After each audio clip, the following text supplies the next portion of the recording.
Hi guys. I made a paid service in Telegram where you will find a great collection of fanfiction audiobooks organized and regularly updated. What you get? An unlimited access to the full audiobook library. New fanfiction audiobooks added regularly. You can play audios directly from Telegram anytime. Joining our service is available through a monthly subscription of $5. You can pay using PayPal or Ko-fi. So what are you waiting for? Send me a message on Telegram or Discord. I will provide the payment details. After the payment is confirmed, you will receive access to the private Telegram channel containing all audiobooks. If you enjoy fanfiction and prefer listening instead of reading, this library is made for you. Message me anytime to join. 51. Another dead teammate. Chapter 51. Another dead teammate. In the corridor, a figure stood frozen, hand over mouth, eyes wide with horror. A girl, 16 or 17, wore an ornate nun's habit, its white and gold accents radiating a saintly aura, unlike the standard black. A veil framed her face, revealing long, blonde hair that shimmered like spun gold. Asia Argento? Roy asked, a grin tugging at his lips. No need to raid the church tonight, she was here. Father Fried. Asia gasped, seeing Roy's foot on Fried Selzen's broken hand. Help me, Asia.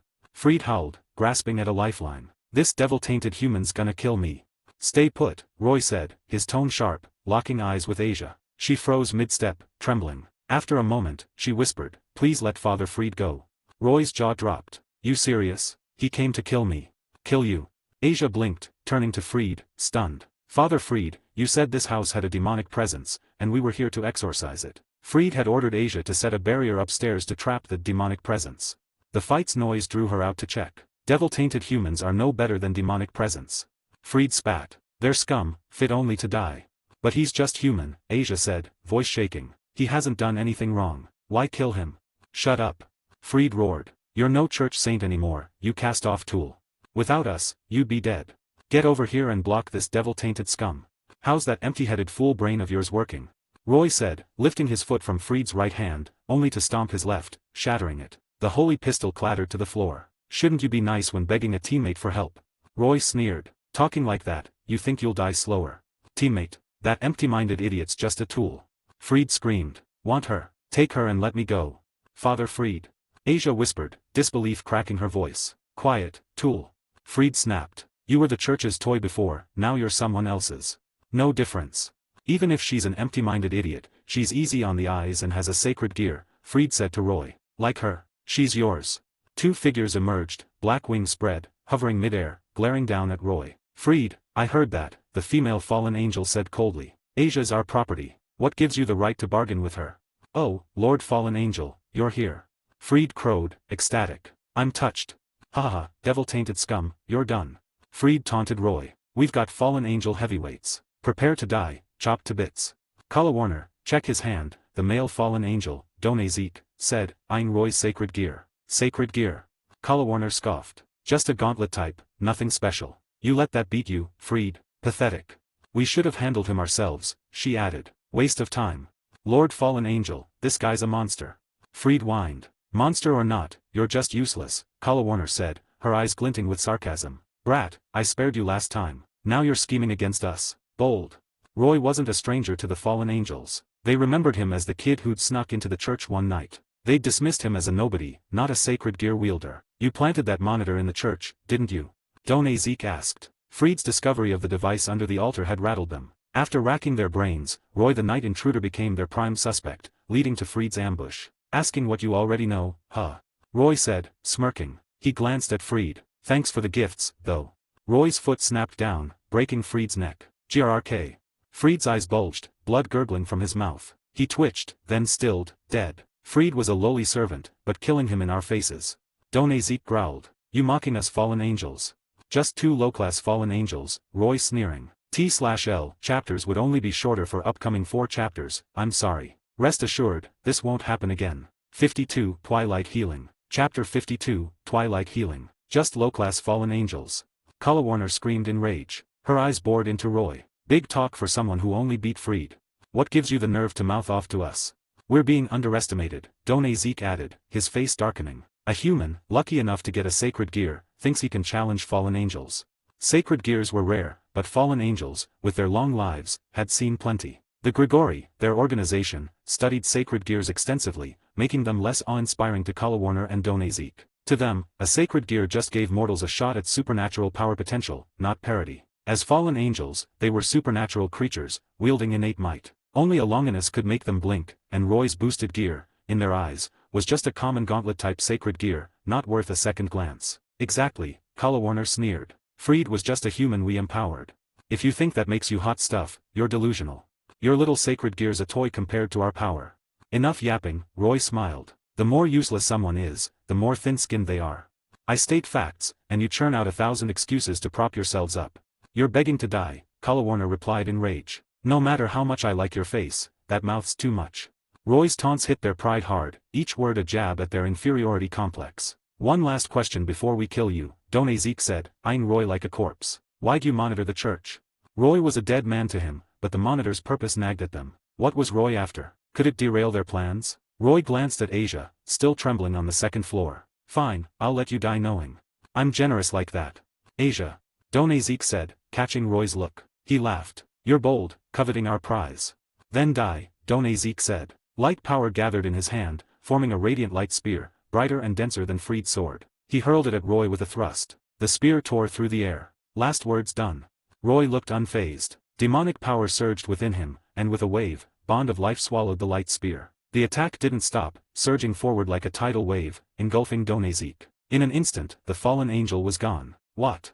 Kalawarner froze, her companion's aura gone. DxD. She stared at the empty space where DxD had floated, only residual heat lingering. It was as if he'd never been there. Snapping out of her shock, Kalawarner flapped her wings, darting for the roof to smash through a window and flee. Asia was no longer her concern. This wasn't a normal sacred gear wielder. Roy was a monster, untouchable even by fallen angels. DxD, her equal, was erased in one move, and Roy looked like he hadn't broken a sweat. Staying was suicide. Revenge? She just wanted to live. But Roy wasn't letting her go. Using the railing, he leaped, cutting off her path. Using Bond of Life, Kalawarner turned to Ash. Damn, forgot their dimension points, Roy muttered, realizing both were gone, not even Ash's left. Probably not much. They were NPCs in the anime, likely worth little. No big loss. Roy turned to Asia. Hey, sister. Asia flinched, her scared eyes meeting his. Your look's tempting to tease, Roy said, grinning playfully. Her frightened expression was almost too perfect. Eep. Asia squeaked, trembling harder, misinterpreting his words as a literal threat. Relax, I'm done messing with you, Roy said, waving her down. Help me clean the living room.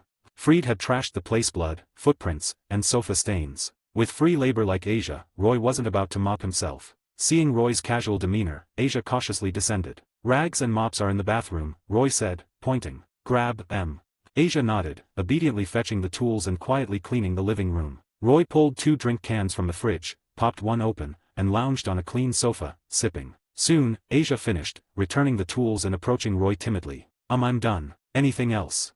Here, Roy said, pointing to the seat beside him. Asia hesitated, still wary, but sat as instructed. For you, Roy said, handing her the second can. Thank you, Asia said, flustered, clutching the can awkwardly, unsure what to do with it. I know your deal, Roy said, breaking the silence. Freed and those fallen angels are dead. You've got nowhere to go, right? You know about me. Asia said, surprised, then nodded, recalling Roy's earlier talk with Freed and the fallen angels. The church, she mumbled. The church. Roy raised an eyebrow. You sure? The remaining fallen angels, their Rainare and Middle Tarrant, your friends. They took me in when I had nowhere else, Asia said softly. Just a heads up, Roy said. They didn't take you in out of kindness. I know, Asia said, her face falling. They wanted my sacred gear. Then you should know Rainare plans to rip out your twilight healing and transplant it into herself, Roy said, dropping the bombshell. Lady Rainare. Asia gasped, eyes wide. Fallen angels have a sacred gear extraction technique, Roy explained. Your twilight healing can heal devils and fallen angels, a rare trait. Rainare wants it for herself. You get what that means, right? Roy said, glancing at her. Asia's expression grew desolate. Excommunicated from the church for her sacred gear's power, now betrayed by the fallen angels who'd saved her. She knew what extraction meant: death. A sacred gear was tied to its host's life. Removing it was a death sentence. I have nowhere to go, Asia said, head bowed. Then stay here. Roy gave her a big smile. Here. Asia looked up, stunned, staring at Roy. What, you actually saw Freed and those fallen angels as buddies? Roy teased. They're dead, and I'm the one who killed them. Got a problem with that? No, Asia said, shaking her head. They had it coming.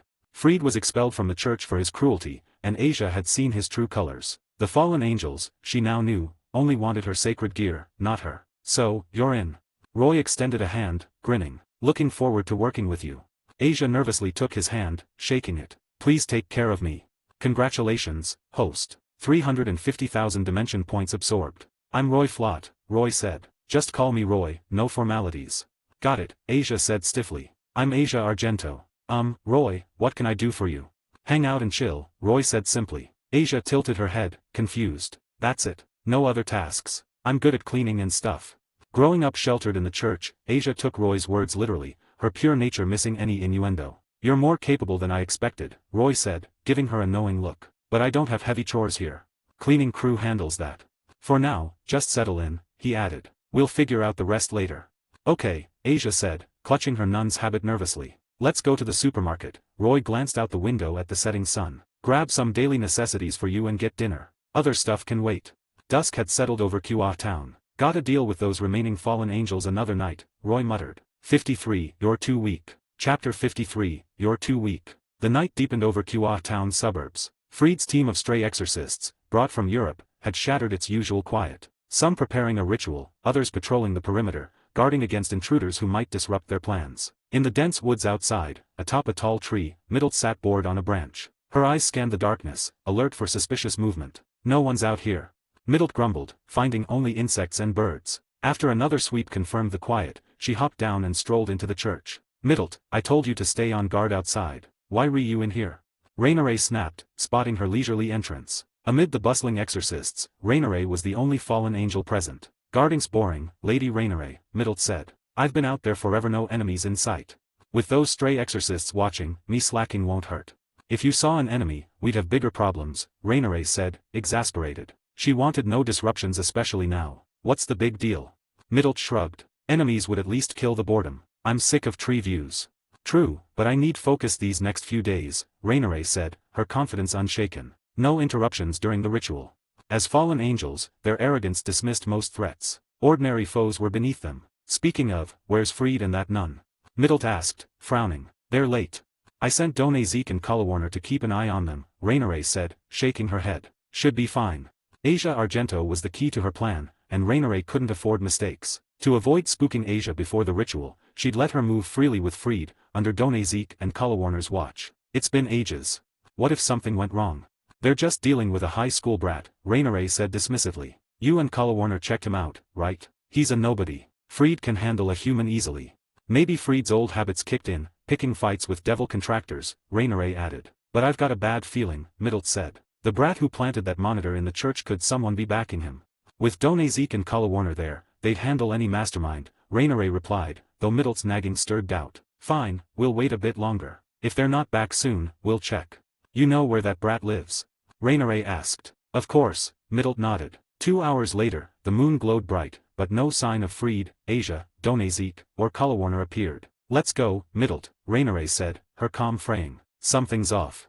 She didn't care much about Done Zeke or Collarwarner, but Asia's twilight healing was her ticket to rising among the fallen angels. Losing her would doom Rainare to a mediocre existence. Yes, Lady Rainare, Middle spread her wings, leading the way to Roy's villa. Rainare followed closely. After killing Freed, Done Zeke, and Collarwarner, Roy took Asia into Kuaha's urban center. They grabbed dinner, then hit the mall for daily necessities and clothes, spending nearly 3 hours. By the time they returned to the villa, it was past 8 p.m. Setting up a room for Asia took more time. Her face drooped with exhaustion. She'd flown from Europe, been dragged around by Freed, and then spent hours with Roy, all without rest. Go sleep, Roy said, noticing her drooping eyes. I've got stuff to handle. The fallen angels? Asia asked, aware Rainare and Middle would come looking for her. I'm not that sleepy. If Lady Rainare shows up, I can help. Up to you. He fiddled with Freed's item, saw light sword hilt and holy pistol. The weapons stayed inert in his hands. Those are church-made for exorcists, Asia explained. They need power of light to work. Without it, they're just junk. Only angels or fallen angels have that power, she added. Unless you contract with one, you can't use it. Got it. Acquiring power of light was simple, replicated from a fallen angel. Asia sat beside Roy, fighting sleep. 10 minutes later, exhaustion won, and she slumped against the sofa. Roy stifled a laugh, grabbed the remote, and muted the TV. Instead of waking her, he fetched a blanket from his bedroom and draped it over her. Roy's eyes flicked to the window. He grinned. Finally. Outside, 2 figures sped toward the villa, wings flapping, shedding feathers in their wake. They hovered above, glaring down. Lady Rainare, this is his place. I sense Asia's aura inside. Rainare narrowed her eyes with a dangerous glint. But Freed, Kalawarner, and DxD's auras are gone. Gone. Middle exclaimed. Asia's here, but not them. Did something happen? Normally, the trio wouldn't leave Asia unguarded, given her importance. Their absence suggested trouble. I don't know, Rainare shook her head. We'll ask Asia what happened. Only her aura's in the Reno one else's. I want answers. Middle, go check, Rainare ordered. Be careful. Something's off. The lack of other auras unsettled her. Traps were a risk. Middle nodded, conjuring a light spear, adopting a cautious stance. As she folded her wings to descend, the villa's door swung open. A pink-haired boy stepped out. You. It was the human who'd snuck into the church, the one she and Kalawarner had tailed. Why didn't I sense his aura? Rainare muttered, looking a bit puzzled. She'd only detected Asia's presence, yet this boy emerged, catching her off guard. Middle shared her confusion. Simple, Roy interrupted, looking up at them with a smirk. You're too weak. 54, Lord Roy. Chapter 54, Lord Roy. Too weak. Rainare's voice trembled with rage. A human daring to belittle her, a fallen angel, was unbearable. But she reined in her impulse to skewer him with a light spear. Who are you? She asked, forcing calm. Roy had hidden his aura from them, undetected until he chose to reveal himself. Two possibilities existed: either he wielded a special spell to mask his presence, or he was unfathomably powerful, beyond their perception. Rainare wasn't sure which applied. If it was a spell, she could handle it. But if Roy's strength dwarfed theirs, she was in deep trouble. Asia's twilight healing was her ticket to climbing the Grigori's ranks. Missing this chance could doom her to a low existence forever. Smarter than those two fallen angels who came in screaming murder, Rainare, Roy chuckled. You know my name. Rainare looked surprised. So you're the one. She'd never met Roy beyond that one-night intrusion. His knowledge of her name likely came from that monitor. Those two screaming for murder, Kalawarner and DxD, right? Middle cut in, glaring at Roy. What did you do to them? Sent them back to God's embrace, I guess, Roy said, his tone casual. You killed them. Middle's face tightened, fury flashing in her eyes. She gripped her light spear, ready to strike. They, plus a stray exorcist named Freed Selzen, barged into my villa uninvited, shouting about killing me. Roy smiled. Pretty rude. I sent them packing permanently. You're just a human, Middle snarled. No way you took out two fallen angels. Where's your backup? Call them out. Quiet, Middle, Rainare snapped. She descended, landing gracefully, and spoke politely. Kalawarner and DxD trespassed on your home. Their deaths are their fault. But Asia Argentashi's ours, Rainare said. Can you return her? Asia. Roy shook his head. You're mistaken. She's with me now. So you're after her sacred gear too? I wanted to settle this peacefully, Rainare giggled, but you're not cooperating. Don't expect us to play nice. Twilight healing was a one-of-a-kind sacred gear. Rainare couldn't let it slip away. Roy might have killed Kalawarner and DxD, but she outclassed them. Even if she couldn't win, she was confident she could escape. Worst case, she'd report Asia's sacred gear to her superiors. A cadre's intervention would crush Roy, though it'd cost Rainare some credit. By the way, before we throw down, Roy said, grinning at Rainare and Middle, got a question. You two virgins? Huh. Middle's eyes widened, caught off guard. Rainare blinked, then sneered. Human, you think you can bet us?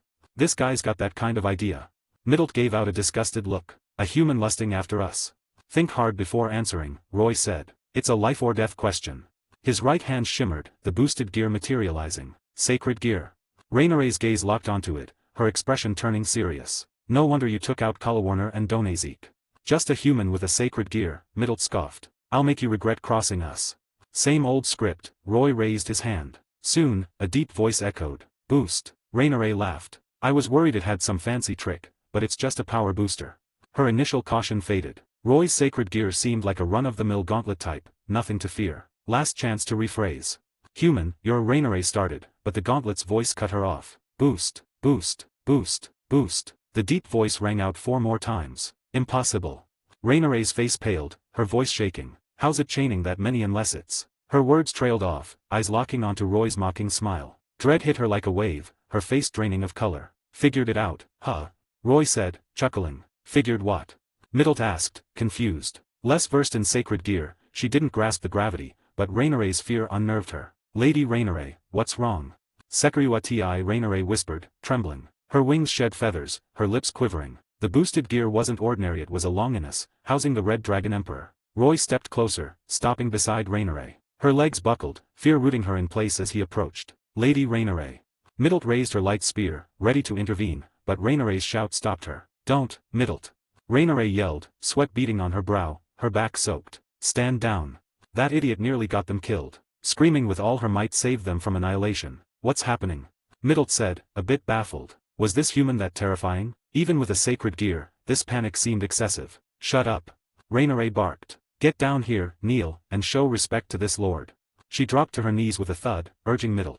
Now, if you want to live, do it. Middle gaped, stunned, but Rainare's desperation and the word lord sank in. Gritting her teeth, eyes burning with humiliated rage, she folded her wings and knelt beside Rainare. Smart move. Roy lifted Rainare's chin, his smile was deceptively kind. Now, about that question I asked earlier. 55, who is he? Chapter 55, who is he? Congratulations, host. 70,000 dimension points absorbed. The system prompted as Roy touched Rainare's chin. 70,000 points.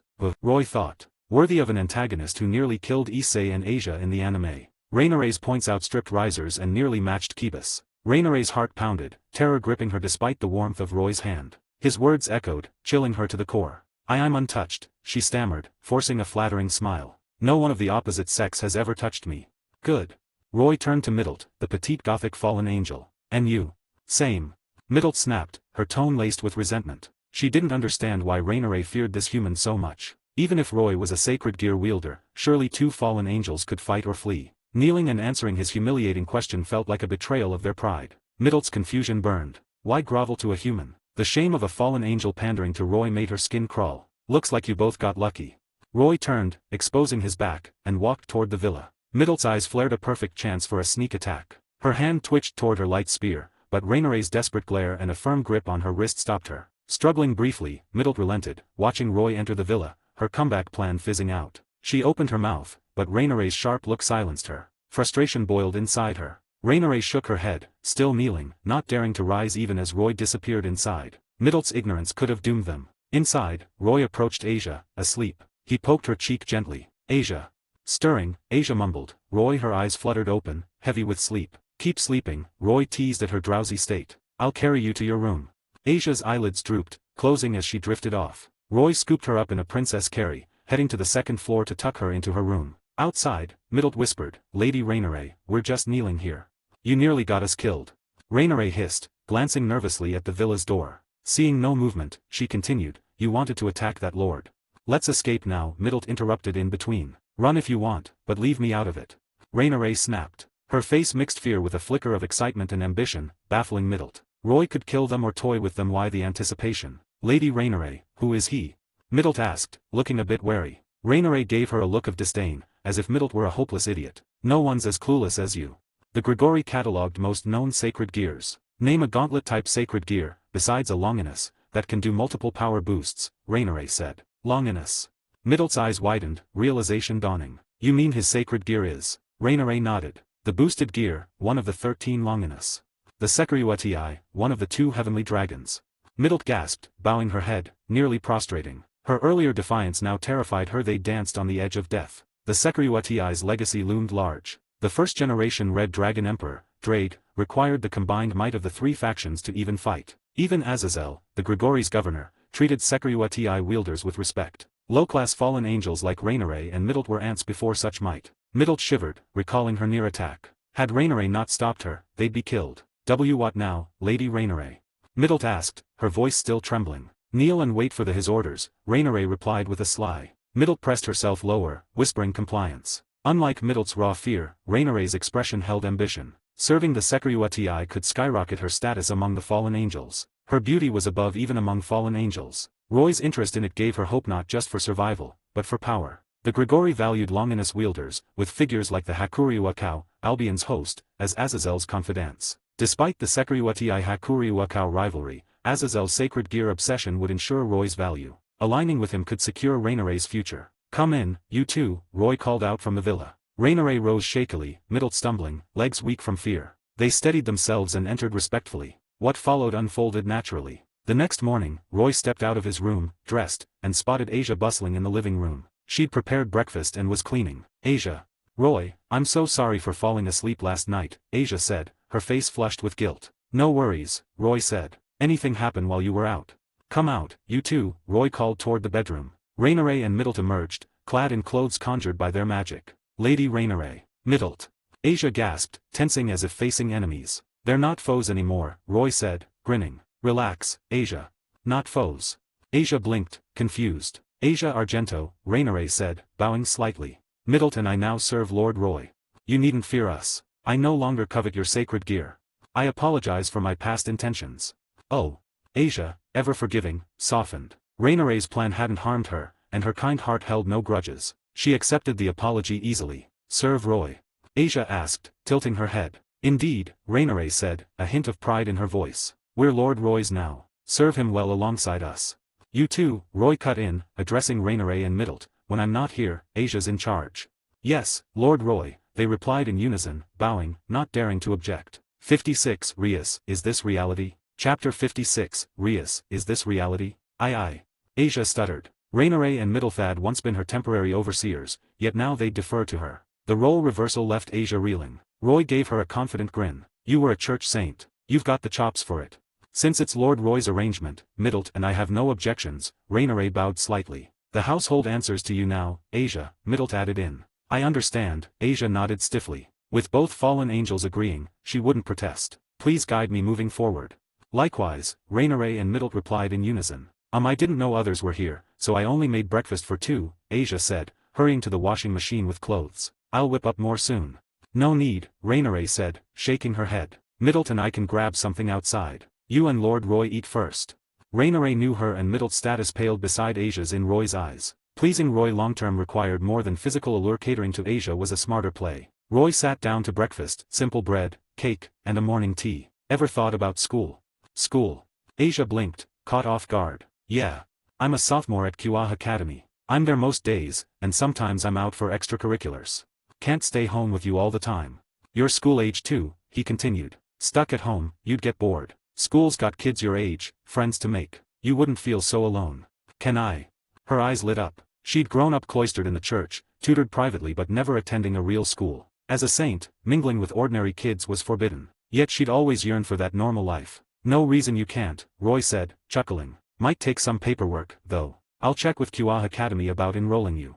In the anime, Asia joined QA easily as Rias's peerage member. Now, as a human and former saint, her admission wasn't guaranteed. Sona might hesitate, given Asia's history. If QA didn't work, Roy could enroll her elsewhere. With Rainere and Middlet as bodyguards, safety wasn't an issue. A quieter school might even be better, away from QA's chaos. Still, Roy preferred keeping Asia close for control. I'd love to see the school, Asia said, beaming. Off to class then. Have a safe trip, Asia called, clearing the tableware. Anything we can do? Rainere asked. Nothing for now, Asia said, shaking her head. Then let's have a meeting, the three of us, Rainere declared, clapping her hands. Meeting? Asia and Middlet asked. Asia, despite our past misunderstandings due to my greed. We're all Lord Roy's now. We need a united front. So, Rainere continued, eyeing them, this meeting's about how to win Lord Roy's favor. At noon, Roy asked Rias and others to meet up. Roy, what's this big deal? Rias asked, lounging on a sofa. You sounded serious. Forget your lunch. Akeno teased, smiling. Want some of my bento? Why drag us here during break? Konako was equally curious. He didn't tell me either, Kiba shrugged off. I awakened a sacred gear, Roy dropped a bombshell. What? The four gasped, eyes locking onto Roy like he'd sprouted wings. You joking, Roy? Rias frowned. Roy raised his right hand, a crimson gauntlet appeared. Take a look. A gauntlet-type sacred gear? Red, too, Akeno exclaimed then smirked at Rias. Matches you perfectly, Rias. Rias studied the gauntlet. It didn't look ordinary. What's its function? Rias asked. It amplifies my power, Roy said simply. Power boost? That's perfect for you, Kiba said. Roy's swordsmanship was elite, but his human strength was a bottleneck. A boosting sacred gear fixed that. Just amplification. Rias pressed, sensing more. Not sure. When it awakened yesterday, it boosted multiple times. Multiple times. Rias paused, her mind racing. Can you show us? Sure, Roy nodded, a mischievous glint flashing before his eyes. Boost, boost, boost, boost, boost, boost. Enough. Rias called, halting him. I know what this is. Akeno exchanged eye contact with Rias. Rias was feeling chills. The Longinus boosted gear. Longinus. Konako and Kiba exclaimed. As devils, they knew the Longinuses weighed a weapon capable of killing gods. The Sekiryuutii, one of the two heavenly dragons, was a legend. It doubles the host's power every 10 seconds, multiplying strength to surpass Mo and even gods, Rias explained, almost to Roy. I never thought we'd see this fearsome Longinus in person. Fearsome? Roy asked, playing dumb. Absolutely, Roy-kun, Akeno giggled. It's a god killer. With it, you could take anyone, maybe even steal Rias for a cozy night. She winked at Rias, her tone teasing but tinged with pity. What now, Rias? Rias's face shifted pale, then flushed before settling into a wry smile. Nothing. What could she do? Roy was untouchable. Her dream of recruiting him as a peerage member was dead. As a high-class devil and Gremory clan heir, she was formidable among her peers, but the Sekiryuwa Ti was a monster even more respected. 57 Red Dragon Emperor. Chapter 57 Red Dragon Emperor. Rias's mood was indescribably somber. She had assumed Roy's urgent call at noon would bring good news. Instead, the words from Roy struck her like a bolt from the blue. In her heart, she had already considered Roy her knight, even though he hadn't agreed to become her peerage member. She believed that with persistence, she could eventually win him over. Now, however, those hopes were dashed. The only silver lining was that her group maintained a good relationship with Roy, free of conflict. The thought of facing the Red Dragon Emperor, one of the two heavenly dragons, as an enemy was daunting. Even gods feared such an opponent, and Rias wasn't arrogant enough to believe she could challenge them. Sensing Rias's evident disappointment, Roy understood she had abandoned her efforts to recruit him as a low-class devil. Akeno broke the silence with a playful grin. Rias, it's not all bad. Roy is this generation's Red Dragon Emperor. Having such a friend means we can bask in his glory later. Now Rias, have you considered pursuing Roy seriously? Akeno teased, nudging Rias with a mischievous glint in her eyes. Rias shook her head, her expression tinged with wry amusement. I'm not in the mood for that right now. Suddenly, a thought struck her. By the way, Roy, she asked, how did you awaken your sacred gear? Rias was genuinely puzzled. She had encountered other sacred gear hosts before, and they typically emitted a faint trace of their artifact's aura, which her strength allowed her to detect, especially before the gear awakened. Yet, Roy showed no such signs. It was as if his sacred gear had manifested out of nowhere. Well, Roy began, recounting the previous day's events when freed Selzen and fallen angels invaded his home. He shared a slightly altered version of the story to avoid unnecessary complications. You encountered a stray exorcist and fallen angels. The group was shocked but relieved that Roy stood before them unharmed. I'm sorry, this is my fault, Rias said, her voice heavy with guilt. I didn't expect the fallen angels to target you. She explained, some time ago, I noticed fallen angel activity in Kua town, but I thought it was part of their usual schemes and ignored it. Since the truce between devils and fallen angels, both sides had been focusing on recovery. While Kua town was Rias's territory, it was still part of the human world, distinct from the Underworld's fiefdoms. As long as the fallen angels caused no major disturbances, Rias preferred to avoid confrontation. Her status as the Gremory heiress and sister to Satan Lucifer meant any misstep could spark a larger conflict. The fallen angels had seemed quiet, so Rias stopped monitoring them. Her oversight nearly cost Roy his life, and her strong sense of responsibility left her deeply remorseful. It's fine. I'm okay, aren't I? Roy said, scratching his cheek, unsettled by Rias's apologetic expression. No, this was my failure, Rias insisted. I didn't anticipate that fallen angels would ally with a stray exorcist. The exorcist likely attacked you because you carried the scent of devils, Akeno added, her tone apologetic yet tinged with concern. Their frequent contact with Roy had likely drawn unwanted attention. If I killed the fallen angels and the stray exorcist, that shouldn't cause any issues, right? Roy asked, feigning uncertainty. They crossed the line first, acting boldly in my territory, Rias said with confident resolve. If the fallen angels complain, they have no ground to stand on. We won't let them trouble you. Akeno's eyes sparkled with amusement. This was a blessing in disguise, wasn't it, Roy? Let your friend take a closer look at the you. She reached out playfully, only for Roy to swat her hand away. Really, Roy, Akeno pouted, rubbing her hand with exaggerated drama. You used to be so friendly with your friend. Now that you're the Red Dragon Emperor, do you look down on me? If you added a tear or two, it'd be more convincing, Roy replied dryly. Akeno chuckled. Noted. I'll try harder next time. Rias, curious, gently took Roy's right hand to examine the boosted gear's gauntlet. This is my first time seeing a Longinus up close. Rias gets all the attention, Akeno teased, her voice laced with mock jealousy. Since we nearly got Roy into trouble, maybe you should offer yourself as compensation. Rias nodded seriously. I do bear responsibility. Roy, if there's anything I can do to make up for it, just ask. I do have one request, Roy said. Akeno's eyes gleamed with curiosity. A confession? Are you asking Rias to be your girlfriend? If I wanted to pursue Rias, I wouldn't force her like this, Roy said solemnly. Oh, is our Roy an innocent type? Akeno asked, her tone teasing yet intrigued. Innocent? Hardly, Roy thought, keeping his playful intentions to himself. Rias, pleased with his response, gave a small, appreciative nod. Bound by her family's engagement, she longed for genuine love. When I dealt with the fallen angel and exorcist, I saved a nun, Roy continued. I'd like your help with her enrollment at Kua Academy. Rias blinked, caught off guard. Enroll a nun? Roy, you know our school is run by devils. The church and devils don't exactly get along. She's no longer a nun of the church, Roy clarified. She was expelled. Expelled? Rias asked, puzzled. Roy explained Asia's situation. Asia, a former saint, had awakened twilight healing, earning her status in the church. However, her kindness led her to heal a dying devil, resulting in her expulsion. With nowhere to go, she was manipulated by fallen angels and brought to Qa town. Roy had taken her in temporarily. She must be pretty, huh? Akeno teased, her voice dripping with playful suspicion. Roy nodded. Asia's beauty, combined with her twilight healing, had likely contributed to her selection as a saint. You've been bewitched. Akeno declared, eyeing Roy with theatrical scrutiny. Definitely bewitched, Konako Tujao added dryly. Why do you all act like I'm some lovesick fool? Roy sighed. Is my willpower that weak? Maybe. Yuato Kiba chimed in, his tone light but pointed. Even Yuato agrees. Akeno said triumphantly. Roy, you're out of excuses. Rias interjected, a saint, even a former one, is no small matter. Roy, are you certain her story is true? The church devil enmity ran deep, and Rias couldn't afford to act rashly. While she trusted Roy, Asia's claims were unverified. I'm sure, Roy said confidently. Totally bewitched, Akeno huffed, feigning exasperation. You've known her for, what, a night. And you trust her completely. She wouldn't lie, Roy insisted. Meet her, and you'll understand. Alright, Roy. I'll meet her, Rias agreed. Is she free after school? She could come to the academy. I'll call her later, Roy said. With his promise to Asia fulfilled, Roy said his goodbyes and left the occult research club. Yuato and Konako followed. After Roy's departure, Akeno teased, a former saint. That's a boy's dream. Rias, if you don't act, Roy might slip away. No need to lecture me, Rias retorted, rolling her eyes. You're no love expert yourself, Akeno. I'm just looking out for you, Akeno said with a smug grin. Roy's one of the few who could match you. Rias pulled out a special phone and dialed a contact. I need information on whether the European Church recently expelled a saint named Asia Argento.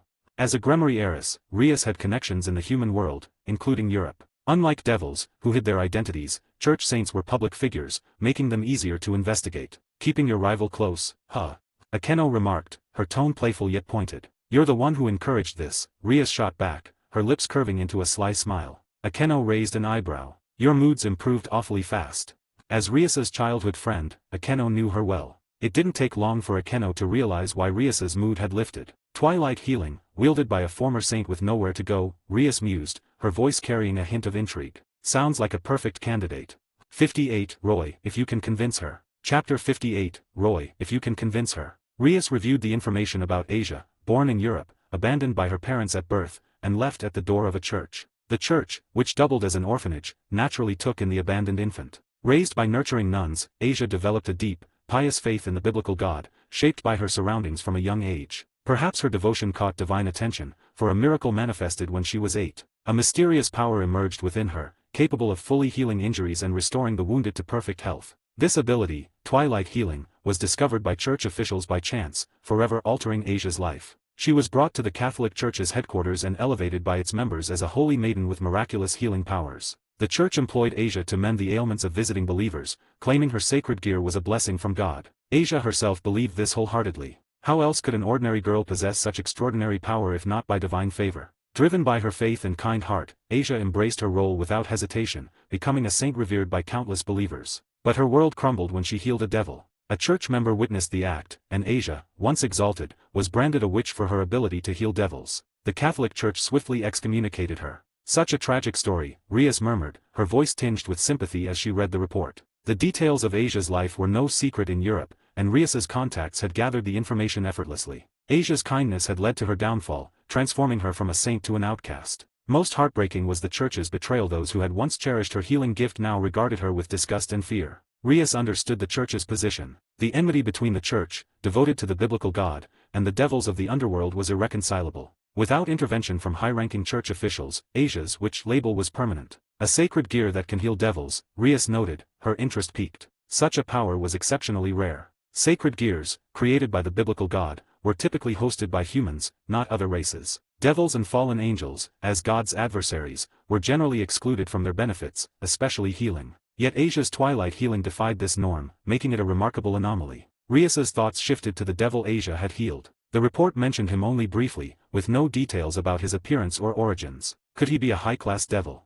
She wondered. Only someone of significant status could conceal their identity so thoroughly, evading even the Grimoire clan's intelligence network. She decided not to pursue the mystery further. The devil was gone, and it was best if he stayed that way. The afternoon school bell rang, pulling Rias from her thoughts. She set aside her phone, stood, and headed to the occult research club with Akeno. Konako and Kiba soon joined them in the clubroom. 10 minutes later, Roy arrived with a blonde girl. All eyes turned to her, curiosity evident in their gazes. "Well, isn't this intriguing?" Akeno said with a playful grin, glancing at Roy. "Right, Roy."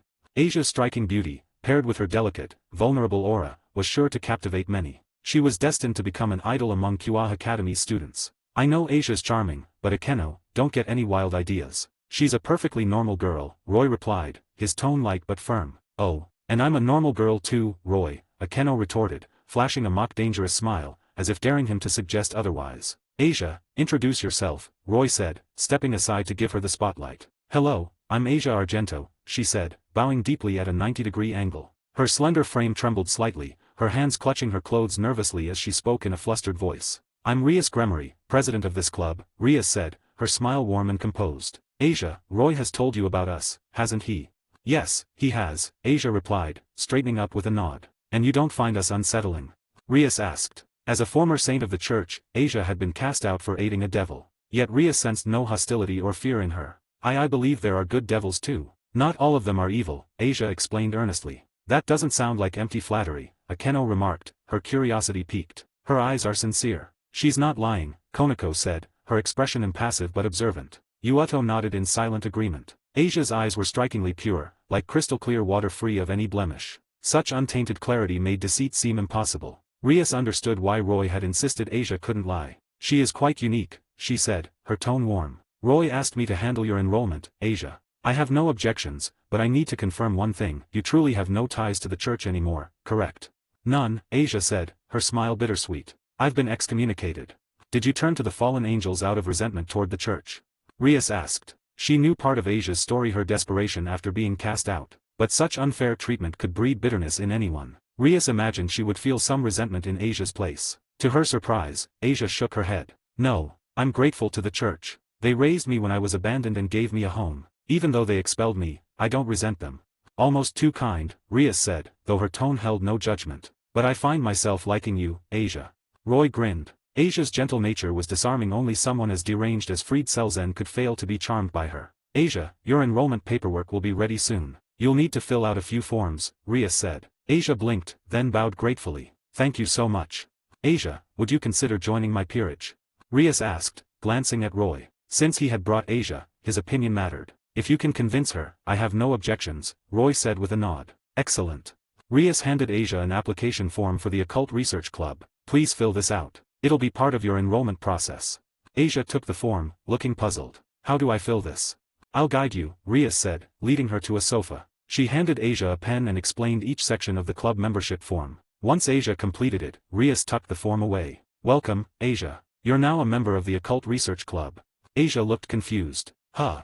Most students join a club to pursue interests or build connections," Rias explained. "Given your unique background, joining our club makes sense. By the way, Roy is also a member." Asia nodded, reassured by the familiar name. "Which class would you like to join, Asia?" Rias asked. "Can I be in Roy's class?" Asia asked hesitantly. "Roy's a second year. Can you keep up academically?" Rias inquired. "Maybe." Asia tilted her head. Her education had come from church clergy, not a formal school, leaving her uncertain. "Let Asia join my class," Konako said suddenly. "I'll look after her." Konako speaks up," Akeno teased, her voice playful. "But it's true, girls are better suited to care for each other. Boys can be less attentive to certain needs." "Konako's a first year, so the coursework should be manageable for you," Rias added. "What do you think, Asia?" Asia glanced at Roy for guidance. "That works," Roy said with a reassuring smile. He anticipated frequent absences due to potential travels, and Konako's care would ease his mind. "I'm Konako Tujao. Nice to meet you," Konako said solemnly. "I'll protect you at school, Asia." Asia stood and bowed, flustered but touched. "Thank you." "Too formal, Asia," Rias said, her smile gentle and amused. 59. Talk with Sona. Chapter 59, Talk with Sona. With Rias's assistance, enrolling Asia at Kyoa Academy was effortless. On the surface, Kyoa Academy was a private school, but in truth, it was an enterprise managed by the Gremory clan in the human world. As the heiress, Rias held authority over the academy. Her approval ensured Asia's enrollment was a mere formality. Soon, school staff arrived at the old schoolhouse with the necessary paperwork. Asia completed the forms, and the staff promptly left, officially registering her in Kua Academy's academic system. Konako, take Asia to meet your homeroom teacher, Rias instructed with a gentle smile. And help her pick up her school uniform. The teachers were still on campus, making it the perfect time to finalize these arrangements. Okay, Konako Tujao nodded. She turned to Asia. Come with me, Asia. Asia glanced at Roy. After his subtle nod, she followed Konako out of the occult research club. Asia really relies on you, Roy, Akeno teased, her eyes gleaming with amusement. How does it feel to play the hero saving a damsel? Quite the reward, winning over a sweet girl like her, isn't it? Not exactly thrilling, Roy replied, shaking his head. I just hope Asia makes good friends at school. She may not say it, but her past must have been lonely. Being thrust into the role of a saint at such a young age can't have been easy, Rias said, her gaze softening with empathy. I trust Konako will look after her well. By the way, Roy, Rias continued, I have a request that might inconvenience you. What is it? Roy asked. Would it be alright if Konako lived at your place? Rias proposed, catching Roy off guard. Because of Asia. Roy deduced, recognizing that Rias wouldn't make such a request without reason. Konako, after all, was a girl, and moving her into a boy's home was no small matter. Rias nodded candidly. Asia is a former saint of the church. I've never dealt with someone of her significance before. To keep an eye on her? Roy asked. Precisely, Rias admitted without hesitation. I trust Asia, but the church might suddenly take an interest in her again and cause trouble. Asia's expulsion stemmed from healing a devil, but the circumstances were murky. Her ability to heal devils didn't preclude her from healing humans or angels. What if the church declared, the Lord's mercy embraces all, even enemies, and sought to reinstate her? That could complicate matters. Rias believed Asia's character was genuine, but she couldn't say the same for the church. Asia's innocence made her vulnerable to manipulation. Having Konako live with her would serve dual purposes, surveillance and protection, ensuring the church couldn't approach her. I've never seen Konako take to an outsider like this, Rias added, a faint smile playing on her lips. I also want them to bond more. Konako doesn't have many friends at school besides us. True, Konako's unusually enthusiastic about Asia, Akeno noted with mild surprise. Maybe she senses Asia's trustworthiness instinctively. Konako was a Nekomata before becoming a devil. Her instincts might be sharper in these matters, Roy suggested, having noticed Konako's subtle but clear interest in Asia. Exactly, Rias agreed. So, Roy, is it all right? You've made your case. How could I refuse? Roy said with a grin. But is it okay for Konako to live in a guy's house like mine? Konako will be fine, Rias assured him. Besides, Asia will be there too, won't she? Roy paused, recalling the two fallen angels already residing at his home. Adding Konako might stir tension, but since he'd revealed his identity as the Red Dragon Emperor, he felt confident. With the boosted gear's power, he didn't need to worry excessively about potential conflicts. Shortly after, Sona and Sabeki entered the occult research club. Sona, what brings you here today? Rias greeted with a poised smile. Just checking in, Sona replied, her own smile subtle. Her gaze shifted to Roy. It seems there's been no progress. You mean convincing Roy to become my knight, Rias said, shaking her head. I'm not qualified to make him my peerage member now. Oh. Sona raised an eyebrow, intrigued. Something's happened that I'm unaware of. Some unexpected developments, Rias admitted with a wry tone. Let's just say I've abandoned that naive plan. Naive? Sona echoed, surprised. She studied Roy closely. What secret are you hiding to make Rias say that? Don't get your hopes up, Sona, Rias said with a helpless smile. Roy is the Red Dragon Emperor, one of the two heavenly dragons. If you still want to recruit him, go ahead and try persuading him. The Red Dragon Emperor. Sona's composed demeanor faltered, and Sabeki's eyes widened in astonishment. Both stared at Roy, disbelief evident. Like Rias, they hadn't sensed any sacred gear aura from him previously. But Rias's confirmation left no room for doubt. Roy was indeed the Sekiruatii. I never imagined this generation's Sekiruatii would be so close, Rias said, her smile tinged with amusement. I was stunned when I learned of it. My apologies for any prior disrespect, Red Dragon Emperor, Sona said, offering a refined curtsy. You likely know my true identity from Rias, but allow me to introduce myself formally. I am Sona Satrai, heiress to the Satrai clan. Heiress of the Satrai clan, quite the title, Roy said, grinning. Nowhere near your stature, Sona replied modestly. Please, just call me Roy, he said politely. It's too grand for me. I've only just awakened my sacred gear and am still figuring things out. Very well, Roy, Sona agreed. And you can call me Sona, not President. Recognizing the status, Sona abandoned any thought of recruiting Roy. Befriending him was a worthy alternative. By the way, Rias, Sona said, turning to her. I saw a blonde girl with Konako outside, not a student here. She had a strong clerical aura. Care to explain? You mean Asia, Rias said, and proceeded to recount Asia's story. Losing Roy but gaining Asia. Sona sighed after listening. Your luck is uncanny. I owe it to Roy, Rias said, her smile warm. He does seem to bring good fortune, Sona conceded. Their original plan was to win Roy over as a peerage member, but the tables had turned. Roy's exceptional swordsmanship, his status as the Sekyuati, and his role in bringing Asia a girl with a rare sacred gear had greatly benefited Rias. I'll take my leave now, Sona said after a brief stay. Before departing, she glanced at Rias with a meaningful look. As pureblood devils, we bear our clan's futures. We have, at most, a year before we must shoulder those responsibilities. If we lack strong peerages by then, our clan's reputations will suffer. I'll find worthy peerage members and fulfill my duties, Rias replied, her expression hardening. As for unnecessary burdens, I'll handle them my way. Watching Sona leave, Rias clenched her jaw, a flicker of resolve in her eyes, as if she'd made a firm decision. Being born into a noble clan isn't always a blessing, Akeno sighed. The mood in the occult research club grew heavy. Roy, if we face trouble, will you swoop in like a hero, just as you did for Asia? Akeno asked, her tone playful to lighten the atmosphere. If you're in need, just say so, Roy said with a nod. I won't stand by.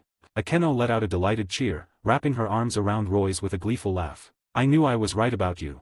Roy twitched his arm, feeling the soft warmth of her embrace. Didn't expect you to be so bold, Roy, Akeno teased, her eyes twinkling. Consider this a reward for your stellar performance today. She released him, her voice dripping with charm. Don't expect this often. About 10 minutes later, Konako returned with Asia, now dressed in Kyoa Academy's school uniform. It suits you well, Roy praised. Asia's uniform added a youthful vibrancy to her gentle demeanor, enhancing her natural charm. Thank you, Asia murmured, blushing as she lowered her gaze. Konako, I have a task for you, Rias said, sharing her plan to have Konako live with Asia. Konako agreed without hesitation. 60. Konako, Roy, you betrayed us. Chapter 60. Konako, Roy, you betrayed us. After agreeing to Rias's request, Konako used teleportation magic to return to her residence, packed daily necessities and a change of clothes, and brought them to the occult research club. The trio Roy, Asia, and Konako bid farewell to Rias and the others, then left Kyoa Academy. Actually, Roy glanced at Konako, who trailed behind him. She carried a school bag over her shoulder and dragged a suitcase, walking with the quiet focus of a schoolchild, her eyes fixed ahead. You could have waited until Asia and I got home, then used a summoning circle to teleport to my place, Roy said softly. That way, you wouldn't have to lug your things around. Konako's calm expression flickered briefly, but her voice remained steady. The luggage isn't heavy. I also wanted to see the route. Konako, want some help? Asia asked, eyeing the school bag and suitcase. Konako's petite frame made the load seem daunting, and Asia resolved to assist. No need, Konako replied, shaking her head. I'm strong. To prove it, she lifted the suitcase with one hand, swinging it effortlessly a couple of times, demonstrating her ease. Asia's eyes widened slightly, and a few passers-by cast curious glances. Konako lowered the suitcase quietly. I'm Rias's rook. Strength is my specialty. This is nothing. She turned to Asia. If you need to move anything heavy in the future, just ask me. Thank you, Konako. Asia beamed, her smile radiant. Along the way, Asia chatted more freely, though Konako mostly nodded in response, her words sparse. While reserved by nature, Konako grew slightly more animated under Asia's warm influence. Soon, they reached the gate of Roy's villa. Wait. Konako halted abruptly, her expression hardening as she stared at the entrance. A faint hostility crept onto her delicate, doll-like face. I smell fallen angels. I know, Roy said, nodding. They're with me. Konako blinked, confused. What? Asia chimed in. They're Rainare and Middlet, Konako. Konako froze, startled by Asia's familiarity. Since when were they close enough to call each other by first names? At that moment, Rainare and Middlet, sensing the presence outside, opened the villa's door and stepped out. Fallen angels. Konako's eyes narrowed, still wary despite Asia's explanation. She released her suitcase, ready to act if needed. Lord Roy, welcome back, Rainare and Middlet said in unison. Their outfits had changed to frilly, pleated-made dresses far more revealing than standard ones, with glimpses of fair skin teasingly visible. Roy's eyes lit up briefly. The fallen angel's choice of attire was strikingly bold and perfectly to his taste. Konako shot Roy a look of disdain, her vigilance unbroken by the pair's non-threatening demeanor. What's going on here? She asked, her low tone laced with suspicion and displeasure. Roy hadn't mentioned fallen angels to Rias, and Konako was caught off guard. Let's talk inside, Roy said, waving them in. It's okay, Konako, Asia reassured. Rainare and Middlet are Roy's followers now. That's why they're here. Konako nodded silently, grabbed her suitcase, and followed them into the living room. Once seated, Konako pressed, can you explain why there are two fallen angels here? Or are you betraying us to join them? Her gaze fixed on Roy, sharp with scrutiny. Devil, watch your tone. Rainare snapped, her voice dripping with scorn. How dare you disrespect Lord Roy? Who do you think you are? Konako's eyes flashed coldly, meeting Rainare's challenge. You know I'm the Red Dragon Emperor, Roy said, spreading his hands. These two are my followers now. As for betrayal, he continued with a faint smirk, you're mistaken, Konako. I've never aligned with any faction, neither devils nor fallen angels.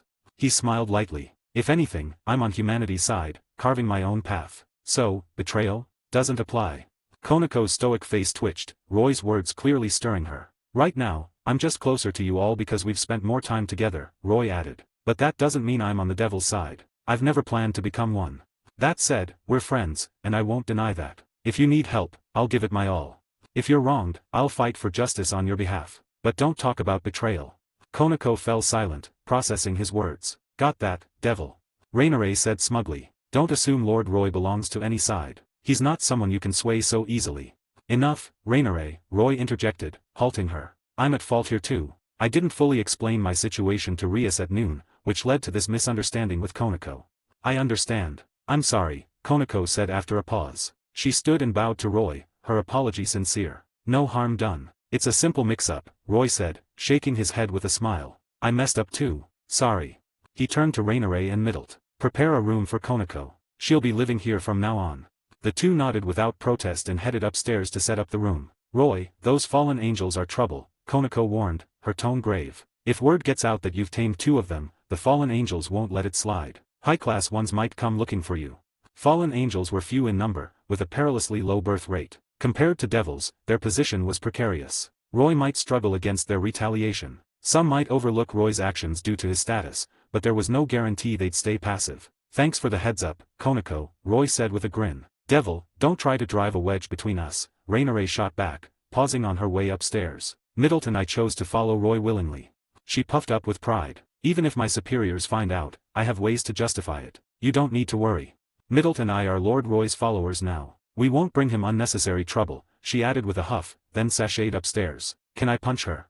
Konako asked, clenching her fists. Rainare's arrogance sparked an urge to knock her down. Better not. With your strength, one hit might shatter her, Roy said, shaking his head with a wry smile. She's that weak.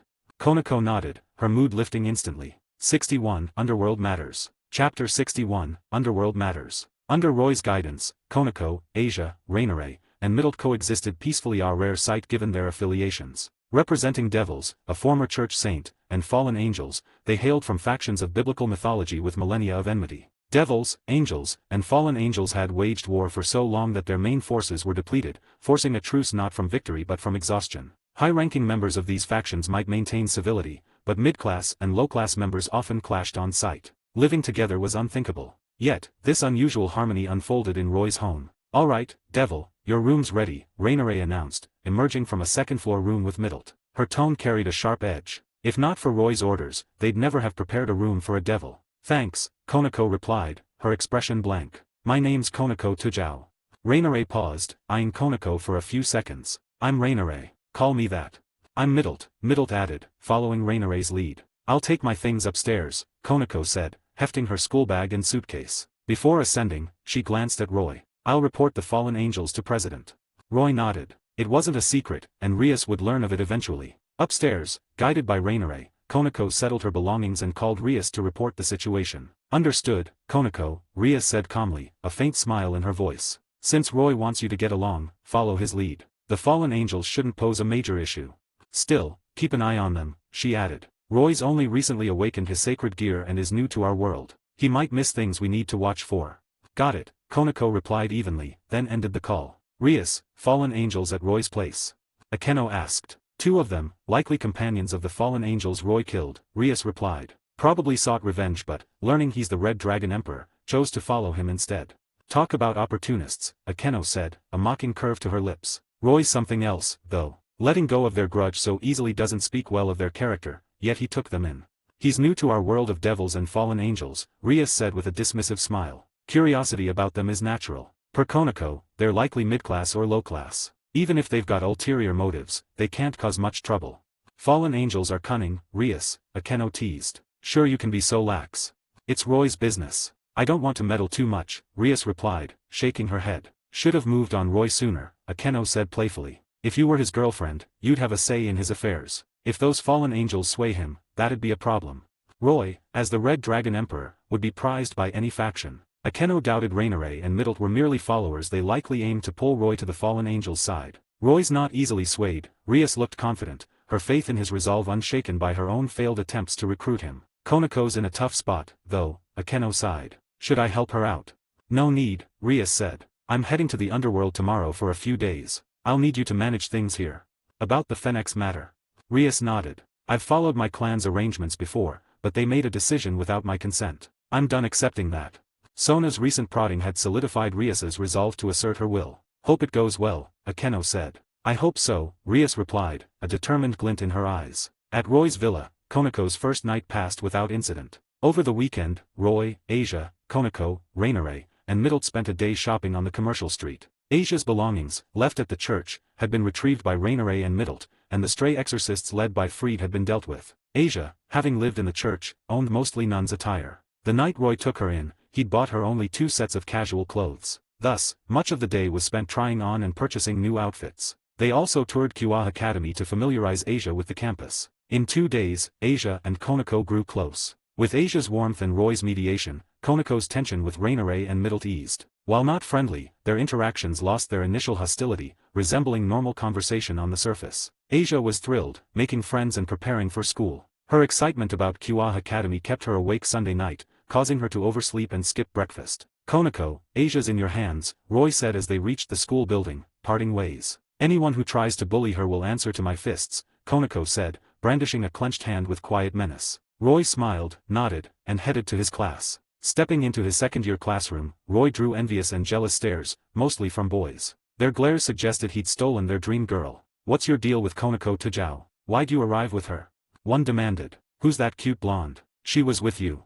Another chimed in. She's a transfer student, right? Never seen her before. Definitely a transfer. Heard she was spotted in the first-year class last Friday. First year? Konako's there, but why not our class?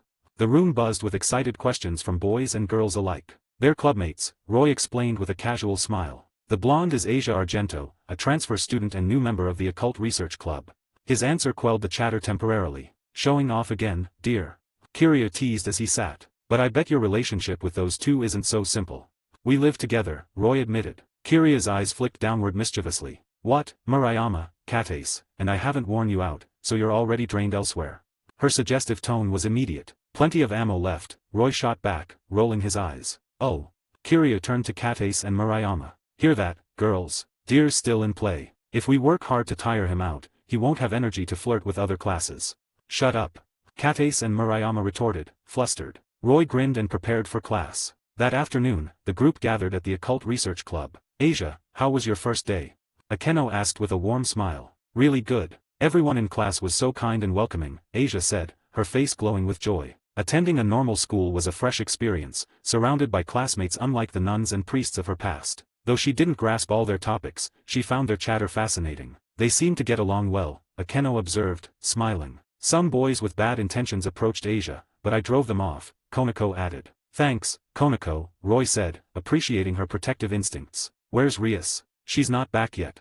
Roy asked, noticing her absence. Underworld matters are complicated. It might take a while, Akeno said with a sigh. 62, Akeno, only you can. Chapter 62, Akeno, only you can. What about the Gremory clan?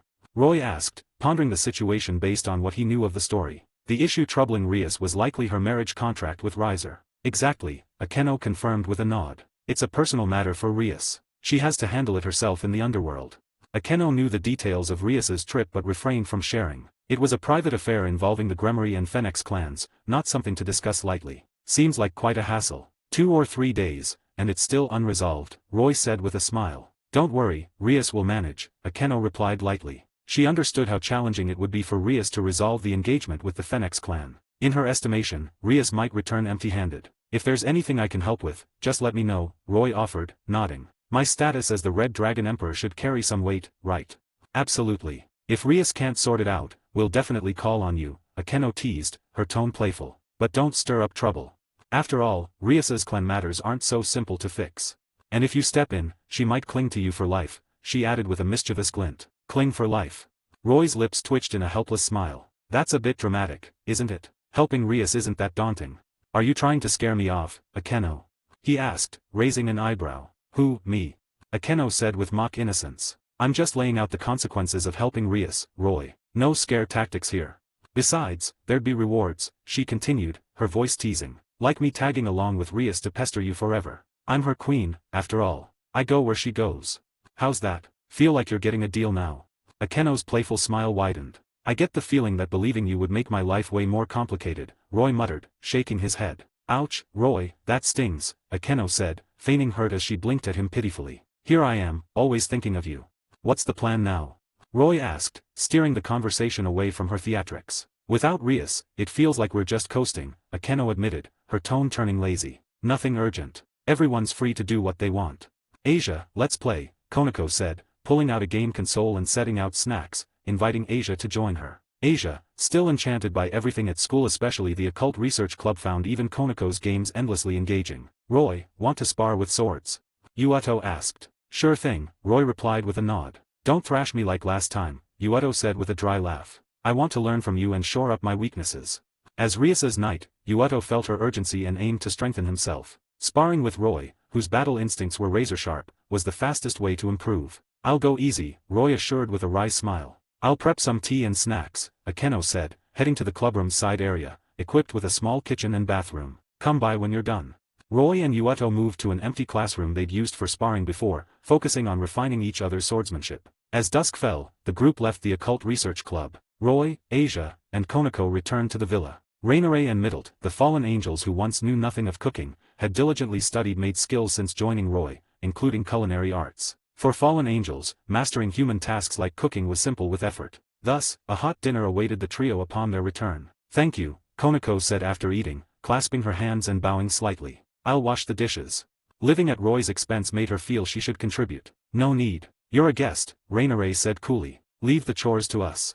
She wasn't about to let a devil outshine her. I've got this, Middlet. Go run the bath, Rainare instructed. She cleared the table while Middlet headed to the bathroom, their maid-like efficiency evident. Roy watched them, quietly impressed. In the original story, Rainare's nature was twisted, but her outward demeanor now was polished and appealing. No wonder she'd convincingly posed as Yuma Amano, charming Issei. Take your bath first, Konako, Roy said with a smile. Konako's sharp gaze snapped to him, her expression unreadable but wary. What?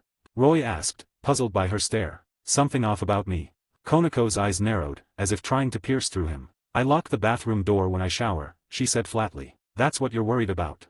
Roy replied, exasperated. I'm making sure no broken lock or accidental entry nonsense from manga happens, Konako said, her tone firm. The locks are solid. I checked when I bought the house, Roy said, a black line forming on his forehead. If someone tries sneaking in with a key or whatever, my fists won't hold back. They'll go flying, Konako warned, her voice dead serious. I'm not into peeping, Konako. Relax, Roy said, rolling his eyes. Hard to believe from someone living so actively at home, Konako muttered. Roy blinked, caught off guard. Should he commend her sharp senses or her keen ears? With Rainare and Middlet around, Roy's nights were hardly dull. Konako must have picked up on the sounds, prompting her remark. I'm not interested in kids, Roy said lightly. Good, Konako replied, her eyes and voice turning icy. Did I say something wrong? Roy wondered, noting her sudden chill. Was she upset about the kids' comment? I'm showering now, Konako said, standing to grab clean clothes from her room. Konako, let's bathe together, Asia said, her cheeks pink. I heard good friends in Japan do that. Okay, Konako agreed with a nod. Asia happily fetched her clothes, and they headed to the bathroom together. Later, as everyone prepared for bed, Akeno sent a message. Rias had returned from the Underworld, so no one needed to worry. Back at school, Rias appeared her usual self. Yet, at times, she'd drift into long, silent reveries, only snapping back when addressed, resuming her demeanor. The occult research club members could tell something weighed on her. Roy, now's your chance to step up, Akeno whispered when Rias was absent, her tone urging. Be the hero, offer your help, and win Rias over. She needs to ask for help herself, Roy said, shaking his head. How can I step in if she doesn't? Normally, Roy wouldn't offer aid unprompted, wary of overstepping. This is when a guy should take the lead, Akeno said, exasperated. With Roy's status, his support could ease Rias's burden, if only she'd speak up. Roy shook his head again, unmoved, but asked, where are Asia and Konako? He'd arrived at the club to find only Akeno present. They're feeding stray cats, Akeno said with a sigh. Asia tagged along with Konako. Yuato-kun's off on a contract, so he's unavailable. I'm the only one free. Roy asked, pointing to himself. Just you, Akeno confirmed. I'm heading to the shrine soon to clean, so I can't stick around. Akeno lived at a shrine, entrusted to her care by its original owner. I'll hang out a bit, then head out, Roy said. With no one else around, lingering felt pointless. After nibbling on Akeno's snacks, Roy left the occult research club. Stepping into the hallway, he froze at a striking sight. Rias sat on a windowsill, leaning against the frame, gazing into the distance. Her crimson hair fluttered in the breeze, a quiet, captivating vision against the fading light. 63. Talking with Rias. Chapter 63, Talking with Rias. The setting sun cast a soft glow over Rias, bathing her in a warm, hazy light as she sat on the windowsill of the old schoolhouse. Her usually confident and composed expression was replaced by a vulnerable, almost fragile look, revealing a rare moment of quiet melancholy. Rias typically exuded the poise of a refined noble. Every gesture carried the elegance and authority befitting her status as the heiress of the Gremory clan. Among devils, her reputation was multifaceted. Seen as immature yet graceful, her standing was bolstered significantly by her brother, Surtsk's Lucifer, though some viewed her as still growing into her role. Yet, in this moment, the Rias before Roy was not a heiress but an ordinary young woman burdened by heavy thoughts. "Rias, there you are," Roy said, approaching with a gentle greeting. His voice, though soft, carried clearly in the quiet corridor, but Rias seemed oblivious, lost in her daze, her gaze fixed outside. Only when Roy stood beside her did she remain unresponsive. "Rias, what's got you so lost in thought?" he asked, lightly poking her shoulder. "Ah." Rias gasped, startled, her usual composure slipping in a cute, uncharacteristic squeak. She flailed briefly, nearly slipping off the windowsill, but Roy steadied her with a quick hand. "It's you, Roy," she said, catching her breath, her chest rising and falling as she released his hand. "Why were you out here alone instead of in the clubroom?" Roy asked with a smile. "The clubroom feels stifling," Rias said, managing a faint smile. "I needed some air." "Didn't you design it yourself?" Roy teased. "True, but it's been feeling heavy lately," Rias admitted with a helpless shrug. The clubroom's gothic aesthetic suited devil tastes, but recently, it had begun to weigh on her. "What about you?" she asked, turning to Roy. "The clubroom's empty, so I'm heading home," Roy replied, grinning. "But you look like you've got a lot on your mind." Akeno mentioned things didn't go well in the underworld. "That Akeno," Rias sighed, nodding. "It's not a big deal. I can handle it." "Doesn't look that way," Roy said, shrugging. "Your face says otherwise." "There's a saying that fits you right now," he added. "What's that?" Rias asked, curious. "Stubborn as a dead log," Roy said bluntly. Rias's expression turned comical before she sighed. "I'm not that stubborn. It's my problem, and unless it's absolutely necessary, I don't want to drag you into it." "Fair enough," Roy turned to leave. "Wait, you're not going to ask more?" Rias called out, surprised by his abrupt retreat. "What's to ask?" Roy countered, glancing back. "Akeno's rightly hopeless with this stuff," Rias said, a helpless smile tugging at her lips. "I don't pry into personal matters," Roy said, leaning against the wall with a relaxed smile. "But if you want to talk, I'm all ears." Rias fell silent. Under Roy's gaze, she spoke slowly. "Roy, do you think being born into a noble clan is a good thing?" "Given your expression, I'd say it's not always a blessing," Roy replied. "That's a cop-out." "I want your real answer," Rias said, her smile tinged with dissatisfaction. "For most people, if they could choose, they'd pick a noble clan," Roy said, shrugging. "More power, more privilege." "And you?" Rias pressed. "Same," Roy said with a grin. "A comfy life with fewer worries. Sign me up." "But noble clans come with responsibilities." Rias nodded, not disputing him. "I don't think being a Gremory is bad. I'm grateful to be part of a loving clan with endless honors." "I see," Roy nodded. Rias shot him a playful glare. "But sometimes, I wish people saw me as Rias, not just a Gremory." "Ambitious," Roy raised an eyebrow. "Not easy, though. To stand out as an individual while bearing the Gremory name required surpassing the previous heads of the clan and elevating it to new heights. Only then would she be remembered as Rias, not merely her surname." "I've been working toward that," Rias said with a wry smile. "But the responsibilities of being a Gremory can be overwhelming." "So that's what's been troubling you, clan duties?" Roy asked. Rias nodded quietly. "Engagement?" Roy ventured. "Did Akeno tell you?" Rias asked, startled. She'd never mentioned it to him, making Akeno the likely source. "No, she didn't," Roy said, shaking his head. "But she's always nudging me to make a move on you." Combined with what I know about noble clans, an engagement seemed the obvious guess. "Arranged marriages are their favorite, right? What do you think about it?" Rias asked, her curiosity piqued. Roy paused, caught off guard by the shift. Well, they'd been having a smooth conversation, and now she was digging into his feelings. "What about Akeno's suggestion?" Rias pressed, her eyes gleaming with interest. Roy played it coy. "If I can help, it's my duty. But taking advantage of your situation to pursue you, that's not the kind of love I want." His words were calculated, tailored to Rias's ideals. In truth, Roy wasn't above less motives, but he knew what she needed to hear. "Really?" Rias's mood visibly lifted, her smile softening. She dreamed of a genuine, heartfelt connection, not a union driven by politics or convenience. What if I said I wouldn't mind? Roy blinked, caught off balance. Was she testing him after opening up? I wouldn't back down, he said plainly. Rias had been direct, and dodging now would seem insincere. Her smile widened, the corners of her mouth refusing to dip. I'll keep that in mind. Thanks, Roy. I feel much better, she said, hopping off the windowsill and stretching, her figure gracefully outlined in the fading light. I'm heading back, Roy said, waving as he left the old schoolhouse. Maybe Akeno's idea isn't so bad, Rias murmured, watching Roy's retreating figure through the window, a faint smile lingering on her lips. 64 Rias's Mission, Chapter 64, Rias's Mission. The members of the Occult Research Club were conspicuously occupied, as if Akeno and the others had deliberately cleared the way for Roy and Rias to have time alone. Their subtle assistance proved effective. After the heartfelt exchange in the old schoolhouse, Roy's bond with Rias deepened noticeably. No one mentioned that after-school moment, and neither Roy nor Rias elaborated. Yet, Rias shed her recent tendency to drift into distant silences. Her relationship with Roy grew closer, marked by a new ease between them. Where once Rias would have rebuffed Akeno's teasing suggestions of seducing Roy, she now responded with playful curiosity, tossing the question to Roy and watching for his reaction. It seemed she might actually entertain Akeno's ideas if Roy agreed. A week passed in this manner. During this time, Roy began training with Drake, aiming to unlock its balance breaker. Partner, your strength already rivals a high class, Drake assessed. Normally, that'd be enough to attempt the balance breaker. But you're different from past hosts, Drake continued. They relied heavily on the boosted gear, using it constantly to grow stronger, syncing with it over time. By the time they matched a high-class devil, the balance breaker came naturally. You, however, don't lean on the boosted gear as much. Your strength hasn't been shaped by it, so your connection to the sacred gear is weaker.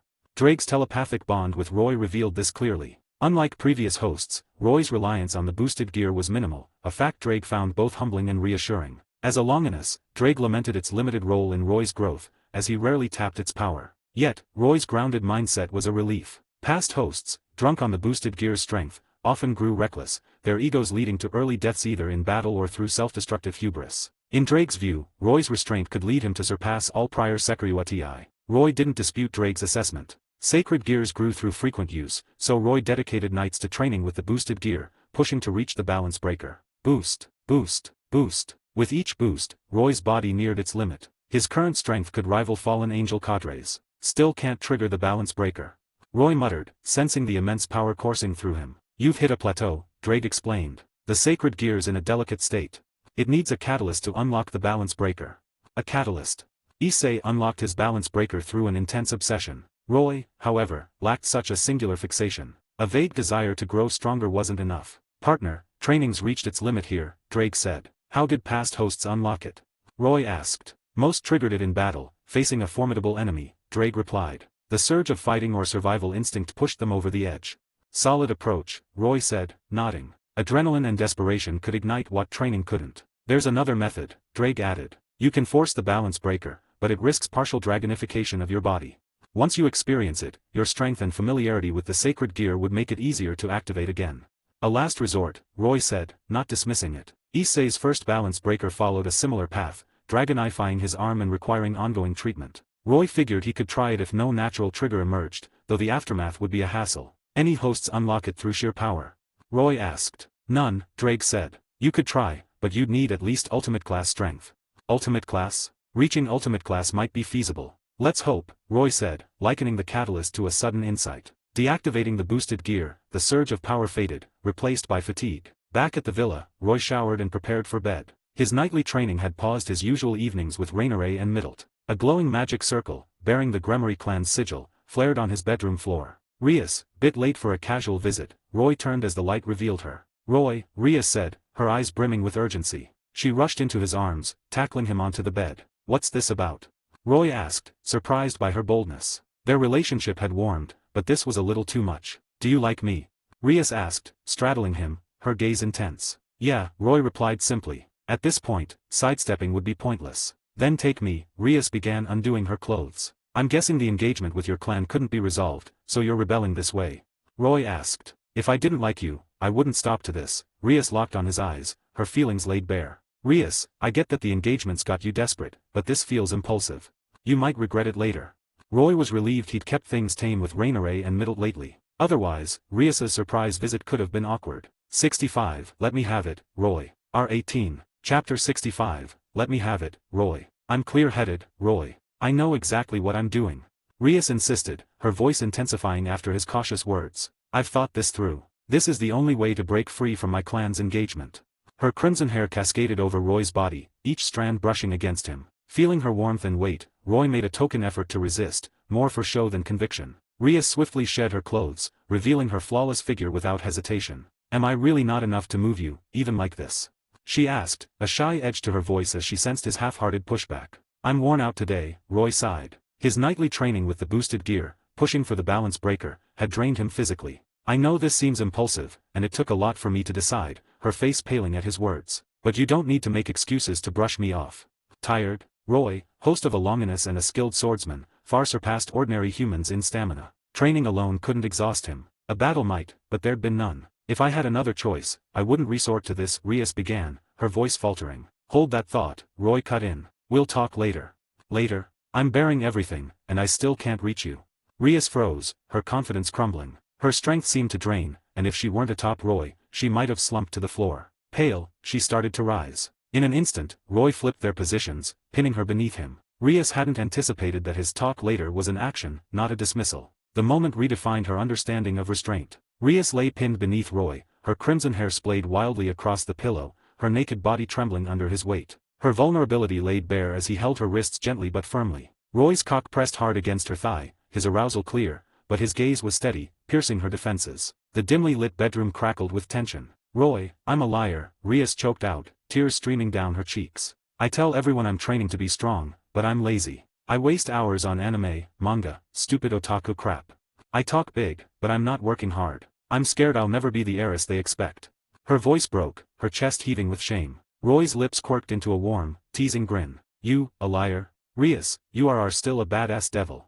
He leaned close, his breath hot against her ear. Don't worry about that. I'm here training, fighting, everything. We're a team now.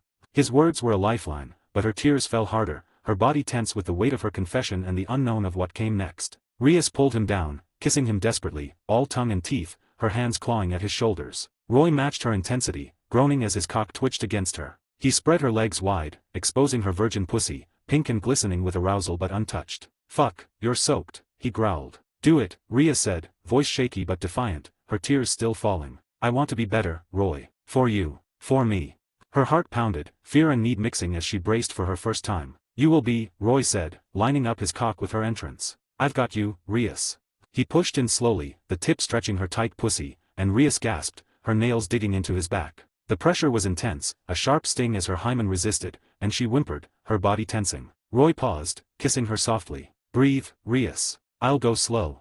She nodded, tears spilling, and he pressed deeper, breaking through her virginity with a sudden sharp pain. Rias cried out, a mix of hurt and relief, and Roy stilled, letting her adjust. A trickle of blood stained the sheets beneath her, proof of her first time, and she clung to him, her breaths ragged. It hurts, she whispered, voice small. I know, Roy murmured, kissing her tears away. It'll get better. I'm here. He moved slowly, shallow thrusts, and the pain began to ease, replaced by a growing heat. Rias moaned softly, her pussy stretching to take him, the sensation overwhelming but addictive. Roy's thrusts deepened, steady but not rough, the bed creaking as he fucked her. I'm such a slacker, Rias panted, her voice breaking as pleasure mixed with her shame. I waste time, but I want to change.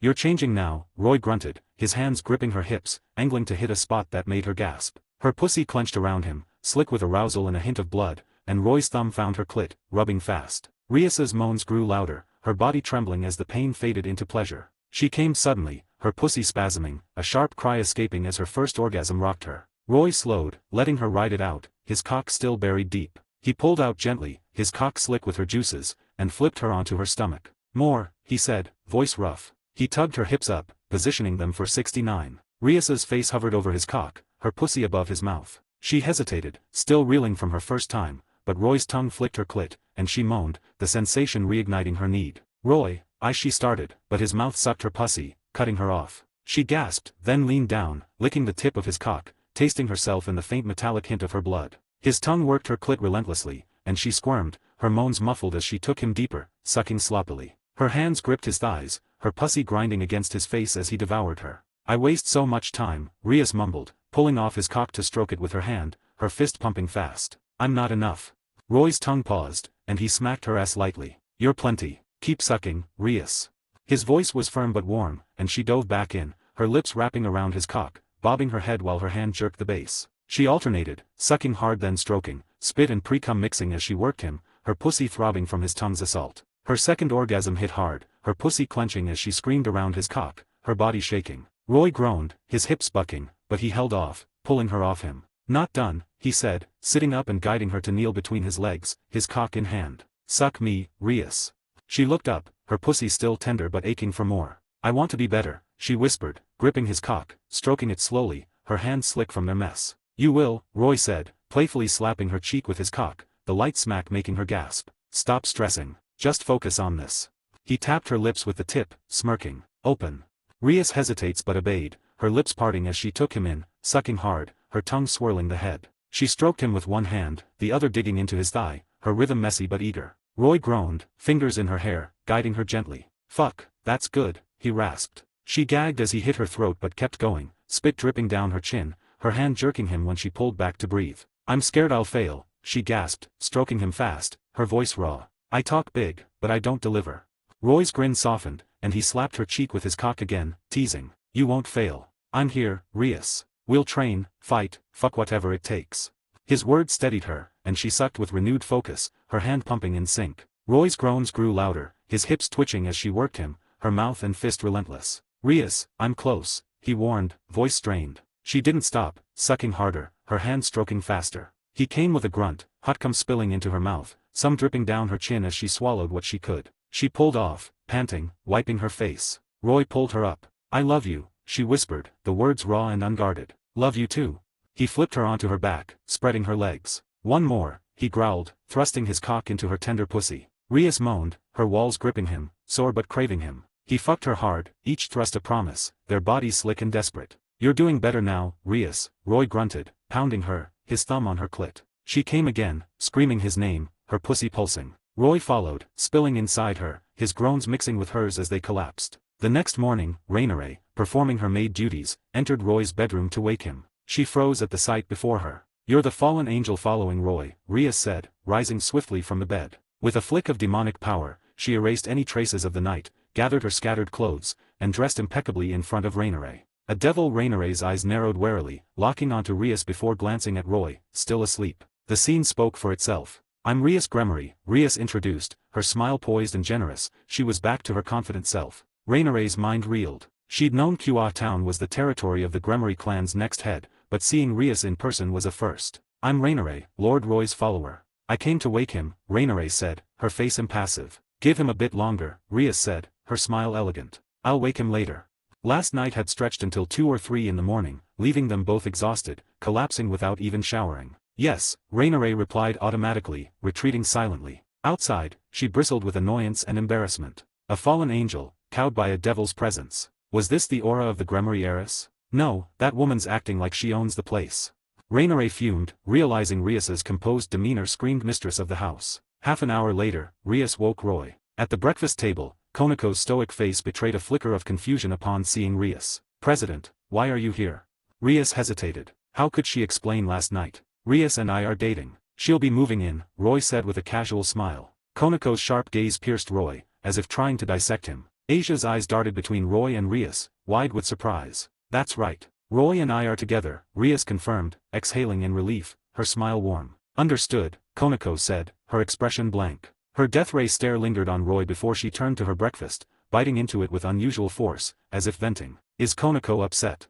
Rias whispered to Roy, leaning close. Konako's lack of expression didn't fool Rias, who'd watched her grow up and could read her subtle cues. "Maybe because of me," Roy ventured, uncertain. Konako knew about his nights with Rainare and Middlet. Adding Rias to the mix likely didn't sit well. "No way. Konako likes you," Rias said, chuckling softly. "You don't think she's jealous because I got to you first, do you?"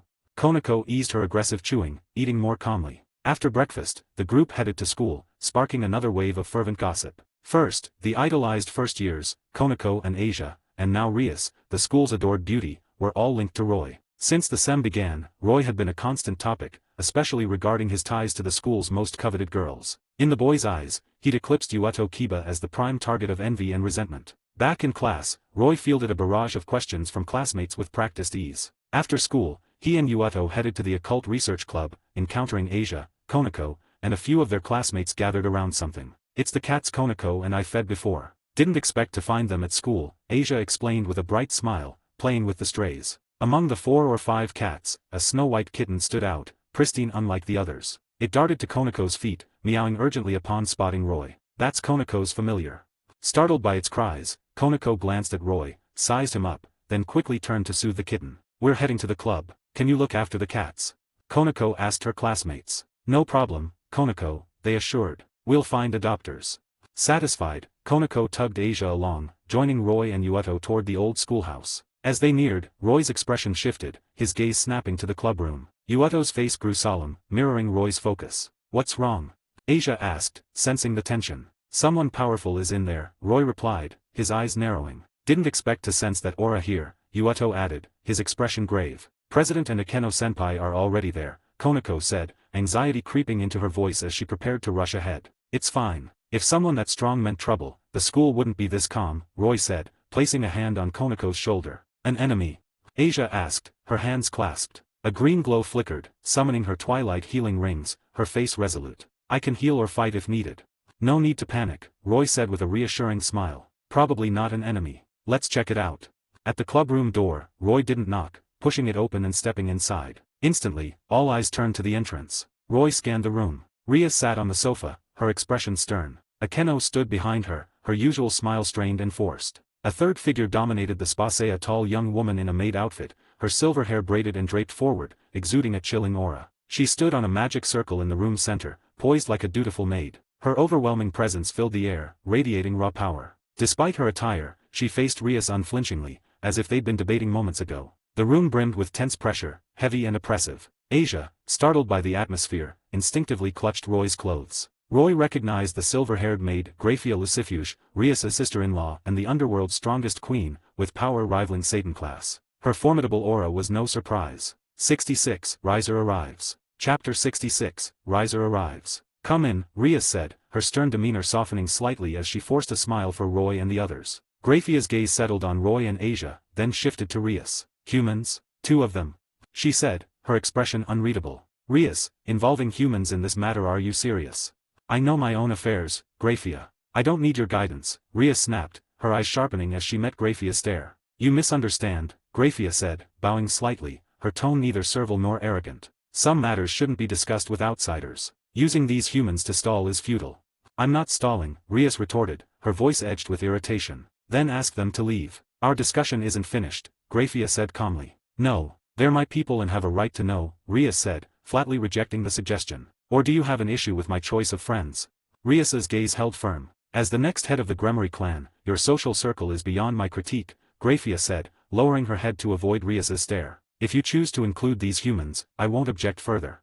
Humph, Rias scoffed, her tone biting. My stance is clear. I won't agree to the marriage with the Phoenix clan. I'll never marry Riser Phoenix. Are you serious? Graphia asked, her eyes narrowing with a chilling intensity, dropping formalities. The air grew heavy with her presence. I've told my clan repeatedly I want this engagement cancelled, Rias said, unflinching. You defy the will of your father and Lord Lucifer? Graphia asked, her voice deceptively light. The mention darkened not only Rias's expression but also those of Akeno, Konako, and Yueto. Lord Lucifer. Asia whispered, startled. As a former saint, she knew the weight of that name. In the Bible, Lucifer was a towering figure, a high-ranking angel who fell, leading a third of heaven's angels to become devils, the underworld's first Satan. Rias's older brother is the current Satan Lucifer, Konako explained quietly to Asia. Her brother. Asia's eyes widened, glancing at Rias. Rias gave a bitter smile, nodding. I'd rather not lean on my brother's name if I can help it. I understand, but even without that title, you're still the Gremory heiress, Graphia said evenly. Please don't bring shame to the clan. So they can force me to marry someone I don't love. Rias's face twisted with anger. It's part of your duty as a Gremory, Graphia replied, unmoved. I know my duties, but I won't sacrifice my happiness for them, Rias said, her tone resolute. Tell my father and brother I've found someone to spend my life with. If they keep pushing Riser, I won't return to the clan until they drop it. Someone for life. Graphia's composed facade cracked, a flicker of emotion breaking through. You're the Gremory heiress. Your actions reflect on the clan. With an existing engagement to the Phoenix clan, this choice could harm the Gremory name. Don't lecture me about the clan. I know what I'm doing, Rias said coldly. As the next head, I have the right to choose who I love. Who is he? Graphia asked, her voice icy. No need to tell you, Rias said, a flash of regret crossing her face. She'd spoken too soon. waiting until a pregnancy could have shielded Roy from scrutiny, securing him under grimoire protection. "It's me," Roy said, stepping to Rias's side. He wouldn't let her face this alone. Graphia stared, stunned for a moment, then spoke with disbelief. "Rias, even to defy your clan, choosing a human? If your father and Lord Lucifer learn you've picked someone so insignificant." "Enough, Graphia," Rias cut in, her face cold. "You have no right to judge Roy like that." "You're being reckless," Graphia said, her calm giving way to an elder's reprimand. "Letting a human meddle in a marriage between two devil clans? Do you want him dead? There's still time to reconsider before the Phoenix clan finds out." "I won't let anything happen to him," Rias said, her voice unwavering. "This marriage was decided by both clans. A human can't disrupt it," Graphia said, sighing. "Do you think you can challenge their combined power? Even if the Grimoire clan holds back, the Phoenix clan's strength is beyond you." "I've given myself to Roy completely," Rias said with a faint chuckle. "If you count the hours, a child isn't out of the question. Last night's fervor might have borne fruit. Pureblood devil pregnancies were rare, but human-devil pairings had higher odds. If needed, she'd keep trying until it happened. A child would silence objections." The room's attention snapped to Roy. Graphia's gaze turned razor-sharp, as if she could tear him apart. "Human, your name is Roy?" Graphia asked, swiftly regaining her composure, her maid's poise impeccable. "Yes," Roy nodded. "You heard me," Graphia said. "You must know something of devil affairs to have Rias's trust. You're in grave danger. Your life, even your family's, is at risk. Abandon Rias now, and I'll ensure the Grimoire clan neutralizes those threats." "No way I'd abandon someone I love," Roy said, gently wrapping an arm around Rias's waist. "Do you grasp the danger you're facing?" Graphia asked, her tone steady but pressing. "Graphia, stop intimidating him," Rias snapped. "May I speak, Lady Graphia?" Akeno said, smiling. With Graphia's nod, she continued. "Roy is the host of a sacred gear, the boosted gear, wielded by the Sekiruati. Boosted gear." Graphia's composure faltered, surprise flickering across her face. Roy's aura was strong, but she hadn't pegged him for the Sekiruati. A massive magic circle flared in the clubroom's corner, pulsing with light and vibrating the air. A bird-like emblem with outstretched wings materialized at its center. "What's that?" Asia whispered, eyes wide. Flames erupted along the circle's edge, and a figure emerged from the blaze. Rias's expression darkened, her eyes narrowing with hostility. "The human world's air is filthy as ever." Rias, riser, clad in his flamboyant red suit, stepped from the circle, head bowed in a theatrical pose. His words cut off mid-sentence as his eyes locked on Roy. "Why are you here?"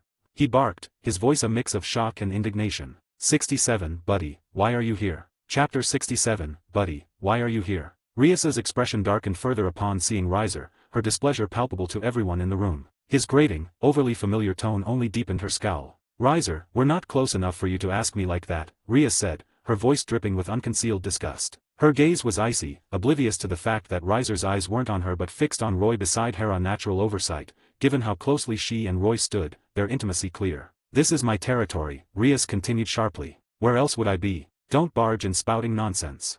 Riser ignored her, his stare locked on Roy, shock and fury warring in his expression. "That's what I'd like to ask," Roy said, a playful smile curling his lips. Feigning confusion, he added, "Buddy, what are you doing here?" "Buddy." The word stunned Akeno, Konako, Yuato, and Rias. Even Graphia glanced at Roy, her curiosity piqued. "Why I'm here is none of your concern." Riser snapped, his temper flaring. Roy had left a sour impression from their first encounter, and meeting him again in Kua Town felt like a cruel twist. Twice in the human world, twice crossing paths with this infuriating human. It was maddening. "Answer me, why are you here?"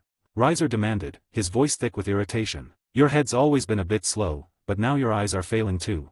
Roy replied, his tone mockingly exasperated. "Can't you see I'm in Kua Academy's uniform?" Riser's gaze flicked to Roy's attire, and the sight nearly sent him into a rage. Roy's arm was wrapped around Rias's waist, their closeness screaming affection. "You." Riser's forehead veins pulsed, a fiery aura flaring as if his head might combust. "Get your filthy hands off Rias, you brat!" he roared. "Buddy, you're overstepping," Roy said, rolling his eyes. "What's it to you if I hold my girlfriend? Human, are you begging to die?" Riser's aristocratic facade shattered, his voice raw with fury. Flames erupted around him. "Riser, what do you think you're doing?" Rias stepped in front of Roy, her eyes blazing. A surge of crimson demonic power radiated from her, matching Riser's intensity. "Try touching Roy, and I'll make you regret it," she said, her voice cold as steel. "Lord Riser, restrain yourself," Graphia's gaze pinning Riser. "An incident here would complicate matters for us." "Rias, you too," she added, glancing at her. "Fine, for the Underworld's strongest queen, I'll hold back," Riser said, dousing his flames with visible effort. "But I demand an explanation." His suppressed rage was palpable, the grievance cutting deep. This wasn't the first time Roy had humiliated him. During his last attempt to dissolve an engagement, Roy had infuriated him, defended by his sister. Now, his fiancé, Rias, shielded Roy too. The parallels were galling. Rias nodded, her demonic power receding as the tension eased. Lord Riser, Rias, Lord Roy, Graphia said, addressing them calmly. Let's sit and discuss this. I believe we're all curious about the connection between Lord Riser and Lord Roy. Only by clarifying this can we address the Gremory Fennex matter. Lord Roy. Riser blinked, thrown by Graphia's honorific but dismissing it as deference to Rias. I'll make tea, Akeno giggled with intrigue. She slipped into the compartment, swiftly brewing a pot of black tea. Riser sat on the sofa opposite Rias, his face a mask of resentment. Rias and Roy sat together, their closeness radiating the easy intimacy of lovers, further stoking Riser's frustration. This is Riser Fennex, a pure-blood high-class devil and third son of the esteemed Fennex clan, Graphia said, glancing at Roy. He is also Rias's fiancé. That name sounded familiar, Roy said, feigning sudden realization. So you're the one engaged to Rias' buddy. Shut up, human. I'm not your buddy. Riser barked, bristling. Stop acting like we're kin. He was certain Roy had nearly slipped up, intending a different jab. Buddy, don't be so cold. Roy said, grinning as if they were old friends. We almost became family. Remember how well we got along? Almost family. Rias asked, her curiosity piqued. Akeno returned with the tea tray, pouring cups for everyone. Tea, please, she said, smiling, then stood by the sofa, clearly eager for the gossip. Konako, Yueto, and Asia leaned in, waiting for Roy's explanation. It's no big deal, Roy said, his hand subtly brushing Rias's waist as he spoke, eliciting a faint blush from her. My family had a marriage contract with the Fennex clan's forebears. It was dormant until my generation, when I was set to fulfill it with Ravel. But we dissolved it last summer. Riser's jaw clenched, Roy's casual touch on Rias pushing him to the edge. Only Graphia's presence kept him in check. I've never heard of the Fennex clan engaging with humans, Graphia said, nodding thoughtfully. This connection is unexpected. Devil clans, with their pride, often scorned humans. The Fennex clan, while less overt in their disdain, valued pure bloodlines. A human marriage contract was surprising, especially without foreknowledge of Roy's Sekryuati status, which no one could have predicted generations ago. Just an old promise, Riser muttered dismissively. Rias shot him a mocking glance. So the Fennex clan breaks engagements too, she said, her voice laced with scorn. The news wasn't enough to end her engagement, but it gave her leverage to challenge it. Got a problem with that? Riser snapped. It wasn't suitable, so it ended. Simple. No problem at all, Rias said, her mood visibly lifting. Now that my history with this human is clear, explain your situation. Riser glared at Roy and Rias. 68, Riser, I'm going insane. Chapter 68, Riser, I'm going insane. There's no need for detailed explanations about my relationship with Roy, Rias explained. As you can see, we're a couple. Seizing the opportunity, Rias hadn't anticipated the tangled history between Roy and the Fennex clan, but it handed her a strategic advantage, a potential wedge to dismantle her engagement. Riser's gaze locked onto Roy, his frustration mounting. The audacity gnawed at him. How dare this human entangle himself with the Fennex clan twice? After you and Ravel came to dissolve our engagement, I took a trip to Japan, Roy explained casually. Pure chance, really. I met Rias and fell for her at first sight. So, I transferred to Kua Academy. We grew close over time, and today, we made it official. Rias smiled at Roy, nodding. That's right. Roy's the one I've chosen for life. For life. Riser's face turned ashen, his voice low and bitter. Then what am I, your fiancé? Our engagement isn't suitable, so I'm ending it, Rias said bluntly. Riser's expression darkened further, her words twisting his own earlier defense against him. But then, a smirk crept across his face as realization dawned. Rias, I know you've been fighting your clan to cancel our engagement. You despise me, fine. But using this brat as a shield, you're either humiliating yourself or mocking me. Rias, your Gremory name weeps, he added, his tone dripping with sarcasm. In Riser's mind, the dating since today claim was too convenient. More likely, Rias was wielding Roy as a ploy to escape their engagement, a naive tactic, he thought. Rias's next words, however, shattered his assumptions. Riser, stop deluding yourself, she said, her smile steady and unwavering. We Gremory are devoted devils. Once we choose a lifelong partner, we never waver. Roy isn't a shield's my mate. I've given myself to him completely. Completely. Riser's face froze, his glare snapping to Roy. You're joking, right? You gave yourself to a human. Yes, Rias said, her calm unshaken. I've chosen Roy, and I hold nothing back.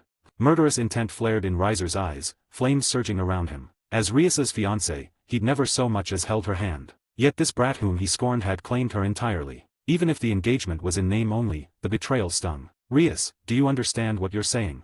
Riser growled. Lord Riser, what's done is done, Graphia said evenly. Anger won't help. We need solutions.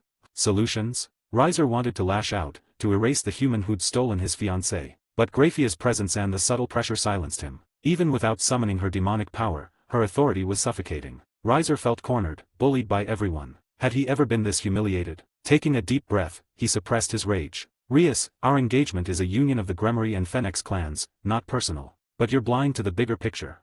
The Gremory clan's position is precarious, isn't it? He sneered. Centuries of war with angels and fallen angels have decimated pure-blood devils. Even in this fragile peace, skirmishes persist. Young devils like you, lingering in the human world without clan protection, are vulnerable. It's not unheard of for a pure-blood heir to die in a clash, severing a clan's bloodline, Riser continued, his confidence growing. Your clan has only 2 heirs. Lord Lucifer can't inherit the dukedom. That leaves you to carry the Gremory legacy. As a pureblood, you're duty-bound to preserve the bloodline, he said coldly. I don't care if you're no longer a virgin. This marriage is about lineage. Abandon your defiance, fulfill our engagement, and I'll overlook your indiscretions. Riser, stop talking nonsense, Rias said, unfazed. As the Gremory heiress, I'll ensure the bloodline continues through Roy's children. I'll bear his heirs and choose one to lead the clan. Choose one. Riser's lips trembled with rage. How many brats do you plan to have with this guy? Lord Sertsk's, Queen, I've tried to compromise, Riser said, turning to Graphia, who remained impassive. His gaze shifted to Roy, the source of his humiliation. Even if I burn this human to ashes, I'll drag you back to the underworld to complete our engagement. Riser, you want to fight? Rias's expression chilled, her demonic power simmering. Don't worry. We owe his family a debt, so I won't kill him, Riser declared. But I'll make him suffer until you comply. Roy's family had once saved their father, a debt that bound Riser from outright killing him. To murder a benefactor would tarnish the Phoenix name. But Roy's interference in the Gremory-Phoenix marriage demanded retribution. Buddy, Roy said cautiously, what if and I'm just saying there's a chance you can't beat me? Is your brain broken? Riser shot back, seizing the chance to vent. Think Rias's protection makes you untouchable? A mere human, delusional enough to challenge me. Rias, your taste is abysmal, he sneered. Lord Riser, Graphia said calmly, Lord Roy is the host of the boosted gear, this generation's Sekiruati. Riser fell silent, his face stiffening. Graphia's words carried undeniable weight. The 2 heavenly dragons Sekiruati and Hakuriwa were legendary, their power eclipsing other Longinus. Their storied battles had cemented their fearsome reputation, synonymous with raw might. The Phoenix clan, by contrast, was known for immortality, not strength, a trait more frustrating than formidable. No wonder Graphia used honorifics for Roy. Everyone knew he was the Sekiruati except Riser, it seemed. Roy caught Riser's stunned look, confirming the Sekiruati title's weight. Riser, he said with a sigh, we nearly became family, and our families have history. Fighting would sour things, don't you think? I was actually glad to learn Rias's fiancé was you, Roy continued. Sure, you've got a temper, but you're reasonable. Knowing Rias and I are truly in love, you'd support us, right? Reasonable? Him. Rias scoffed, her contempt for Riser undisguised. She doubted he'd ever be swayed by logic. Trust me, Roy said, pulling out his phone and navigating to a video surveillance clip from when Riser and Ravel visited to dissolve their engagement. He placed the phone on the table, ensuring everyone could see. The footage showed Riser's initial rage, barely restrained by Ravel's intervention, until Roy agreed to end the engagement, easing the tension. In the video, Roy said, honestly, I'm not keen on arranged marriages. It's outdated family dictating marriage without considering our feelings. Love should be mutual for happiness, don't you agree, buddy? Riser replied, humph, a brat with some sense. I'll give you that. Roy paused the video. See, buddy's reasonable, isn't he? Riser, you agree with this view? Rias said, her teasing glance cutting. Then dissolve our engagement already. Riser's face burned with shame under the group's curious stares. You stalked me? He demanded, mortified. What? Roy blinked, feigning confusion. Why else would you have this video? Riser growled. At the time, Riser's anger had blinded him to Roy's maneuvering. Watching it now, as a bystander, he felt played led along by Roy's words. The scrutiny of the room amplified his embarrassment. In his mind, Roy had orchestrated this, a calculated trap. Riser, Roy said, his tone laced with mock pity, you're a cultured devil. Why think so small? Surveillance cameras are standard in human homes these days. Exactly, Rias added. Even QA Academy is lined with them. This clip was just preserved from that day's footage, not overwritten, Roy said, inwardly praising Riser's paranoia. Riser's humiliation peaked. How was he supposed to know humans rigged their homes with cameras? Even in the underworld, such measures were rare. 69 Rias, finally. Chapter 69, Rias, finally. Under Roy's gaze, Riser's face cycled through shades of different color, as if he'd swallowed something vile. His discomfort was palpable. Just because he rarely visited the human world and was unaware of its customs, he was labeled a bumpkin. Riser's chest tightened, a wave of dizziness threatening to overwhelm him. He sensed Roy was toying with him, but he couldn't pinpoint any falsehood. Roy's words sounded infuriatingly reasonable, leaving him no ground to counter. As a devil who wields wind and fire, the human world's air is too foul, Riser said stiffly. I don't come here unless it's critical, so I'm not versed in its developments. No worries, I don't hold it against you, Roy said magnanimously. Riser's face soured further. Who was apologizing? He was explaining his ignorance of human ways, not seeking forgiveness. What was Roy playing at? Suspicion gnawed at Riser. Roy was deliberately rattling him. Yet, neither his clan's influence nor his personal strength could force Roy to yield. How had an ordinary human become the Secretary? If Riser had known Roy wielded the boosted gear, he'd never have rashly confronted him to dissolve Ravel's engagement. Now, he was trapped in an awkward stalemate, unable to advance or retreat. Rias, I said those things, Riser admitted, addressing her earnestly. But my clan's situation differs from yours. Ravel isn't burdened with Fennec's responsibilities. The clan head has no grand expectations for her, only that she lives happily. That's why she enjoys freedoms others don't. Riser, when did you get so eloquent? Rias said, her half-smile unshaken by his words. She was surprised to see him so rattled, a testament to Roy's knack for getting under his skin. I'm stating facts, Riser said, his tone heavy with frustration. Your Gremory clan. Enough with your speeches, Rias cut in flatly. I don't need your commentary. Riser's prepared tirade lodged in his throat, his expression a mix of indignation and disbelief. Konako, Roy called, waving her over. Puzzled but obedient, Konako stepped to Roy's side. Go to my bedroom, second drawer of the bedside table, and grab a card, Roy instructed. Got it, Konako nodded. She moved to the room's central magic circle, activated it, and vanished. Roy, what card is Konako fetching? Rias asked. One Riser gave me last time, promising to fulfill a request, Roy said. Honestly, I'd nearly forgotten about it until today. He resumed the paused video on his phone, displaying the moment Riser made the promise during their engagement dissolution. In the footage, Riser said, if you have any requests, we'll compensate you. It's our fault, after all. Roy replied, no need. Your clan honoring such an old promise shows integrity. Making demands now would feel petty. Riser insisted, don't play coy, human. My offer stands, name your price, and I'll deliver. It's the Fennec's way. Roy said, fine. Since you're so insistent, I'll hold on to the favor. I'll call it in when I need something. Riser declared, very well. I, Riser Fennex, grant you one request, to be fulfilled in the name of my clan's honor. I thought Riser was just some eccentric noble with odd speech, so I didn't take it seriously, Roy said, feigning a sigh. Turns out, he meant it. Riser's face darkened to a storm cloud. His first time making such a vow, only to be dismissed as a quirky pose Rand now doubted as insincere. Luckily, I kept the card because its pattern caught my eye, Roy said, as if relieved. Didn't think I'd need it today. Rias, Akeno, Konako, Ueto, and Asia eyed Riser with peculiar expressions. The video showed Roy uninterested in exploiting the situation, while Riser practically begged him to accept the favor. They sensed Riser's regret was visceral. Roy, are you really using that promise to end my engagement with Rias? Riser asked, his face grim, using Roy's name for the first time. What else would I use it for? Roy asked, smiling faintly. You could ask for something else. Wealth, women, power, longevity, Riser said. I can deliver, and you'd earn the Fennex clan's friendship. Riser should get your head checked, Roy said, shaking his head. Do you think the Secretary lacks any of that? Riser froze. A wielder of a longinus like the boosted gear wouldn't want for such things. He'd hoped to tempt Roy, but it was a futile grasp. Besides, if I have wishes to fulfill, Roy said, gesturing to Rias, I'd ask Rias. She's a devil, a Gremory heiress, she'd handle it better than you. Exactly, Rias said, nodding. Money, power, easy. As for beauties, she paused, glancing at Akeno, who smiled coyly. I'm not short on those either. Riser's heart sank further. Rias resisted marrying him with every fiber, yet bent over backward for Roy's every whim. I'm back, Konako announced, reappearing in the teleportation circle with a card etched with a Fennex pattern. Here, she handed it to Roy. Thanks, Roy said, taking it. Rias, how do I use this? Think about a wish and the devil would be summoned, Rias explained. Hand it over. I'll honor your request. Riser said, his face black as he lunged for the card. No need for formalities, Roy said, grinning. I've never summoned a devil before. Riser snatched the card, fuming. He was now certain Roy was toying with him. I'll agree to end the engagement, but I won't deal with the Gremory and Fennex head objections. That's your problem, Riser said, snorting coldly. And you, he added, glaring at Roy as a Fennex-patterned magic circle flared beneath him, flames rising to light the dim room. This isn't over. With a final look, Riser vanished through the teleportation circle. Finally done, Rias said, exhaling in relief, a relaxed smile breaking across her face. Satisfied.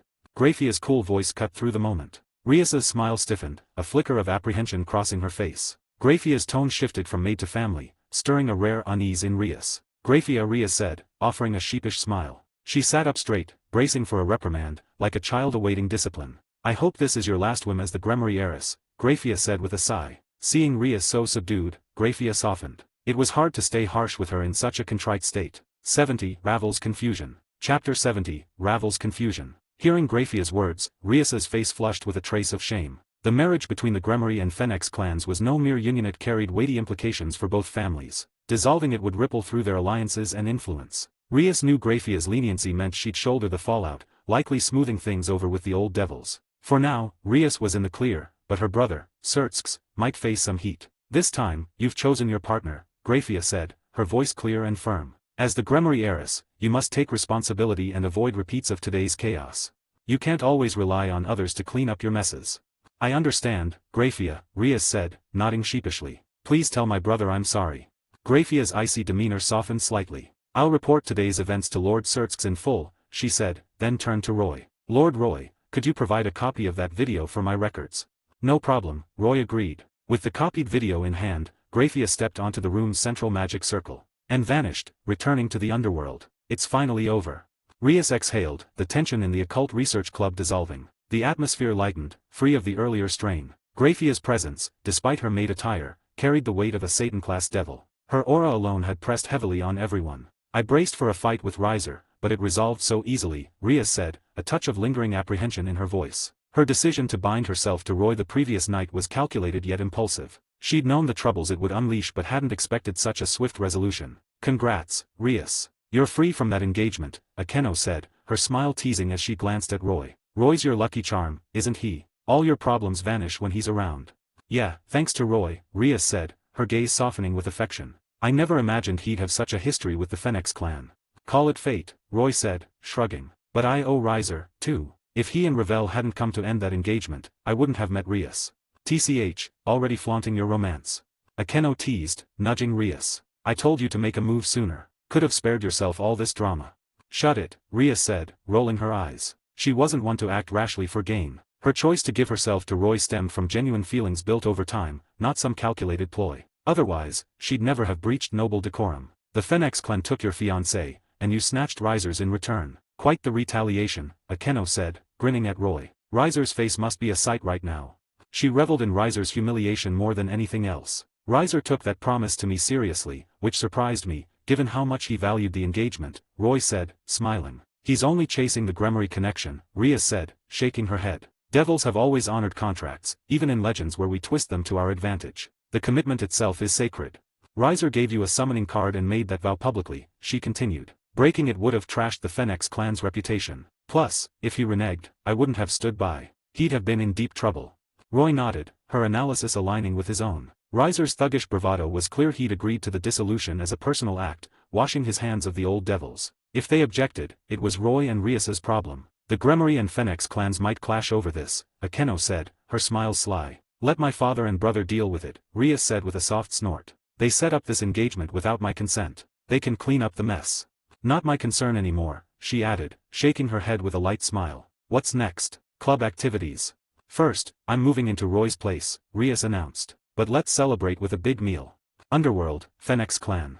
Riser returned, dejected, staring at the card in his hand with simmering rage. Reflecting on his past actions, he felt foolish. Why had he played the noble, offering a promise after dissolving Ravel's engagement? A simple payment would have avoided this disaster. Now, he'd lost both his sister's betrothed and his own fiancée. Back then, he'd imagined Roy summoning him with the card, giving him a chance to intimidate the human. Instead, Roy had turned the tables, humiliating him. A flame sparked in his palm, reducing the summoning card to ashes. Brother, you're back.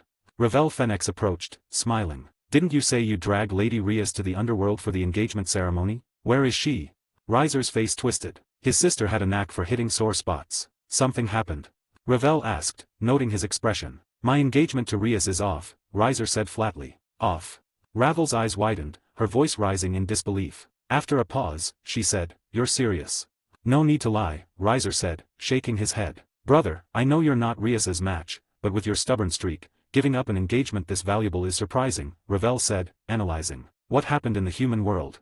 Her words stabbed like an arrow. Was his sister incapable of comfort? Salt in the wound was bad enough. Lord Riser, the Lord Fennex summons you to the meeting hall, a maid said respectfully. Understood, Riser said, his face grim. Rias's engagement fiasco had stirred tensions between the Gremory and Fenix clans. Riser's trip to the human world was known to the old devils in the clan, especially after he'd vowed to retrieve Rias. His return demanded answers. Brother, good luck, Ravel said, her look sympathetic. Failing to bring Rias back and announcing the engagement's end severed ties to the Gremory clan and Satan Lucifer. The old guys would not be pleased. Come with me, Riser said, grabbing Ravel's arm. What? Your engagement mess has nothing to do with me. Why drag me into it? Ravel protested, struggling as he pulled her along. She had no desire to face those old devils. It's got everything to do with you, Riser said, sneering. Don't think you're escaping. Brother, if you need someone to share the blame, grab our brothers, not me. Ravel said, indignant. They won't do, Riser said. Your ex-fiancé, Roy, is the reason Rias and I are done. Roy hadn't just contributed, he'd single-handedly unraveled the engagement. Riser felt utterly betrayed. What? Roy? Ravel's mind flashed to Roy's face, her confusion deepening. What's he got to do with this?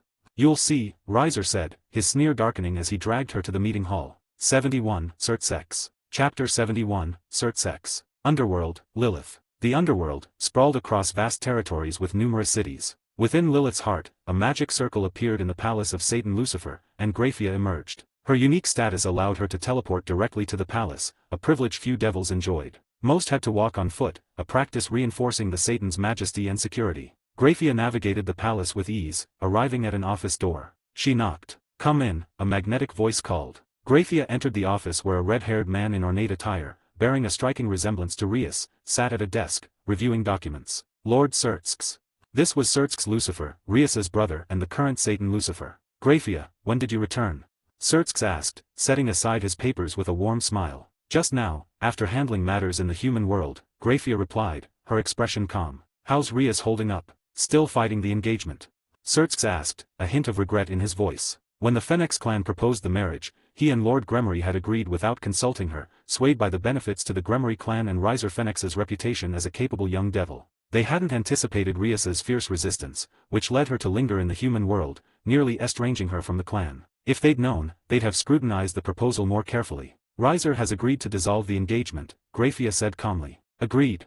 Searxx blinked, caught off guard. Riser's obsession with the marriage made his capitulation unthinkable. How did Rias manage that? It's complicated, Graphia said. Rias found a boy she loves at school. A boy.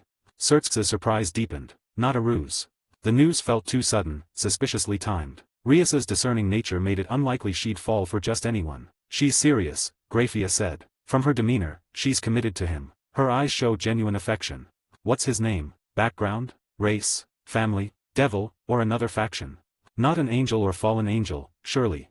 Searxx's questions tumbled out, his composure slipping as his sister's welfare consumed him. Lord Searxx, calm yourself, Graphia said, her tone gently chiding. Sorry, Graphia, I got carried away. Searxx offered an embarrassed smile. Understandable, Graphia said, her glance knowing. She was well aware of his Siscon habits, despite his Satan title. She'll marry eventually, she added. I know, it's just surprising, Searxx said. He must be exceptional to catch Rias's eye. He is, Graphia said, nodding. His name is Roy Flott, a human and the host of the Boosted Gear. Boosted Gear? The Red Dragon Emperor. Searxx's eyes widened, then softened. If he's the Red Dragon Emperor, he's worthy of Rias. Did Riser back off because of Roy's status? Searxx asked. No, Graphia said, shaking her head. Roy has ties to the Fenix clan. She produced her phone, displaying the video copied from Roy, and handed it to Searxx. This explains everything. Searxx watched the short clip with keen interest. Roy used Riser's promise to force the dissolution, Graphia said. That's unexpected, Searxx said, half laughing. What a way to settle it. Fate brought Roy and Rias together. Graphia closed her eyes, a rare smile touching her lips. So my plan was for nothing, Searxx said, shaking his head. As a doting brother, he couldn't ignore Rias's distress over the engagement. Bound by his role as Satan, he couldn't break rules outright but had devised a solution within them, a rating game, the devil's ultimate contest to settle disputes. If Rias wanted to end her engagement, she could challenge Riser in a rating game and win. However, her current strength and peerage lagged behind Riser's. Searxx had planned to delay the wedding until after Rias's university graduation, giving her 4 years to grow strong enough to defeat Riser honorably. It would have been a long wait, but it would have spared her reputation. The Fenix clan won't let this go easily, Graphia warned. They'll likely press you and Lord Gremory. Father and I will handle them, Searxx said, his tone apologetic. I didn't expect Rias to resist so fiercely. She shouldn't bear the burden. As her brother, I owe her that. I haven't seen Rias in a while, he mused, looking at Graphia. Maybe I'll visit the human world to meet this Roy. Lord Sertzks, this is a critical time, Graphia said. Leaving Lilith now would cause upheaval, and it wouldn't help Rias. Wait until things stabilize. True, Sertzks nodded reluctantly. Negotiations with the fallen angels were underway, and his duties were inescapable. Graphia, the Gremory Fennex engagement stirred much talk among devils. Now that it's dissolved, we should clarify why. We can't let others think we bullied the Fennex clan with power. Understood, Lord Sertzks. She retrieved the video from his desk and left the office. 72 Issei. Chapter 72, Issei. The next day, Kua Academy. Roy, Rias, and others walked into the academy under the eyes of everyone, then separated as usual to go to their respective classes. Good morning, Rias. On the way to the third-year school building, Rias met a group of student council members, led by Sona. Sona approached with a smile and greeted her. Good morning, Sona. Buoyed by yesterday's events, Rias maintained an elegant smile, glancing at the council members behind Sona. Out from the student council so early? You must be busy. School activities have piled up, so we're handling some tasks early, Sona explained, then smiled. Congratulations on escaping your engagement to Riser Fennex. I haven't told you yet. How did you know? Rias asked, surprised, then chuckled. You're always so well informed.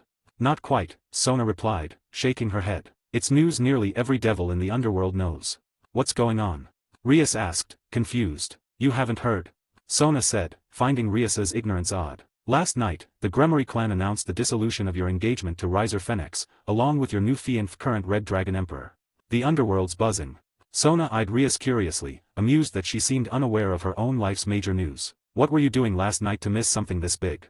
Sona asked. We celebrated breaking the engagement and slept until dawn, Rias said, her tone slightly awkward. The celebration hadn't lasted late, but her lovemaking with Roy had led to a tired night, keeping them up until exhaustion. When did you get so carefree? Sona said, smiling wryly. Such a pivotal moment, and Rias had slept through the fallout. I may have indulged a bit, Rias admitted, embarrassed. What's the deal with you and Roy? Fiancé already? Sona asked, intrigued. That's a fast leap. We're officially dating, Rias said, smiling openly. Dating? Sona paused, then nodded. Makes sense. You wouldn't accept another arranged match unless you truly cared. Rias agreed silently. Her engagement to Riser had been a clan decision, but her bond with Roy was her choice. Thanks to Roy, the engagement ended, Rias said. No one expected his connection to the Fennex clan. Indeed, Sona said, nodding. But your engagement to Roy has stirred some resentment. Many young devils want to challenge him. Rias, as the Gremory heiress and Satan Lucifer's sister, was a coveted prize. Even Roy's status didn't deter some devils, who felt a human unworthy of a pureblood like Rias. Roy had become a target of envy and spite. They wouldn't dare confront him in Kua Town, Gremory territory. Challenging Roy there would insult the clan, regardless of his strength. My father and brother are too eager, spreading this news, Rias said, shaking her head. They're causing trouble for me. Despite her words, her smile betrayed her amusement. Talking to you always leaves me a bit envious, Sona sighed. Congrats, Rias. You found someone you love. My problem's solved, but what about you? Rias asked, glancing at Sona. As besties, Rias and Sona shared much noble devil lineage, powerful siblings, and unwanted engagements. Sona, too, sought to escape her clan's arranged marriage. I don't have a boyfriend with cosmic luck to help me, Sona said, mixing blessing with envy. But I'll gather my peerage and end my engagement before graduation. Rating game? Rias asked, surprised. A rating game victory, with the engagement as the stake, was the most direct and authoritative way to dissolve it. You found another piece, Rias said, noting a nervous boy in the student council smiling at her. Yes, Sona replied. This is Saji Genshiro, a second year, my new pawn. He's a sacred gear user. Hi, Rias-senpai. I'm Saji Genshiro, Saji said, bowing respectfully. Congrats, Sona. Another step toward your peerage, Rias said, nodding to Saji. That's your second male servant. Sona's prior peerage was mostly female. Taking a male servant signaled both Saji's potential and her urgency to complete her roster. Second. Sona said, puzzled. There's a reincarnated devil in Roy's class, one of your servants, right? Rias asked. To recruit Roy, Rias had visited his class and noticed a reincarnated devil among his peers. I've only taken Saji as a second-year servant, Sona looked confused. Not yours. Rias's expression turned grave. If neither Sona nor Rias had reincarnated that boy, another high-class devil had entered Kua Town, turning a student into a reincarnated devil. It echoed the Fennex clan's recent meddling. We need to investigate, Rias said, thoughtful. Sona, after school, I'll summon that boy to the Occult Research Club. Come by to check it out. Alright, Sona agreed, then departed with her counsel. Rias, her mind heavy with suspicion, returned to her class. After school in the afternoon. Roy received a text from Rias, asking him to bring Issei to the Occult Research Club. He could guess why Issei's status as a reincarnated devil had piqued Rias's interest. "Roy, why does Rias-senpai want me to join the club?" Issei asked, buzzing with excitement as he followed Roy and Yueto to the Occult Research Club. "Maybe not as you're hoping," Roy replied casually as he pushed open the clubroom door. Inside, Rias, Sona, and Akeno awaited the school's top 3 beauty. Issei's eyes sparkled with awe, usually only seeing them from afar. "Greetings, Hayado Issei. I'll be direct. Who is your master?" 73. Who's your master? Chapter 73. Who's your master? Knowing Issei was a reincarnated devil unaffiliated with her or Sona's peerages, Rias cut to the chase, voicing her suspicions directly. "What master?" Issei replied, staring blankly, genuinely puzzled by the question. "It's not wise to play innocent now, Hayado Issei." Rias warned. "Rias-senpai, you're asking such a weird question out of nowhere. I don't know how to answer," Issei replied, scratching his head awkwardly. He sat cautiously, the oppressive aura from Rias, Sona, and Akeno overwhelming him. "Sharp instincts," Rias said, raising an eyebrow at Issei's wary expression. "Your master likely told you to hide your identity, but a low-class devil's aura is hard to conceal, especially from high-class devils like us." Low-class devils? High-class devils? Issei's confusion deepened. The words made sense individually, but together, they were gibberish. Since when was he a low-class devil? Had his lecherous reputation reached the 3rd years, earning him such nickname? "Are you still playing innocent?" Rias sneered. "Fine, I'll be blunt. We're devils, just like you." With a snap, Rias unfurled her bat-like wings. Akeno, Konako, Yueto, Sona, and her council followed, their wings spreading in unison. Issei jumped at the sound, his jaw dropping as wings sprouted from their backs. "Wings, are they real?" he stammered, swallowing hard. The clubroom's ominous setup fueled his imagination. Had he stumbled into a vampire's den? Yet, as an otaku steeped in fantasy games and anime, fear gave way to excitement. Was this a plot trigger, a chance to seize a grand destiny? "What about them?" Issei asked, eyeing Roy and Asia, who lacked wings. "Asia and I aren't devils," Roy said, shaking his head. "You, however, are a devil, with wings like ours," Akeno blinked. "Me?" Issei shrugged his shoulders, half expecting wings to emerge. "Yueto," Rias prompted. Yueto stepped behind Issei, probing his back briefly. "Hey, I'm not into guys." Issei protested, but a pair of black devil wings unfurled. "No way!" Issei's expression twisted as he felt the new appendages. Testing them, he flapped the wings, which moved naturally. "This is real."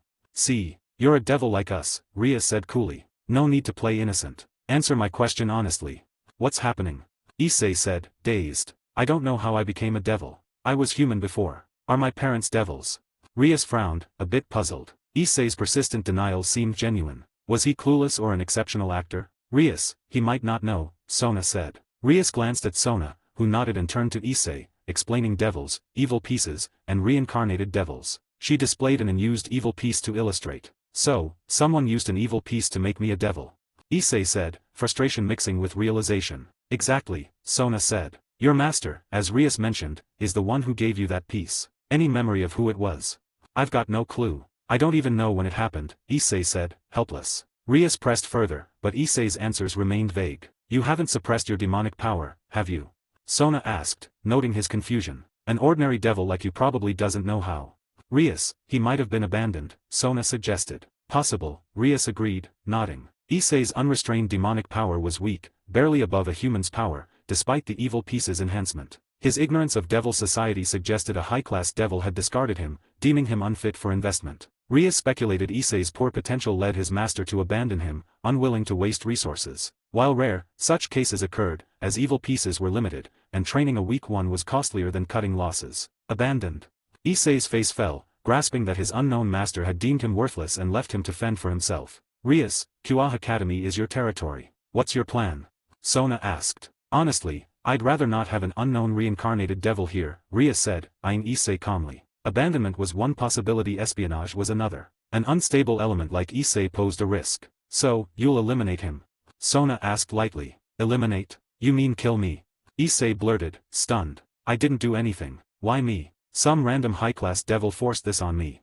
This isn't my choice." He protested. His outburst met with pitying looks, as if he were a fool. "Hayado Issei, you haven't adjusted to our reality," Sona said. "You're a devil now, in a world beyond human norms. Human rights require status and strength, which you lack as a masterless low-class devil in another's territory. Devil society mirrors medieval Europe," she added. "You have no grounds to resist." "President, ease up on my classmate," Roy interjected. Roy couldn't reveal the full truth but felt compelled to protect Issei, having turned him into a devil to save his life. Sona nodded, falling silent. Issei shot Roy a grateful look, touched by his support, and mentally vowed to defend Roy against any slander. Rias, isn't there a way to turn devils back into humans? Roy asked. Issei perked up, nodding eagerly. Yeah, I didn't choose this. Can you make me human again? No such method exists, Rias said, shaking her head. So I'm stuck as a devil. Issei's face paled. The fantastical allure of devilhood had crumbled, leaving him yearning for his ordinary human life. I don't have to eliminate you, Rias said, sighing. But masterless devils like you can become stray devils, driven by unchecked desires. If that happens, you'd be killed. You're part of the second-year pervert trio, harassing girls. Your desires are strong, Konako said bluntly. Issei's face whitened further. I'll stop. I swear, I'm done with that. Even if you don't go stray, leaving Kua town risks death by exorcists, fallen angels, or other devils, Akeno giggled slightly. I'll stay in Kua town, I promise. Issei said desperately. Ria sighed, exasperated. Issei's quick compliance left her at a loss, though she'd never intended to kill him. I'll assign someone to monitor you, Ria said. Once you've learned to live as a devil and proven harmless, I'll report to my clan, allowing you to live normally in my territory. No problem. Issei agreed instantly, then glanced at Konako and Akeno. Will Hanjima-senpai or Tajao-san watch me? President, let's end this guy, Konako said, raising a fist. Sorry, I'm too busy, Akeno rejected. I'll do it, Yuato volunteered. 74, Ravel, what are you doing here? Chapter 74, Ravel, what are you doing here? Seeing Yuato volunteer, Rias nodded, as she had intended for him to monitor Issei. Among her peerage, Yuato was the most suitable choice. 10 minutes later, a dejected Issei and a warmly smiling Yuato left the occult research club, exiting the old schoolhouse to head to Issei's home. Like Konako's supervision of Asia, Yuato would live at Issei's house for a time, monitoring him while teaching him to survive as a devil. A touch of magic would adjust Issei's parents' perception, ensuring they'd accept Yuato's presence. Watching their departing figures, Roy felt a twinge of amusement. In the anime, these two became close friends, but here, their bond formed under such odd circumstances. Roy predicted that by tomorrow, rumors about Issei and Yuato's relationship would sweep Kua Academy. Yuato closely shadowing Issei would make them a focal point. The rumor might even outshine Roy's own notoriety for arriving with Rias, Konako, and Asia 3 famous girls. With plenty of fujoshi among the students, fan-made BL stories about the pair were likely imminent. For now, though, the matter was settled. Despite Issei's lecherous streak, he wasn't malicious. With Yuato's oversight, major issues were unlikely. As long as Issei stayed alive, he could live normally. If Roy found a way to remove the evil piece, Issei could return to being human. Rias, your peerage is stretched thin, Sona warned. Only Akeno's left to protect you. Is that enough? You need more members soon. In the human world, high-class devils relied on their peerages for security. While strong, they couldn't always be vigilant, and peerages covered their blind spots. Konako was tied up with Asia, and now Yuato with Issei. Rias giggled. I'm staying at Roy's place for now. With Konako, Roy, and Asia around, I'm safe. Sona gave Rias a surprised look, unaware she'd moved in with Roy. Though tempted to pry, she held back. Now wasn't the time for gossip. She'd save it for a private moment. Rias, with Issei's matter resolved, I'll head out. The student council has tasks waiting, Sona said, leaving with her peerage. The club's time was mostly free, with no pressing tasks. Roy, have you been to that abandoned church? Konako asked, pulling him aside to a corner. Roy's expression flickered. He'd visited the church shortly after arriving in Kua town, encountering a stray devil. Konako's sudden question suggested she'd connected him to it. Yeah, Roy nodded. Konako's inquiry likely tied to the stray devil. Roy had beaten them to it. Did you notice anyone suspicious there? Like a devil using fire, similar to hellfire? Konako asked. Hellfire? I recall something, Roy said. I faced a stray devil, and it was my first time triggering my sacred gear. He extended his hand, a blood-red flame igniting in his palm. This. Konako sensed it, noting its similarity. It does feel like that power. Drake says I used flames to kill the stray devil. The strain and shock made me forget the next day. It wasn't until I fought fallen angels that I fully awakened the boosted gear and remembered, with Drake's nudge. Drake. She knew little about sacred gears, especially their mechanics. The Red Dragon Emperor, one of the two heavenly dragons, residing in my boosted gear, Roy explained. This flame is one of Drake's abilities. Konako studied him quietly. So it was you. Shiro had caught a familiar scent on Roy, matching one from the abandoned church's woods, prompting her question. Did you find the stray devil's body that day? Roy asked, smiling. Yeah, but you'd burned it to death, Konako said candidly. Roy used a demonic sword from Yuato to kill a stray devil, but at that time, lacking a weapon, he'd instinctively tapped the boosted gear's potential. It added up. Our paths keep crossing in strange ways, Roy said, his tone suggestive. Maybe, even if I hadn't come to Kua town, we'd have met someday and become friends. It was you. Rias laughed. We spent ages trying to track you down, with no leads. Rias was worried a Phoenix was lurking, Akeno chimed in. Realizing their mystery culprit was Roy all along left them amused at the misunderstanding. Fate, I guess. Definitely fate.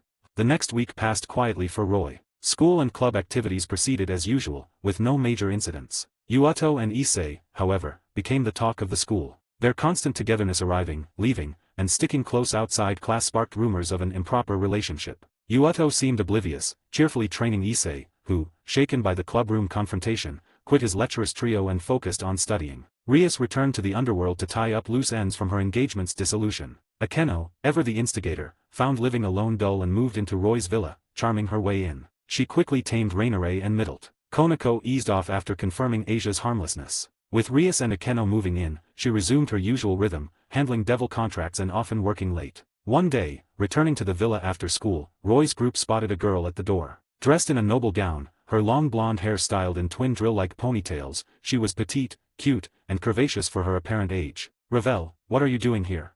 Roy asked. She was his ex-fiancée, Ravel Phoenix, one of the first people he'd met after arriving in this world. 75, once again. Chapter 75, once again. Seeing Ravel at his doorstep, Roy was mildly surprised. He'd assumed their paths wouldn't cross again soon, given their engagement's dissolution and his lack of interest in visiting the underworld. Yet here she was. The girl fidgeted with her skirt, her gaze nervously meeting Roy's, a faint flush on her cheeks. She straightened, trying to project calm. Greetings, Roy, Lady Rias, she said after a moment's hesitation. Roy nodded, his curious scrutiny making Ravel's flush deepen. Her eyes darted away, avoiding his. Greetings, Ravel, Rias replied. Lord Roy, Rainare and Middlet said, stepping forward to greet him. Spotting Ravel, their faces soured. Phoenix, still here.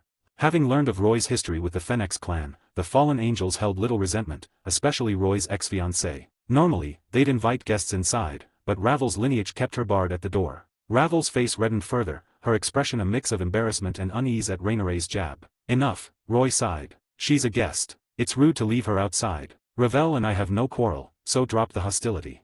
Rainare and Middlet bowed apologetically. I came unannounced, Ravel said, waving off the tension. Let's talk inside, Roy said, inviting her in. Ravel, why come to the human world alone, without guards? Roy asked as they settled in the living room, Rainare off to prepare tea. And Riser? He's protective of you. How's he okay with you visiting me solo?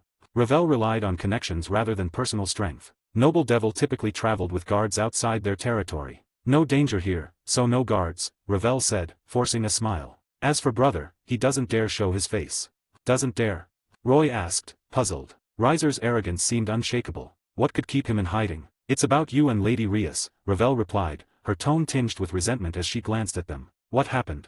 Roy asked. It's tied to a rumor in the underworld, Rias interjected, recounting the gossip. The Gremory Phoenix engagement's dissolution was major news, publicized by the Gremory clan with full context. This transparency, however, spawned a conspiracy theory. Roy and Rias had schemed to trap Riser. The theory hinged on too many coincidences, particularly Roy's involvement. Some believed Roy, the Red Dragon Emperor, and Rias, the Gremory heiress, had been secretly involved long before, both seeking to escape their Phoenix engagements. Riser's visit to dissolve Ravel's engagement handed them the perfect opening, allowing them to outmaneuver him without conflict, leaving the Phoenix clan speechless. Had Roy used force to claim Rias, it'd be understandable the Red Dragon Emperor's might was renowned, and Riser might not have prevailed. But outsmarting Riser? That stung. Red Dragon Emperors were known for brute strength, not cunning strategy, making Riser's humiliation as a fool all the more biting. Exactly, Ravel said, sighing. People used to call brother the third son of Phoenix clan respectfully. Now, they call him the fool of the clan. Someone stifled a laugh. Riser. Roy suppressed a grin. He's had it rough.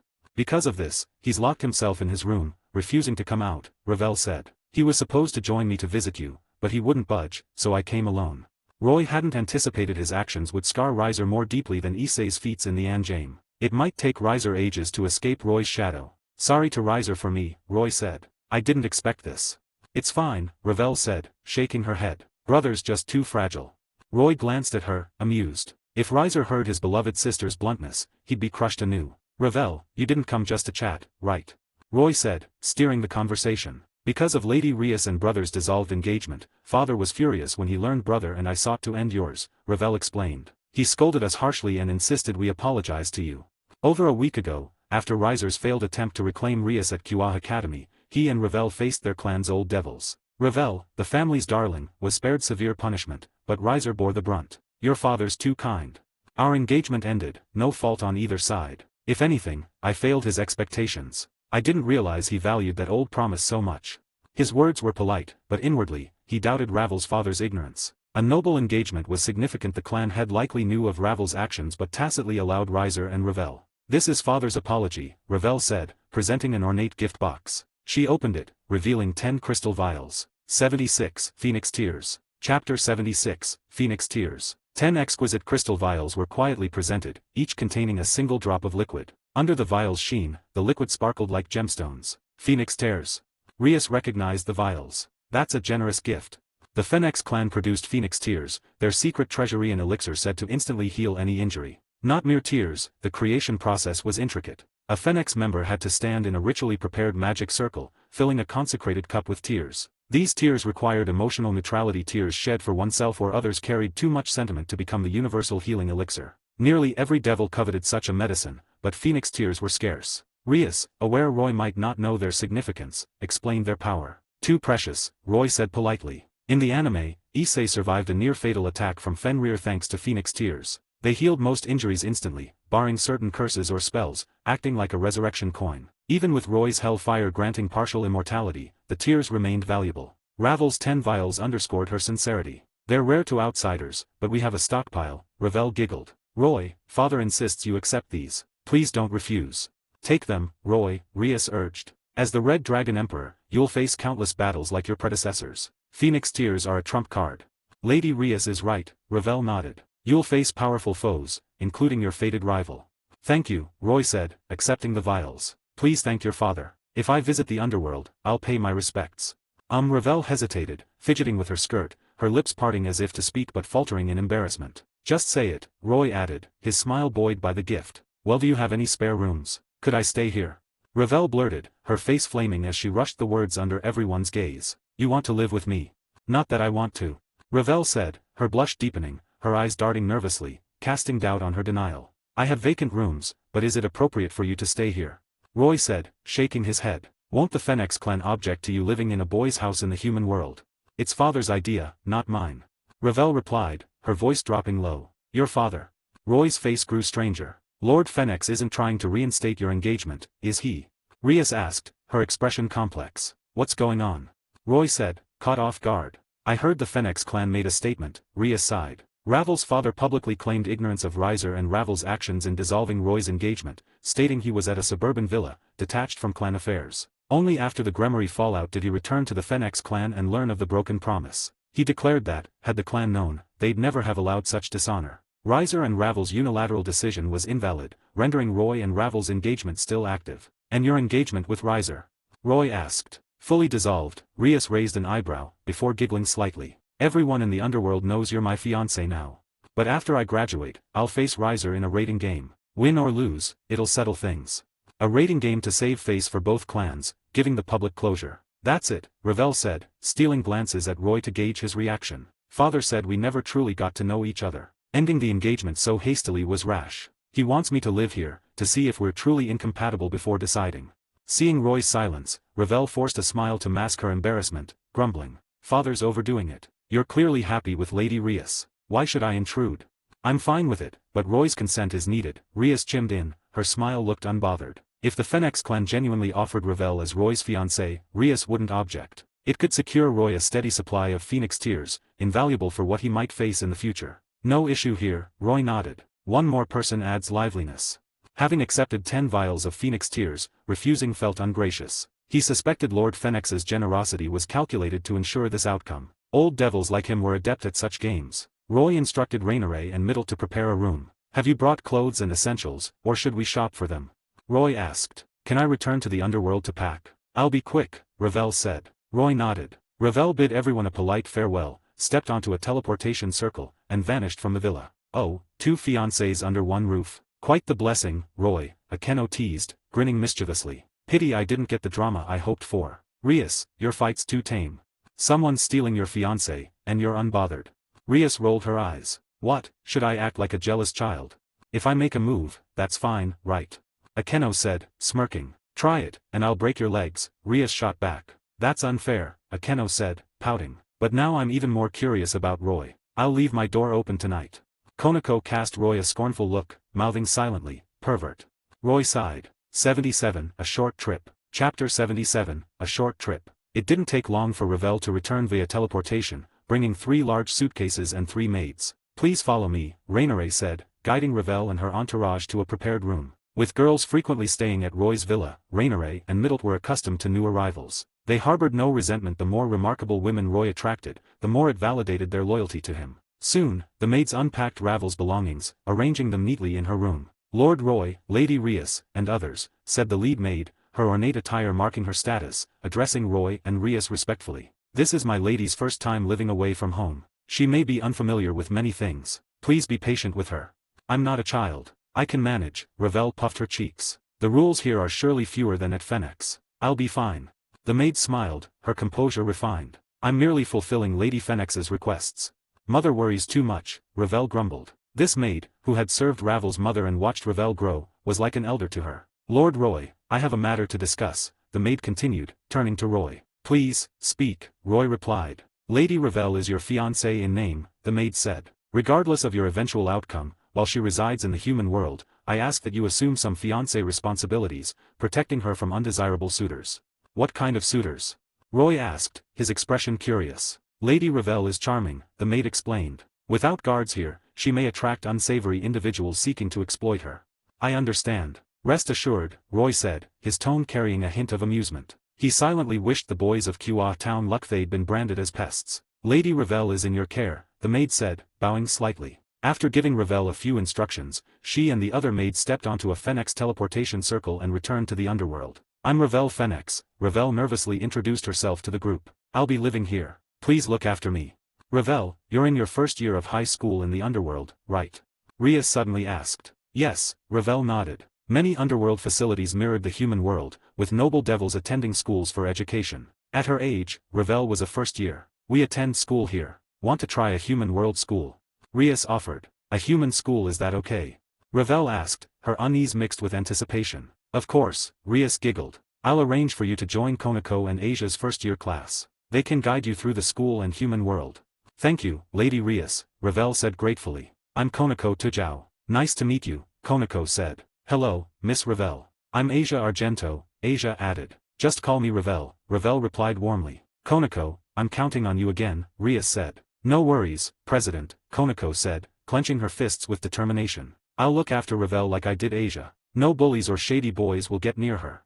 I'll help Konako take care of Ravel, too, Asia chimed in. Ravel then met the other girls in the villa, formally settling in as a new resident. The following weeks passed peacefully, with no notable incidents. However, Roy felt a growing urgency. The impending tripartite talks between devils, angels, and fallen angels loomed, promising to draw in various factions, from war-hungry extremists to gods of other mythologies. Hidden powerhouses would emerge. Roy hadn't mastered Boosted Gear's Balance Breaker. Against veteran powerhouses, he'd be outmatched. Even with Balance Breaker, he might struggle against divine beings. For now, things are quiet here, Roy mused. With Rias and Riser's engagement resolved, Kua Town seemed stable until the tripartite talks made it a focal point. No news from the devils suggested the talks were still in planning. I've got some time, Roy decided, contemplating a trip to another world to train. In a quiet corner of Kua Academy's third-year building, Roy met with Rias and Akeno. Training? Where to? Rias asked, frowning. I'm not sure yet, but Drake suggested it, Roy said, shifting blame to his dragon. My strength's too weak to fully wield the boosted gear. Drake wants me to train and master it, he explained casually. The Red Dragon Emperor's advice. Rias nodded. Drake's soul residing in the boosted gear was no secret. With experience rivaling old Satan's, his guidance was invaluable, especially since Roy's success was tied to his. Since awakening the boosted gear, I felt I'll face a strong enemy soon. I want to boost my strength quickly. Akeno said, intrigued. Sounds like turbulent times ahead. Such words, especially for someone like Roy, were rarely baseless, particularly as the Red Dragon Emperor a magnet for powerful adversaries. How long will you be gone? Rias asked. Not fixed, Roy replied. A week at the earliest, a month at most. A month would allow him to adjust time flows between worlds. Got it, Rias said, smiling. Train without worry. I'll handle school matters. I'm off then, Roy said, waving. So soon. Akeno gasped, surprised by his haste. Early out, early back, Roy grinned. Have you told Asia and Konako? Akeno asked. No, Roy said, shaking his head. Please explain for me. Having many girls around was great but could complicate things. Roy chose to inform Rias at school, avoiding a group discussion that might spiral into unnecessary tangents. We'll tell Konako and Asia. Roy left Kua Academy but didn't depart for another world immediately. Returning to his villa, he grabbed the lightsaber and pistol taken from Freed. These weapons were discreet, resembling ornate toys to outsiders, avoiding attention even in modern settings. After informing Rainare and Middle of his training plans, Roy left the villa, found an empty corner, and opened the system. 78 Ace Wallenstein. Chapter 78 Ace Wallenstein. Host, Roy Flott. Race, Human. Level, 80 Ultimate Class. Replicated ability, Power of Light, D. Replicated items, Boosted Gear, B+, Original. Possessed abilities, Bond of Life, B+. Dimension points, 2,101,678. After recent training, Roy's strength had grown. Over 2 million dimension points, plenty for now, Roy noted, scanning his total. No abilities or artifacts currently warranted replication, but the next world might offer options. System, initiate dimensional travel, Roy commanded mentally. Consuming 100,000 dimension points. Activating dimensional travel function. Searching for new worlds. This process may take time. Please wait, host. A radar-like image appeared in Roy's mind, with DxD world as the central point, emitting signals to detect new worlds. The search took about 10 minutes before a response came. New world detected. Proceed with travel? Yes, Roy confirmed. Space around him warped like ripples, forming a vortex that pulled him in. His body vanished instantly. A wave of dizziness hit, but it passed quickly, replaced by the sensation of solid ground. So dizzy, Roy muttered, rubbing his temples. His improved strength bolstered his resistance. Within a second, he recovered and surveyed his surroundings. The sight before him froze him in place. A figure with a slender, graceful back stood ahead, bare, pale skin exposed, clothes pulled down to her waist. A girl, clearly unaware of his presence, was changing. Roy's head throbbed. Appearing in a native's private moment was the exact scenario he dreaded during dimensional travel. Being spotted could spark endless complications. Should I be glad she's facing away? Roy thought wryly, stifling a bitter chuckle. The silent spatial distortion hadn't alerted her. She continued adjusting her one-piece garment, oblivious. Roy's instinct was to slip away unnoticed, but a quick scan of the room's closed door, windowless boudoir offered no escape without making noise. Trouble, Roy muttered, clicking his tongue. Fleeing back to his world over this seemed excessive. As the girl began to lift her clothes, perhaps sensing a shift in the air, she spun around, clutching her garment to cover her chest, her gaze locking onto Roy. Roy now saw her clearly, a girl of 16 or 17, with waist-length blonde hair shimmering like treasure, though disheveled from her abrupt turn. Her slender frame bore a delicate, doll-like face, exuding a fairy tale charm that stirred both protective and darker impulses. Her eyes, startlingly clear, pierced through him. "Hello," Roy said, offering a dry laugh under her stare. The girl's voice, crisp and melodic, spilled out in a language Roy couldn't parse on alien tongue. Otherworld language. Roy frowned, glancing at the system to scan her data, intending to copy her language. Ace Wallenstein. Full copy, 460,000 dimension points. Spirit Bloodline, 150,000 dimension points. Falma, Loki Familia 200,000 dimension points. Ariel, 60,000 dimension points. Tempest, 50,000 dimension points. Recognizing Ace Wallenstein and Loki Familia, Roy pinpointed the world. Is it wrong to try to pick up girls in a dungeon, or Danmaki? The language barrier made sense. This wasn't an anime dubbed in English but a real world with its own tongue. No time for plot nostalgia, Roy spent 5,000 dimension points to copy this world's common language, instantly mastering it as knowledge flooded his mind. It seems I'll have to subdue you first, Ace said, her expression as stoic as Konako's, though her eyes sharpened. She hooked her foot, kicking up a rapier leaning against the window. Her left hand held her clothes to guard her modesty, while her right deftly caught the weapon. I think never mind, Roy began, intending to explain, but her attack silenced him. Appearing in a girl's boudoir mid-change was indefensible, and Roy had no intention of saying too much.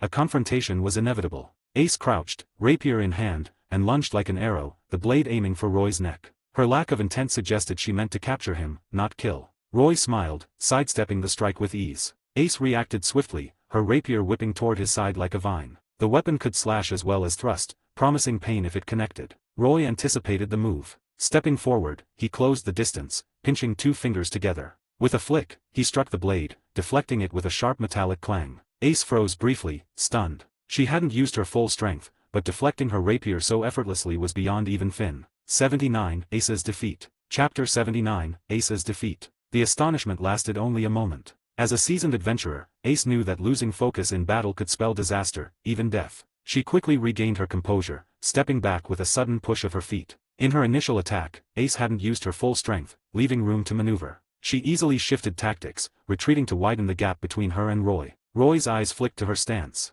It was a clever spot, blocking his intended escape route. The door was no option. Exiting there would likely draw a crowd of Loki Familia adventurers, as Roy had deduced this was their base camp. Blasting through the ceiling was equally unwise. He didn't know which floor Ace's room was on, and encountering more Familia members above would escalate the situation. Having just arrived in this world, Roy wanted to avoid stirring up trouble, especially with the Loki Familia, a dominant force in Audiobooks. While not afraid, he preferred to avoid unnecessary complications, given the world's many mysteries and gods. Quiet development was the smarter play. Seeing Roy hold back, Ace swiftly pulled her clothes up with her left hand, slipping them back on. The brief clash had shown her that encumbered by her garment, she couldn't hope to handle the intruder. With her left hand free, her eyes glinted, a faint spark of battle lust replacing their usual calm. Instead of calling for her Familia, Ace chose to subdue Roy alone, gripping her rapier tightly and lunging again. Now unhindered, her movements were more fluid, her rapier darting like a meteor shower, each thrust precise and unrelenting. Unlike before, she held nothing back, aiming to defeat Roy, even if it meant injuring him, to ensure he stayed down. But Ace's onslaught faltered against Roy. Each strike was deftly countered, her efforts unraveling time and again. Ace was skilled, but she held no edge over Roy. Most swordsmen wouldn't, given his mastery of swordsmanship due to replicating Kiba's talents. Only overwhelming power could best him, and Ace's strength roughly equivalent to a high-class devil fell short. Roy had sparred with Kiba, matching him while suppressing his strength to mid-class. Now, unrestrained and slightly above Ace in raw power, Roy handled her with ease, even unarmed. "Your form's decent," Roy said, parrying her stabs leisurely, "but who taught you such sloppy swordplay?" Ace's rhythm faltered, her strikes growing erratic. Seizing the moment, Roy stepped forward, grabbing her slender wrist with a soft snap, yanking her off balance. "Congratulations, host, for absorbing 350,000 dimension points." The system chimed, but Roy ignored it, swiftly swapping positions with Ace. Ace stumbled forward, regaining her footing as she turned to find Roy at the window. Footsteps approached the door. "Loki Familia members, no doubt. No time to fix your swordsmanship," Roy said, glancing at the door. With a flick, he shattered the window's glass and leapt out. "If we meet again, I'll teach you proper swordplay, girl." Ace rushed to the window, whispering, "Tempest." A green breeze swirled, forming a small tornado around her. Her magic, Tempest, cloaked her in wind, boosting attack, defense, speed, and granting short-range flight. But as she prepared to pursue, she froze, staring at the night sky. A pair of dark red, flame-forged wings cut through the darkness, speeding away. Roy, lacking devil wings, had adapted a technique from Ravel, using Bond of Life to craft wings for flight. Flying magic. Ace murmured, transfixed for a few seconds, watching Roy vanish beyond the Twilight Mansion. The door creaked open, and a figure slipped inside cautiously. A woman in men's clothing, with long vermilion hair tied back, squinted with a mischievous grin. Despite her face, her sneaky demeanor gave off a sleazy air. This was Loki. "Ace 10. Loki called, her tone playful and suggestive, rubbing her hands. But seeing the broken glass and damaged window, she yelped, "What's going on?" "An intruder," Ace said succinctly. "What?" Loki's eyes widened, and she shouted, "Everyone, we've got a thief in Ace's room." Her yell drew the Loki Familia's core members, who soon crowded Ace's room. "Ace, what happened?" asked Finn. Despite his childlike appearance, his tone carried the weight of his 40 years and Paulum heritage. "An intruder entered my room and escaped," Ace recounted briefly. "That's rare," Finn said, stroking his chin, pondering. "The flames outside were the intruders. Flying magic, huh?" Tiona leaned out the window curiously. "Riveria, any known users of flying magic?" Finn asked, turning to a tall elven woman. "None come to mind. It's uncommon, and no level 5 adventurer in Audiobooks is known for it," Riveria replied, shaking her head. "An outsider, then?" "Tricky," Finn mused. Tracking a non-Aurario adventurer was like finding a needle in a haystack. "The real issue is their intent. Sneaking past our guards into Ace's room silently," Bet growled. "What's their angle with our Familia?" "Exactly," Finn agreed. "That level of infiltration, plus flying magic, makes them a threat if they target us." Ace's account suggested the intruder matched their strongest members. Against lesser adventurers, they'd dominate. "Ace, do you recall the intruder's appearance?"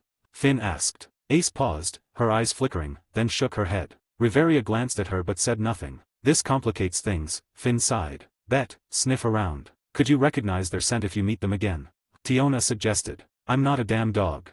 Bet snapped, veins bulging. "Sniff what?" Loki interjected, bristling. "Bet, no sniffing in Ace's room. Who knows what your nose would pick up?" "I said I'm not a dog." Bet roared, looking ready to brawl. Everyone, heighten vigilance, especially at night, Finn ordered, lacking clues. For now, they could only bolster their defenses. 80 Thugs. Chapter 80, Thugs. With no specific information about Roy, Finn could only order the Loki Familia to bolster their defenses to prevent another infiltration. After a moment's thought, he issued new directives. For now, our core members will pair up and share rooms, Finn said. If an intruder strikes again, we'll have each other's backs. Ace-tan, you're with me. Loki chirped, a goofy grin spreading across her face. Ace will room with me, Riveria countered calmly, shooting Loki a glance. No way. I need protection too. What if the intruder targets me? Loki protested, flailing dramatically. You're the last one here needing protection, Bet scoffed. No one's dumb enough to attack a god. In this world, gods held revered status. Attacking one would mark the offender as a global pariah, a risk no sane person would take. Someone bold enough to sneak into our home might be a lunatic. If they come for me, I'm done for. Loki whined, doubling down. Don't worry, Loki, Tiona said flippantly. You won't die. At worst, you'll get a beating. No big deal. What if they did something inappropriate to me? Loki pressed, eyes wide. The room's response was a collective stare of disdain. Finn managed an awkward smile. Given they targeted Ace's room at night, their taste probably isn't that bad. No normal guy's desperate enough to go for you, Bet added, nodding. You're overthinking, Loki, Riveria said dryly. What's that supposed to mean? Am I that undesirable? Look at this face, this body. You're all heartless. Loki fumed, gesturing at herself indignantly. I'm off to inform the others, Finn said, unfazed, exiting Ace's room. Same, Bet muttered, hurrying after him. Wait up. Tiona and the others followed, leaving the room. Ace, let's go to my room, Riveria said. Ace nodded, grabbing pajamas from her cabinet, ready to leave with Riveria. At the door, she paused, glancing back at Loki, who lingered stubbornly. Ace doubled back. Ace-tan, changed your mind? Loki asked, perking up. Without a word, Ace grabbed Loki's collar, hoisted her up, and carried her out. Hey, Ace-tan, this is not a way you should treat me. Loki squawked, flailing. Don't mess up my room, Ace said, tossing Loki outside before locking the door. She then followed Riveria, ignoring Loki's protests. Riveria and Ace returned to her room, shutting the door behind them. Ace, you saw the intruder's face, didn't you? Why lie? Riveria asked, her tone gentle but probing. Having raised Ace, Riveria could spot her tells. When Finn asked about the intruder's appearance, Ace's hesitation betrayed her. I want to catch him myself, Ace admitted, her eyes downcast, a touch of embarrassment in her voice. I understand, but don't take risks beyond your ability. If you're in danger, tell us immediately, okay? Riveria said, not pressing further. I will, Riveria, Ace nodded. Riveria, is my swordsmanship bad? Ace asked, her clear eyes wavering slightly. Her clash with Roy had shaken her. Her prized swordsmanship, which she'd relied on, was effortlessly countered, and Roy's offhand remark about her sloppy swordplay stung deeply. Why would you think that? Riveria asked, taken aback. Ace wielded exceptional swordsmanship, outmatching most adventurers of her level in Rio. Her confidence in her blade had always been unshakable. Nothing, Ace said, shaking her head. I just feel weak. Don't push yourself too hard, Riveria said gently. Strength comes gradually. Rush it, and you'll burn out before you reach your goal. Riveria understood Ace's burning desire to grow stronger, but progress required patience, battles, and unlocking one's potential step by step. I know, Ace said, her gaze dropping. Roy's parting words echoed in her mind. If we meet again, I'll teach you proper swordplay. I'll find you, she resolved silently, determined to track Roy down and learn his swordsmanship. She kept his appearance secret, knowing he was the intruder. If another Familia member found him first, it could complicate her chance to learn from him. Ace, don't overthink it. Shower and rest, Riveria urged, her tone maternal. After escaping the Twilight Mansion and soaring through the night sky, Roy landed in a secluded, unpopulated area. Night's a hassle, he muttered, eyeing the moon. Unfamiliar with Rio, navigating in darkness limited his options. Though he knew Danmachi's major story from the anime, they offered little immediate help. Still, this world held promise for growth. System, adjust the relative time flow. Calculating time flow adjustment costs for this world and DxD world. Please wait. After 30 seconds, it spoke again. Adjusting the relative time flow to 10:1 requires 10,000 dimension points. Adjusting to 100:1 requires 100,000 dimension points. In this world, the host earns 200 dimension points daily. Set it to 100:1, Roy ordered. The 350,000 points he'd gained from Ace made the cost negligible. Now, a place to stay, Roy sighed. But as he moved from his landing spot, burly figures charged toward him, their voices carrying excitement. It's up ahead. Where the flames fell, it's close. Must be a treasure. We'll be rich if we grab it. Hurry, don't let anyone beat us. The 6 men, clearly adventurers, buzzed with greed. 2 halted upon spotting Roy, their eyes narrowing. Someone's already here. Were you waiting? One growled. Hey, kid, see that flame thing drop? Another demanded, his glare menacing. Go check the spot, one said to the other four. We'll question this punk. He might know something. The four nodded, racing toward Roy's landing site. I saw it, and I know what it was, Roy said, smiling, his mood lifting. The men radiated a decent aura, likely drawn by his wings, mistaking them for a treasure in the dark. You got it. The four who'd run ahead stopped, turning back to eye Roy greedily. Roy looked average, not like a high-class adventurer. To them, he was an easy mark. Spit it out, kid. Show us, one urged. Sure, but Roy's grin widened. Got any money? 81. Getting Falma is a must. Chapter 81. Getting Falma is a must. Hearing Roy's words, the adventurers who'd stopped smirked mockingly. What's that, kid? We gotta pay to see it. One jeered. Bold, trying to scam us. Another sneered. Quit yapping and hand it over, or we'll make you regret it. A third growled, eyes glinting with menace. In the dim night, Roy's slight frame and youthful face marked him as an easy target weak, they assumed, ripe for intimidation. Enough talk. Search him, one burly man said, lunging to grab Roy, a cruel grin spreading. Stay still, kid, or you'll learn the hard way. Roy raised an eyebrow. As the man's hand neared, Roy slapped the adventurer. The force sent the hulking figure flying, crashing to the ground with a pained groan. The other five froze, stunned. They hadn't expected the frail-looking boy to fight back, let alone with such power. The sudden reversal left them reeling. Made a mistake, didn't you? Roy said, his sneer sharp. I'm saying this is a robbery. Hand over your money. If these were ordinary passers-by, Roy wouldn't have bothered. But their predatory intent planning to rob him flipped his mindset. He saw no reason to hold back. The grounded adventurer staggered up, clutching his swelling cheek, blood trickling from his nose and mouth. Shaking, he glared at Roy. Damn brat, you hit me. You're dead. This kid's got guts. The others snapped, their shock giving way to fury as they closed in, faces twisted with malice. Break his limbs, then drag him off to sell, one snarled. Clean face like that? Old hags'll pay good money, another cackled. They encircled Roy, emboldened by their numbers, assuming their combined strength would overwhelm him despite his surprising display. Within a minute, the air filled with wails and the dull thuds of fists meeting flesh. Roy stood unscathed, 6 valise pouches in hand, looted from the battered adventurers. They'd claimed the bags held roughly 200,000 valise. While Roy didn't yet grasp valise's value in Rio, the adventurer's pained expression suggested it wasn't trivial. It'd cover his immediate needs. That's it. Roy said, eyeing the groaning heap of men. All we got. One whimpered, his face a mess of bruises. The others, equally battered, stared at Roy with terror, their earlier bravado gone. They cursed their greed, regretting chasing a treasure that turned out to be Roy's wings, mistaken for a prize in the dark. Now penniless and injured, they'd need funds for healing. Poor bastards, Roy muttered, delivering a sharp kick to the crotch of the man who'd suggested selling him. The adventurer's eyes bulged, veins popping as he curled up, gasping silently in agony. Roy glanced at their gear potentially worth more than the 200,000 valise but dismissed it. Lugging bulky equipment through Orario's streets wasn't practical. A flame sparked in his hand, and under the adventurers' horrified gazes, it consumed their weapons, reducing them to ash. Roy walked away without a backward glance, leaving the 6 men to lament their fate. Following the glow of lights, Roy reached a bustling night market, alive with an otherworldly charm. The architecture, medieval European in style, echoed a fantastical past. Beyond humans, demi-humans populated the streets, elegant elves with pointed ears, burly beast men with tails and animalistic traits, and diminutive palums.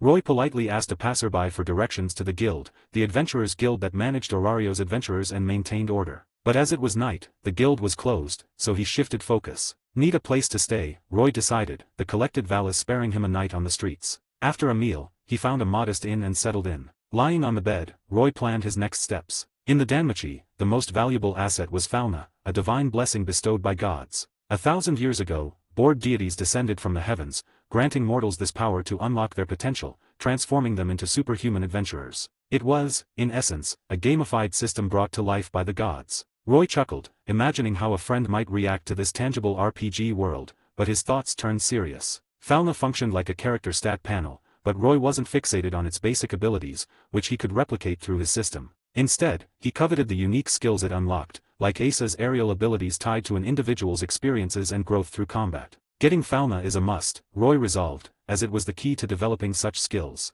He pondered the timeline. Where's the plot now? Has Hestia formed her familia? Hestia was his top choice to join. With his strength, any familia would welcome him, but Hestia's nascent group offered the most freedom. If she'd already recruited Belle, Roy would look elsewhere. Crowding her familia held little appeal. Roy had ambitions. Beyond Falma, he was curious about challenging divine figures, a feat daunting even in DxD due to their overwhelming power. Here, gods were more accessible, if still formidable. Besides Falma, I can scout others' abilities, Roy mused. 82, Familia. Chapter 82, Familia. Most adventurers didn't possess rare skills, only common ones with limited utility for Roy. However, some acquired extraordinary skills upon ranking up. For instance, Bel Cranel's Lyris Freeze drastically boosted his growth rate and granted immunity to charms. Another example was Haruam's magic, Uchide no Kojachi, which temporarily raised an adventurer's level by 1, regardless of their current rank, with no side effects. Given that each level exponentially increased strength, this skill was near miraculous. These rare skills were Roy's primary targets for replication. System, any tasks? Roy asked. Random task offered another source of points. Random tasks generated. Please review, host. Roy glanced at the panel. Random task 1, join a familia. Content, join any familia and become a member. Reward, 10,000 dimension points. Random task 2, level 5 adventurer. Content, reach level 5 within 3 months. Reward, 200,000 dimension points. Random task 3, monster hunter. Content, kill at least 10,000 monsters, regardless of level. Reward, 150,000 dimension points. Random task 4, dungeon explorer. Content, explore the dungeon and uncover its mysteries. Rewards. Upper floors, 2,000 dimension points per floor. Middle floors, 5,000 dimension points per floor. Lower floors, 10,000 dimension points per floor. Note, maximum reward of 450,000 dimension points. Generous rewards, Roy remarked, raising an eyebrow, pleased. The task seemed manageable once he obtained Falma and began dungeon diving. The only challenge was task 2, reaching level 5 in 3 months. Bell took 1.5 months to hit level 2, while Ace needed a year. System, can I replicate someone's Falma level directly? Roy asked. Feasible. However, it's not recommended. Why? Replicating Falma abilities doesn't allow the host to develop personal skills or abilities. To fully utilize Falma's potential later, the host must progress normally to unlock skills and development abilities. Higher levels require exponentially more effort to advance, demanding significant investment for skill growth. Falma's true value lay in its personalized growth, not just raw stats. 3 months, then, Roy decided. He'd aim to reach level 5 naturally within the timeframe, resorting to replication only if necessary. Disconnecting from the system, Roy soon drifted to sleep. The next morning, after breakfast, he headed to the guild. Rio resembled a pizza sliced into 8 pieces, with 8 main streets converging at a central square. Paved with stone bricks, the square featured gardens, fountains, and a colossal white tower at its heart, the Babel. Its sheer scale, piercing the sky, dwarfed even modern skyscrapers. Roy had glimpsed it the previous night, its presence guiding him now. Adventurers milled around the tower, but Roy pressed on, targeting Northwest Street. Less than 300 meters later, a grand building loomed, the guild, adjacent to Babel, facing the main street. Stepping through the entrance, Roy crossed a courtyard lined with majestic statues, entering a hall of polished marble. Circular patterns adorned the floor, and parchment notices plastered the walls, with adventurers bustling beneath. Female receptionists, all attractive, staffed the counters, most idle as morning adventurers had already headed to the dungeon. Hello, Roy approached a half-elf receptionist he recognized from the anime Ina tool, a potential source of dimension points. Hi, how may I help you? Ina asked, looking up from her documents. I want to join a familia. What's the process? Roy said. Join a familia. Ina replied, unsurprised. Such inquiries were common. Have you received Falma yet?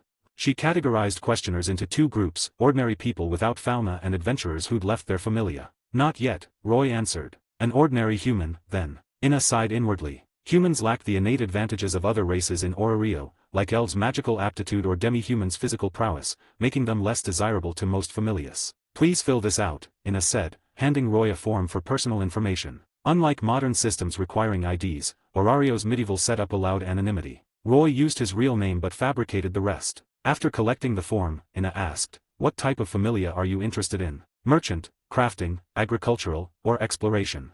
Noting Roy's demeanor, she explained the classifications. Familias were groups formed around gods and mortals, bound by Falma. Gods, having sealed their arcanum upon descending to the lower world, retained only the ability to grant Falma, enabling mortals to grow stronger efficiently. Each god's interests shaped their familia's focus: merchant, crafting, agricultural, or exploration, the latter being the most common, targeting dungeon monsters for magic stones and Valis to fund operations. 83, Hephaestus. Chapter 83, Hephaestus. Then I'll go with an exploration familia, Roy said, smiling after Ina's explanation. I don't know anything about trade or crafting. Exploration, got it, Ina nodded. I'll submit your information to Exploration Familius. Check back daily if any are interested, I'll notify you to report. She paused, her tone softening. But don't get your hopes up too high. In your situation, joining a major familia will be tough. So, small familias are my only shot? Roy asked, calm and unruffled. Major familias are usually at capacity. When they recruit, they use exclusive channels or seek specific talents. They rarely take outsiders unless it's an exception, Ina explained. Exception. Roy raised an eyebrow. This city's full of opportunities, Ina said with a smile. As a guild advisor, she preferred guiding naive rookies over wrangling seasoned adventurers. Like Aurario's twin kings, realizing Roy might not know them, she clarified, the Freya and Loki familias, Aurario's strongest. Their gods sometimes scout adventurers personally. If you're lucky, you could catch their eye and join the elite. Roy hid a wry smile. Freya and Loki, whose base he'd infiltrated last night, were both on his radar, just not for recruitment. Aurario's twin kings? Sounds prestigious, Roy said, feigning admiration before shaking his head. But I doubt I'm that lucky. The guild gets talent requests from familias occasionally. Want to browse them? Ina offered, handing him a stack of documents. Roy flipped through the files, finding lists of obscure familias led by minor gods, none boasting high-class adventurers. In Danmarki, adventurers started as rookies upon receiving Falma, becoming high-class at level 2 or above. Any familia you're interested in? Ina asked, smiling as Roy finished. Miss Advisor, Roy said, setting the documents down, are there gods in Aurario who haven't formed a familia yet? Preferably a goddess with a good temperament. He added the last part tactfully, avoiding crasser phrasing. Ina blinked, surprised. Seeking a goddess was understandable. Adventurers needed compatibility with their god, but choosing one without a familia was odd. You'd be better off with an established familia, Ina said, chuckling awkwardly. Exploration familias dive into the dungeon to fight monsters. As a rookie, you'll struggle without veteran guidance. Can I hire experienced adventurers as guides early on? Roy asked. You can, Ina nodded. Then I'm set, Roy said, grinning. Ina's eyes narrowed, reassessing him. His casual confidence suggested wealth. Roy's refined demeanor, unlike the rough-edged adventurers she usually dealt with, and his finely tailored clothes hinted at a privileged background, perhaps a young noble chasing adventure. His willingness to spend freely cemented her suspicion. You can hire guides from other familias, Ina cautioned, feeling obliged to warn the apparent rich kid. But paying your own familia's members is more effective. They'll be more committed. And adventurers aren't always as friendly as you might think. A rookie like you hiring outsiders risks getting fleeced.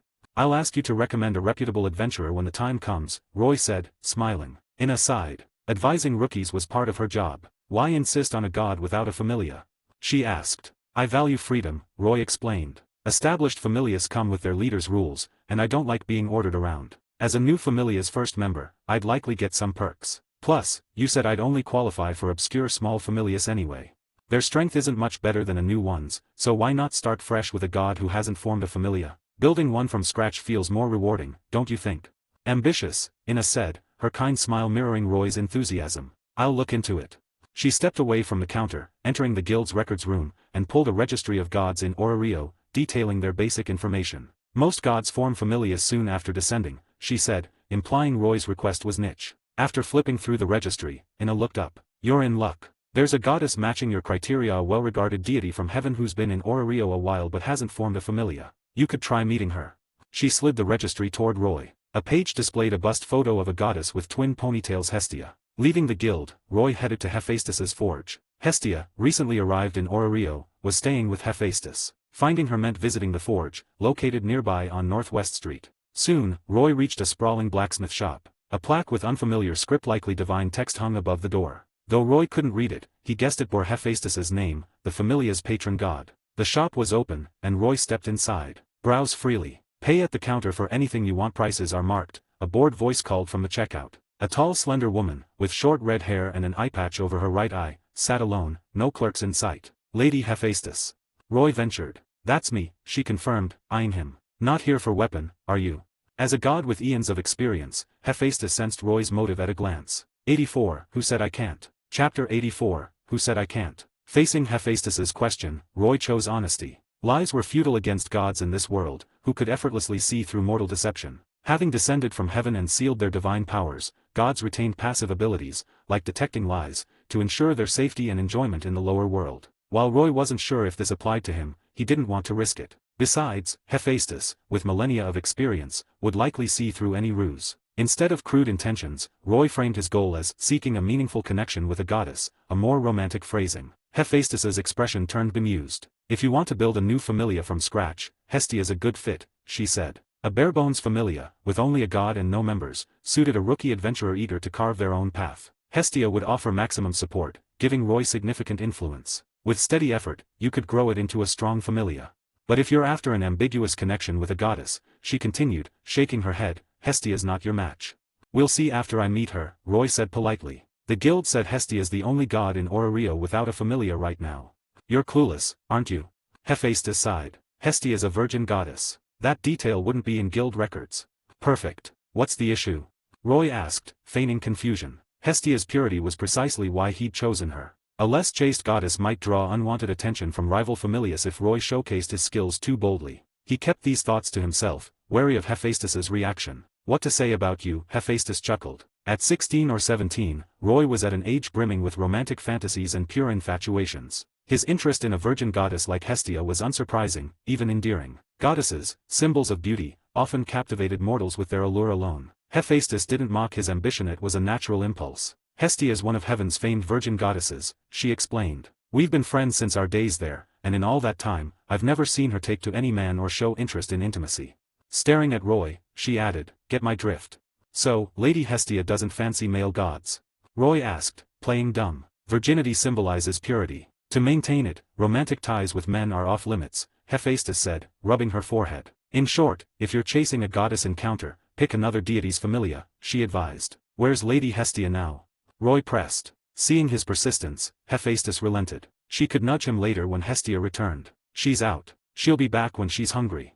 Back when hungry? Roy thought, amused by the maternal vibe. Noting his odd look, Hephaestus added, Hestia's hunting for familia members, probably trying her luck in town. Wait here if you want, or come back at noon. I've got time. Mind if I stay? Roy asked courteously. My shop's quiet most days. Nothing urgent, Hephaestus said, smiling. Only tea to offer, though. As the flagship of the Hephaestus familia, the Forge sold top-tier, exorbitantly priced weapons. Roy glanced at a price tag, spotting a string of zeros far beyond most adventurers' budgets. The shop's apparent sluggishness belied the familia's immense wealth, one of Orario's richest. Feel free to browse. If you like something, Hephaestus trailed off, grinning. You'll gift it to me. Roy quipped cheekily. In your dreams. Hephaestus laughed. Buy it when you're rich. Roy nodded, wandering the shop, chatting idly with Hephaestus. By the way, Lady Hephaestus, you must have lovers, right? He asked casually. Her smile froze, and she shot him a glare. This kid picks the worst topics, she thought, exasperated. Time passed swiftly. Hephaestus. A sing-song voice called, and a petite, black-haired, blue-eyed lowly goddess entered cautiously. Hestia, evicted by Hephaestus to fend for herself. What do I do? Hestia whined, her face pitiful. No one wants to join my familia. They hear I'm a new goddess and bolt. After mooching off Hephaestus, Hestia had been ordered to recruit members or find work. As a chronic slacker, she'd hit dead ends everywhere. Hestia was about to plead for more time when she noticed Roy. Hephaestus, a customer today? She asked, swapping her pitiful act for a dignified goddess pose, chuckling awkwardly. Right on time, Hephaestus said, nodding. This young man, Roy Flott, came for you. He's waited all morning. For me. Hestia flinched, shrinking back. I didn't cause trouble or skip a bill today. Hephaestus snorted, amused. Not that. Let him explain. Hello, Lady Hestia, Roy said, smiling politely. I'm here to ask about joining your familia. No problem, you're in. Hestia's eyes sparkled, agreeing instantly. Hestia, Hephaestus groaned, palming her forehead. Desperate for members, Hestia would accept anyone, a urgency fueled by Hephaestus's ultimatum, recruit or be kicked out to the streets. Don't you want to hear his terms? Hephaestus asked. Whatever he wants, I'm game, Hestia said without missing a beat. He's hoping for a special connection with a goddess, Hephaestus said, eyeing her. As a virgin goddess, that's not your thing, right? Who says I can't? Hestia huffed, glaring. I'm open to romance. Hephaestus gaped, speechless, before muttering, where's your dignity? 85, Falma. Chapter 95, Falma. Facing Hephaestus's complaints, Hestia remained unfazed, replying with a guilt-free smile, what are you on about? I don't follow. Hephaestus, I'm serious, I do yearn for love. You didn't talk like that in heaven, Hephaestus muttered, giving Hestia a sidelong glance, thoroughly exasperated. Hephaestus, we gods descended to the lower world because heaven's been stagnant for eons. We're here for change, Hestia said, her tone suddenly earnest. In heaven, I was a virgin goddess, symbolizing purity, keeping male gods at arm's length to preserve that sanctity. But now I'm in the lower world. I can bend those rigid heavenly oaths and embrace flexibility. Her logic was so airtight that Hephaestus, for a moment, found herself at a loss for a counterargument. Is this really that ditzy Hestia? She wondered, feeling outmaneuvered. Roy's odd glance didn't help. Hephaestus had spent the morning dissuading him from expecting anything romantic from a virgin goddess, only for Hestia to flip the script. Hephaestus felt a pang of betrayal. Hestia's punking me, isn't she? But fine, you've made your point, Hephaestus sighed, conceding. I've talked with Roy, and he's a good fit for your familia. Just pace yourself. Don't overwhelm him. Don't worry, he's my first member. I'll nurture him carefully, Hestia said, patting her ample chest, which jiggled noticeably. Fate brought you together, so let things unfold naturally. Don't force it, Hephaestus advised Roy, sensing Hestia's enthusiasm might be a desperate ploy to secure a member. If Hestia later brushed Roy off, he'd be hurt. Better to temper his expectations now. Roy nodded. Hestia, with Roy joining, it's time to step up as a god, Hephaestus said, her tone turning maternal. No more mooching at my place. Building a familia is tough, especially at the start. You can't dump everything on him. Though verbose, her concern for Hestia was evident. I get it, Hephaestus, you're chatty today. Hestia huffed, her focus already on Roy. Hephaestus suppressed an urge to snap, muttering to herself, I need to work on my patience, or this girl'll drive me up the wall. Just take Roy to receive Falma already, she said, waving dismissively. But as Hestia grabbed Roy's hand and headed out, Hephaestus called, Where are you going? I have a quiet room here for Falma. Didn't I tell you? My first member deserves a special spot. The bookstore. Hestia said, puffing her cheeks at Hephaestus's confusion. You forgot something so important, my best friend. I'm disappointed. Get out. Hephaestus barked, shooing them away. Hestia led Roy purposefully, her soft, boneless hand gripping his tightly, as if worried he'd bolt. Roy felt her earnestness, a quiet resolve beneath her bubbly exterior. Here we are. Hestia announced after 10 minutes, stopping at a modest bookstore tucked in a quiet street corner. Small and unassuming, it overflowed with books, some stacked on the floor when shelves ran out. It evoked old, cluttered bookshops from Roy's original world. An elderly man with reading glasses sat at the counter, engrossed in a book. At their entrance, he looked up, smiling kindly. Hestia, haven't seen you lately. What brings you? I found someone to join my familia. Hestia boasted, grinning proudly. Congrats. No more pestering this old man, the shopkeeper teased. Hestia had once begged him to join her familia, a testament to her prior desperation. Can I borrow the upstairs room? Hestia asked. Go ahead, the shopkeeper said, nodding at Roy before returning to his book. With permission, Hestia led Roy to a second-floor room crammed with bookcases, books spilling everywhere. Despite the clutter, it was clean, free of mustiness. A chair in the center, likely Hestia's reading spot. Roy, sit here, Hestia said, releasing his hand and patting the chair. Roy complied. Know why I picked this place for your Falma? Hestia asked, smiling. Tell me, Roy said, matching her smile, unrushed. I love lower world books. Hestia said, her face lighting up. They're full of fascinating stories, things heaven never had. Since descending, I've been crashing at Hephaestus's place, jobless and broke, so I couldn't buy books. The shopkeeper let me read here. This is my favorite spot. You're a real bookworm, Lady Hestia, Roy said, grinning. Once our familia has funds, we'll build a library to stock your favorite titles. You're the best addition to my familia. Hestia squealed, hugging Roy from behind, her ample chest pressing against him unabashedly. After a brief, enthusiastic squeeze, she let go. Know how Falma's bestowed?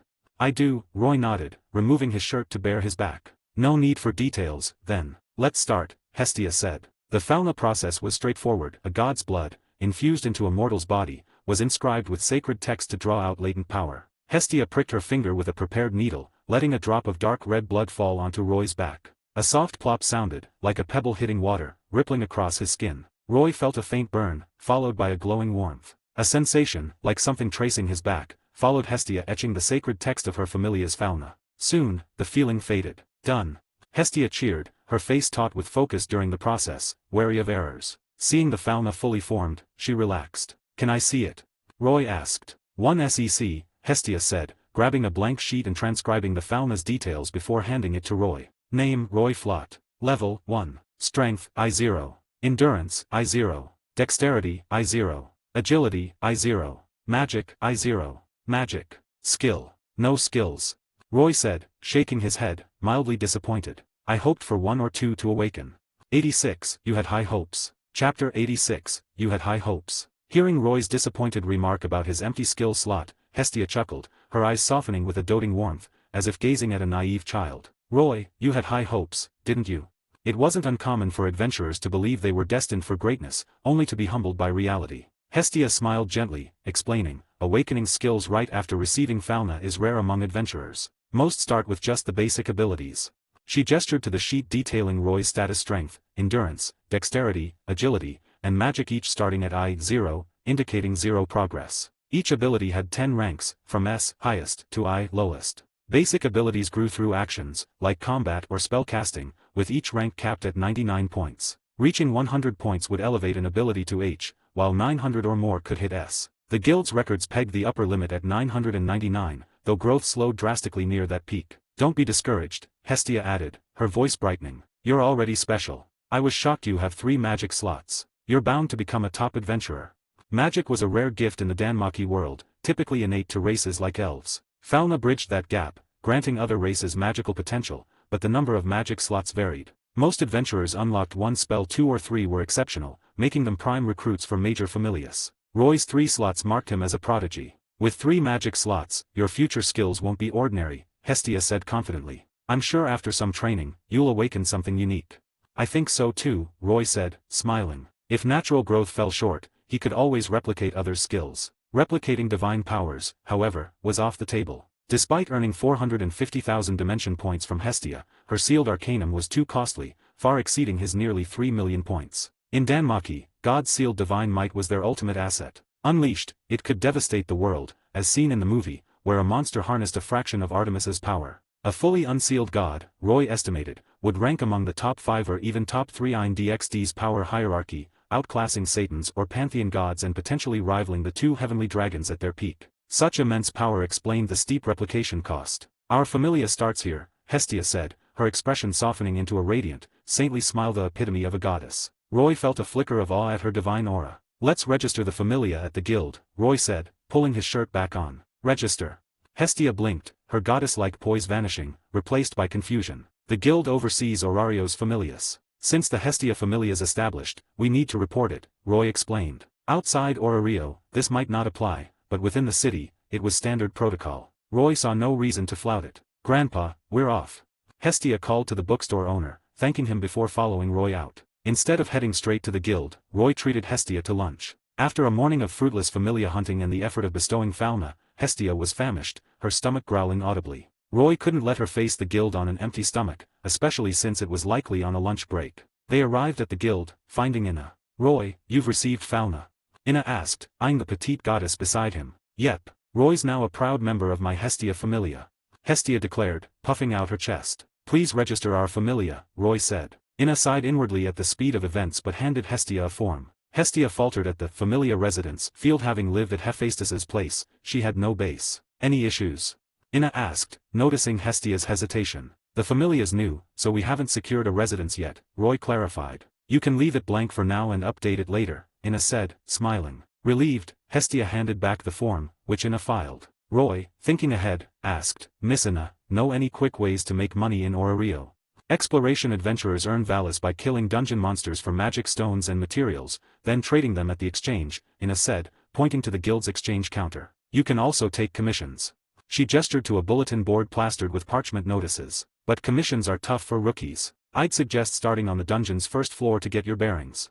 Too slow, Roy said, shaking his head. His 200,000 valis wouldn't cover a house. Ina's mouth twitched. If quick money was that easy, I'd be rich, she thought. Weren't you acting like a wealthy heir this morning? Why fret over funds? Runaway noble, maybe. Quick money. A pink-haired human girl from the next counter leaned over, intrigued. Rookies have few options for fast cash, but there are a couple.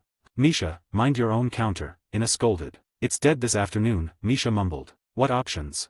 Roy asked, curious. Casinos, arenas, that sort, Misha said offhandedly. 87, Loki arrived. Chapter 87, Loki arrived. Don't give him bad ideas, Ina sternly reprimanded Misha. In Orario, entertainment venues like casinos weren't taboo. The guild even encouraged adventurers to frequent them, as they generated hefty taxes and helped vent the intense pressure of dungeon life. Constantly facing life-or-death battles against monsters, adventurers needed outlets to prevent mental strain from sparking crime. Gambling was a popular stress reliever, but Ina didn't want her charges, especially rookies like Roy, picking up addictive habits that could derail their futures. Hey! Misha shrank back under Ina's glare, offering a sheepish laugh. Casinos are out, Roy said, shaking his head. But the arena sounds intriguing. Can you tell me more? Ina exhaled, relieved that Roy sidestepped the casino trap. The arena was a better choice, offering a chance to observe veteran adventurers' techniques, valuable for a rookie. She explained the setup. It's like a coliseum, Roy mused after listening. The arena's rules mirrored real-world gladiatorial contests, duels for prize money, with spectators betting on outcomes. The gods had indeed gamified Rio, turning it into a living RPG. Bidding in a farewell, Roy and Hestia headed to the arena on East Street. I hope he doesn't get crushed, in a side, watching them leave. Most arena competitors were seasoned adventurers, far outmatching a rookie like Roy. She suspected he planned to fight, not just bet, which could be a harsh lesson. Relax, Ina, Misha said casually. A bruise or two will teach him to tread carefully in the dungeon. You aren't wrong, Ina admitted, glaring at Misha's bluntness. Rookies faced the highest death rates, often lured by dungeon glory only to underestimate its perils. A setback in the arena might boost Roy's survival odds, even marginally. The arena, a grand, towering structure, dominated East Street. Civilians and adventurers, humans and demi-humans alike bustled around it. Demi-humans, non-human races excluding gods, included elves, dwarves, amazons, paloms, and beastmen. Rarer subraces existed but were seldom seen in Rio. Roy, are you sure about this? Hestia asked, her voice laced with worry. We could just bet from the stands. You don't have to fight. Hestia's concern spiked when Roy mentioned competing. Freshly bestowed with Falma, he was barely stronger than an average human. A loss might cost money, but an injury could haunt her forever. It's fine, Roy said, smiling nonchalantly. I trained extensively before receiving Falma. My raw strength should match senior adventurers. Roy, we could rent a place first, Hestia pressed, unconvinced. There's no rush to buy a house. You should train in the dungeon. I can work. Hephaestus can help me find a job. We'll save together. Orario's housing prices were astronomical, even in Deadless Street slums. Hestia feared Roy's confidence was just bravado to ease her nerves. Hestia, I don't take risks I can't handle, Roy said, his gaze steady. If you want to work for fun or experience, I'm all for it. But if it's to support the familia's finances, I won't allow it. That'd mean I'm failing as your member. Hey, why do you sound so macho? Hestia teased, her worry melting into a delighted smile. I just want to help. Call it machismo, then, Roy grinned. Hestia wouldn't have considered working without Hephaestus's eviction threat. Her willingness now showed how much she valued Roy. At the arena's registration desk, Roy signed up for a duel. Watching from the sidelines couldn't compare to first-hand combat. After paying the fee, he filled out the form. Odds for level 1 adventurers are this low. Roy noted, frowning at the 1:1 payout for level 1 matches. At that rate, he'd need countless wins to make real money. Odds improve for higher-level adventurers, the staff explained, glancing at Roy's form. As in level 1, you need 3 wins to qualify for those matches. Just then, 3 figures entered, drawing eyes and murmurs. Loki Familia. That's 9 Hell and Amazon, right? Why re they here? Scouting rookies. It happened before some lucky guy got picked by Loki's crew. Tiona Hiriat, Riveriel Josalf, and their god Loki strode in. Loki, our base was just breached, and you're here for games. Riveria said, scanning the crowd warily. She disliked the bustle. Yesterday's intruder had put the Loki Familia on edge, yet Loki, restless, dragged them to the arena as guards. Don't fuss, Riveria. Finn and the others said I'm safe and Orario gods don't need to sweat it. Plus, you two are here, Loki said, dressed flamboyantly. Stung by her Familia's jabs about her appeal last night, she ditched her usual men's attire to flaunt her figure. I'm not just here for fun. I'm scouting fresh talent. Our Familia's strong, but we need new blood to grow. Riveria eyed Loki skeptically. Gods always had excuses. Mom, we're expedition bound soon. Relax while you can, Tiona chirped. Don't call me Mom. Riveria snapped, gripping her staff, tempted to bonk Loki. The expedition's a headache, Tiona sighed. Set for the day after tomorrow, but that intruder's got Finn spooked. The Loki Familia had prepped for a deep dungeon dive, but the breach prompted Finn to delay until security was assured. An expedition would leave their base vulnerable, a risk with an unknown intruder lurking. Exactly why we need recruits. Loki said, nudging Riveria. Get us tickets. Riveria trudged to the ticket counter, grumbling. Loki scanned the crowd, then froze, spotting a figure. Yo, got cash to hit the arena. Didn't swipe Hephaestus's stash, did ya? She cackled, her voice dripping with mischief. 88, a casual bet. Chapter 88, a casual bet. Hearing that familiar voice, Hestia froze, then shot back a defiant glare. Who'd use Hephaestus's money? She huffed, bristling. Then you're not here to mooch a free game with that goddess face, are you? Loki teased, a playful smirk curling her lips. She darted to Hestia's side in a few quick steps, leaning in with mock shock. No way, shorty, you wouldn't be that shameless, would you? You're the shameless one. Hestia snapped, glowering. I don't know who was out there a few days ago, dragging random folks into her Familia, no care for godly dignity. Talk about embarrassing. Loki said, her smug grin widening as she gave Hestia a knowing look. What's it to you? Hestia retorted, crossing her arms with a huff. Ha, Hestia, Loki cackled. You've been freeloading at Hephaestus's, haven't you? Bet she's sick of your useless mooching. Once she kicks you out, you'll be slumming it in Aurario's gutters with the snakes and rats. Don't worry, I'll swing by with leftovers for you, Loki added, patting Hestia's shoulder with exaggerated pity. Sorry to disappoint, Loki. Hestia said, puffing out her chest proudly. I've found a child who's joined my familia. What? Loki's eyes bulged, her disbelief plain. You, shorty, snagged a member. Think I'm as hopeless as you? Hestia said, squinting with a triumphant smirk. Who's hopeless? Me, you're the one. Loki yelped, hopping in agitation. Oh. Hestia's lips curled, her gaze flicking to Loki's flat chest with a pointed jab. Plenty of things come to mind when I think of no taste like that washboard of yours. You can't strut just because you're stacked. Loki roared, her temper flaring like a stepped-on cat. Your sad little chest's on display in that skimpy outfit, showing off what you don't have. Hestia pressed, her victorious grin widening. Arg, don't get cocky, shorty. You think snagging some random child makes a familia? Loki fumed, her anger stoked by Hestia's taunts. That nobody'll ditch your broke familia soon enough. Wrong again, Hestia sneered, her smugness peaking. My child believes in me, and we're building this together. Huh, what kind of moron buys that? Loki scoffed, dripping disdain. Work hard together. Sounds like some backwater dreamer's nonsense. Don't trash talk my child. Hestia shot back, her sharp gaze pinning Loki. One day, Roy'll make our Hestia familia Aurario's strongest, and your Loki familia will bow at our feet. Loki's shoulders shook with laughter. It's daytime, shorty. Save the sleep talk for night. Who's daydreaming? Hestia growled. Your big talk's cute, but you've been in Aurario long enough to know my familia's strength, Loki said, her arrogance swelling as she bragged. Loki familia, one of Aurario's twin kings. Ring a bell. Hestia faltered, her bravado stalling. Months in Aurario had taught her the Loki familia's might, a titan built over decades, brimming with elite adventurers. Her fledgling familia, with just Roy, faced a steep climb to rival that. Her bold words were a heat-of-the-moment jab, fueled by their spat. Aurario's twin kings. Roy interjected, strolling over from the registration desk with a faint, unsettling smile. That title's too small for our Hestia familia. From now on, we'll be Aurario's emperor. He flashed a nameplate from the arena staff, signaling his entry. Hestia, let's go, he said, turning toward the competitor's entrance. Hestia threw Loki a final glare before hurrying after Roy with quick steps. Loki stared at their retreating figures, stunned. Where's Loki? Riveria Joe's Alf asked, returning with tickets to join Tiona Hiriot. Riveria, you missed a show. Tiona said, grinning, her eyes on Loki. Loki didn't stir up trouble in the few minutes I was gone, did she? Riveria asked, following Tiona's gaze with a sigh before rushing over. Hot, hot, hot.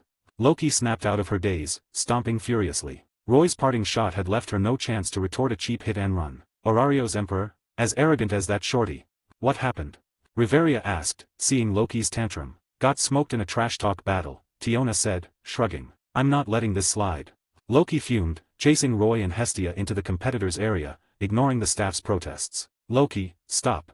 Riveria called, her head throbbing. Apologizing to the staff, she leveraged the Loki familia's clout to follow, Tiona in tow. In the LV1 competitors area, several adventurers prepped for duels, glancing curiously at Hestia's arrival. Goddess. What's a goddess doing here? Maybe she's dueling. A war goddess slumming with us lobies. Gods had VIP seats in the arena, not competitors' zones, as most lacked combat power post-ceiling. Exceptions, like war gods or valkyries, could still dominate with martial prowess. She's my main god, here to watch me fight, Roy explained politely, smiling. The adventurers nodded, dropping the chatter. As opponents, pleasantries weren't needed. Hold it. Loki's voice rang out as she barreled in, hot on Roy and Hestia's heels. Loki, you're relentless.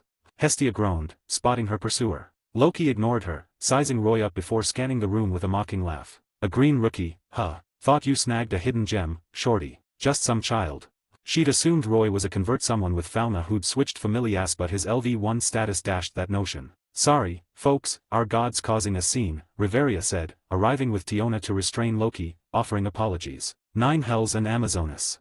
The LV1 adventurers gasped, wide-eyed at the legendary duo, rarely seen up close. My apologies, Lady Hestia, Riveria said, bowing slightly. Your children have better manners than you, Loki, Hestia sniffed, nodding. Riveria, don't make me the bad guy. This child's too cocky.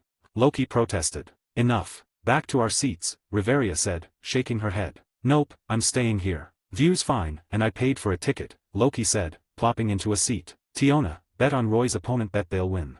89. Loki's Happiness. Chapter 89, Loki's Happiness. Loki, what's that supposed to mean?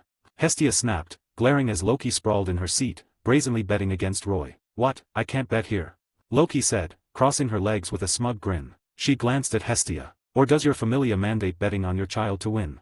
I didn't say that, Hestia huffed, folding her arms. Then quit yapping.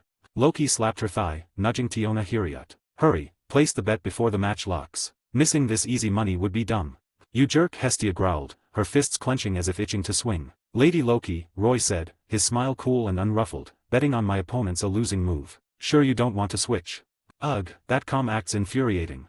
Loki fumed, her temper flaring at Roy's composed demeanor. I'm betting against you, child, and not even Zeus could change my mind. Just a heads up, Roy said, shaking his head. Don't blame Hestia when you're out of cash. Who'd do something so tacky? Loki shot back, indignant. Good. I'd hate for you to flip and bet on me after I win, Roy said, his faint smile unwavering. Oh. Loki's eyes narrowed, sizing him up. Trying reverse psychology, huh? Don't worry, I wouldn't bet on you even if I'm down to my underwear. Loki's disdain masked her unease. As a god, she could sense Roy's confidence was genuine, not bravado, which irked her. She wanted to knock him down a peg, to show him the adventurer's world wasn't a cakewalk. Confidence is fine, Roy said evenly, but since you're so sure, Lady Loki, I hope you won't regret it. I said I'm not that tacky. Loki snorted. Let's hope, Roy replied, his smile sharpening. You wouldn't bet just a measly few thousand valis, right? Not the great Loki Familia's god. Provoking me again. Loki laughed, amused by Roy's blatant goading. It was a clear taunt, daring her to bleed money betting against him. I'm the Loki Familia's main god, not some pauper like Hestia, Loki said, taking the bait. She refused to let Hestia gloat. Hestia, bet 200,000 on me winning, Roy said, handing her his coin pouch, holding just over 200,000 valis after recent expenses. Match me if you've got the guts. Roy challenged, his tone shifting to open provocation. You're pushing it, child. Loki barked, a vein pulsing on her forehead. She ordered Tiona to bet 400,000 valis on Roy's opponent, doubling his stake to flex her familia's wealth. Riveriel Joe's Alf, watching, barely resisted covering her face. Our gods bickering with a teenage rookie. How childish, she thought, regretting her guard duty. A dungeon run would have been less embarrassing. Soon, Roy's match was called. The arena, a 100-meter square rock platform, bore scars from past battles, neglected as a low-level stage. The host, wielding a megaphone-like device, hyped the crowd with Roy's matchup. Roy's opponent, a dwarf from the Seth familia, stood at the ring's far end, gripping a massive axe. His bulging muscles screamed power, dwarfing Roy's lean frame. To spectators, Roy looked like he'd be cleaved in half. Ha, your child's up against a dwarf. Loki crowed, gleeful. Dwarves' brute strength gave them an edge in arena brawls. Hey, anyone know this guy? Loki asked nearby waiting adventurers, fishing for confirmation. I do, one replied. He's from Seth familia, been LV1 for 2 or 3 years. Should be close to LV2. Loki's grin widened. Hear that, Hestia? Your child's luck is trash, facing a grizzled LV1 right off the bat. With years of training, the dwarf's strength likely topped LV1 limits, a brutal matchup for a fresh Falma recipient like Roy. Pity, your 200,000 valis is toast. Loki taunted. My 400,000's doubling to 800,000 time for some fine wine. It hasn't started yet. Stop gloating, Roy'll win. Hestia countered, her worry masked by defiance, eyes locked on Roy in the ring. 90, Roy won. Chapter 90, Roy won. On the edge of the arena, a weapon rack held an assortment of standardized weapons, provided to ensure fair duels and prevent advantages from superior gear. Damaged weapons incurred no penalty, as stated in the arena's contract. Roy strolled over, selecting a sword. Ha, pretty face, kid, the dwarf opposite him boomed, his bold laugh tinged with a sneer. But you're too scrawny. Skimp on muscle training? Watch out, me axe will crush you.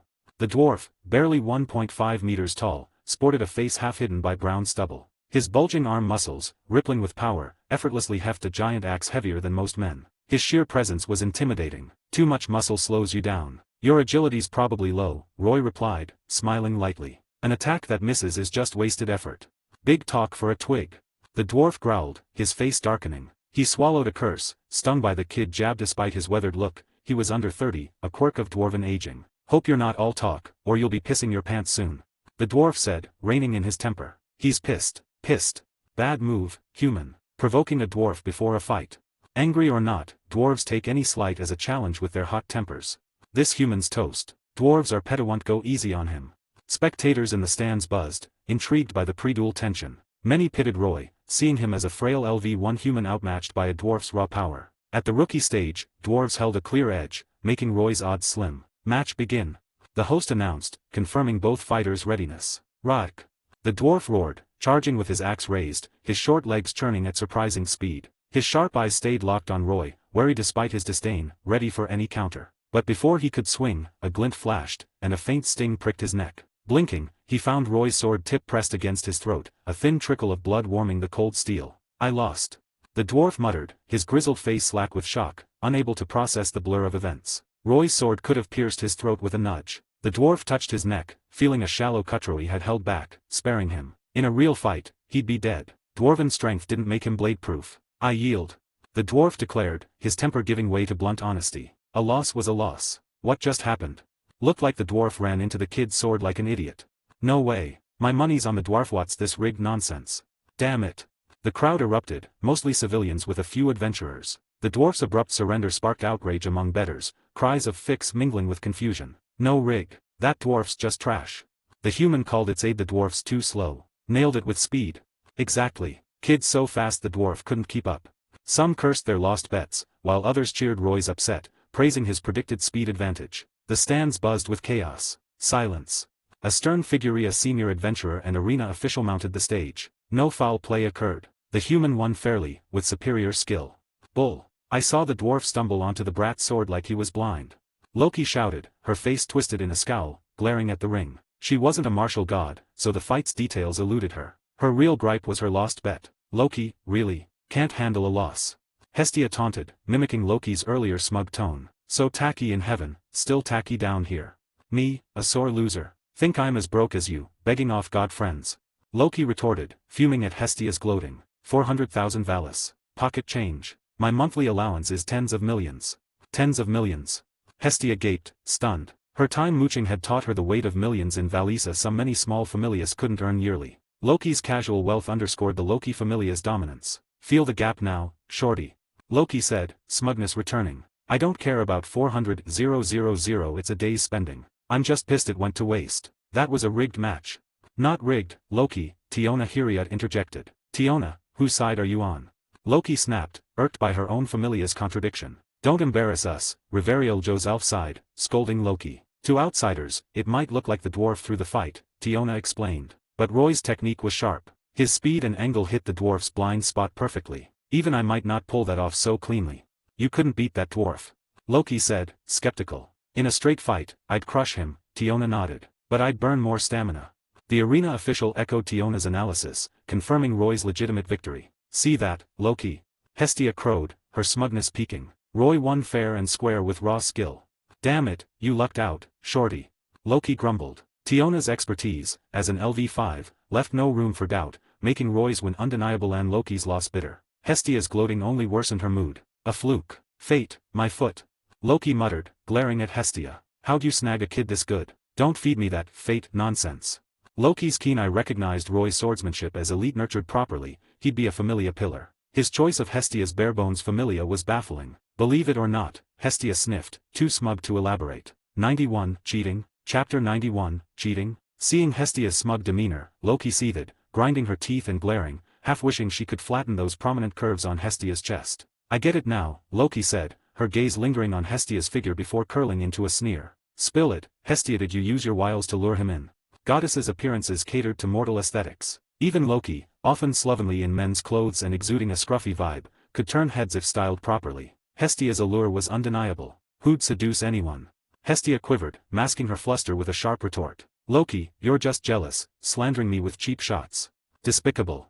She added, glaring to hide her unease. Truth be told, Hestia suspected her encounter with Roy had a hint of charm at play. Roy's stated desire for a goddess connection had likely tipped the scales for her otherwise barebones familia. Too suspicious, Loki said, stroking her chin, frowning at Hestia. Besides that lewd figure, what else could draw talent like him to a deadbeat goddess like you? Don't attack me like that, Hestia snapped, refusing to concede. You lack goddess charm yourself, so you drag others down to prop yourself up, huh? What if Roy was drawn to my allure? None of your business. If you're so great, charm a stellar child to your familia. Good luck with that. Men probably mistake you for Apollo's type, Hestia fired off, her verbal barrage deflecting Loki's probe while landing a jab. Apollo, notorious among gods for his indiscriminate romantic pursuits, was a low blow. Shorty, you wanna throw down? Loki growled, veins popping, incensed by the Apollo comparison. The goddesses' bickering drew helpless sighs from Riveriel Joself. The nearby waiting adventurers, caught in the crossfire, kept their heads down. With Loki, backed by Riveria and Tiona of the mighty Loki familia, they dared not gawk. No class, Hestia sniffed, brushing off Loki. I'd never stoop to such undignified antics. Speaking of, Roy's back, she added, grinning. Wonder if those 200,000 Valis I won came from a flat-chested goddess. Ha ha ha. Exclamation point. Loki's chest heaved with rage. Don't get smug, shorty. One win's nothing. It's just one win, Hestia said airily, sauntering to the betting counter. I'm betting again, Loki. Got the guts to follow. Aggressive tactics, huh, Loki thought, fuming. I don't buy that kid winning forever. She stormed after Hestia, doubling down on Roy's opponent. I'm in for 400,000, Roy had instructed Hestia to keep betting his winnings on himself. Though reluctant to risk so much, Hestia trusted his confidence and placed the bet. Loki, didn't you brag about your pocket money? Hestia taunted. Why not outbet me this time? Mind your own. Loki growled, slamming down 800,000 Valis, escalating her wager. The next two matches darkened Loki's mood further. Roy didn't just win, he dominated, leaving Hestia ecstatic and Loki livid. Can I switch to the advanced arena now? Roy asked the arena official after his third victory. You sure?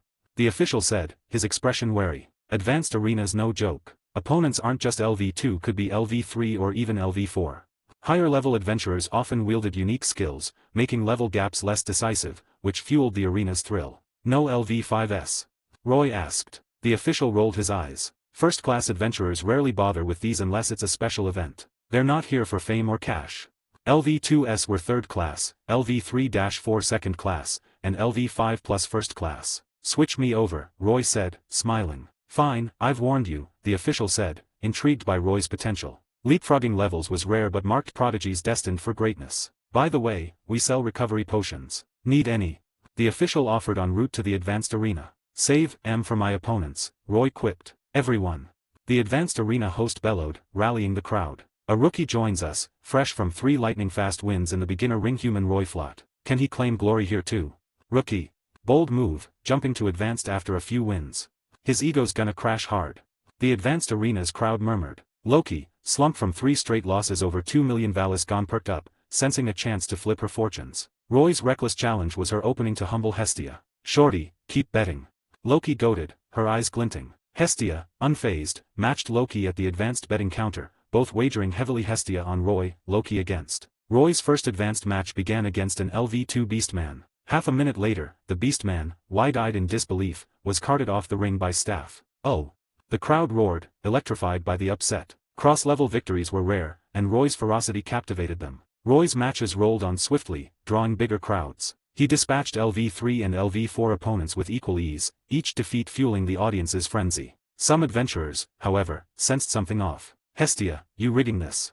Loki accused, her face darkening. She could buy a 1-level gap, but Roy crushing LV3 and LV4 foes was absurd. No LV1 in Orario, not even her familia, could pull that off. Loki, you dense. If I cheated, I'd be banished from the lower world, Hestia scoffed, rolling her eyes. Cheating using divine power/arcanum or blood to boost an adventurer was a known tactic some gods had tried, but it violated the god's oath, triggering forced repatriation to heaven. 92. Checking Roy's status? Chapter 92, Checking Roy's status? Then how did he pull this off?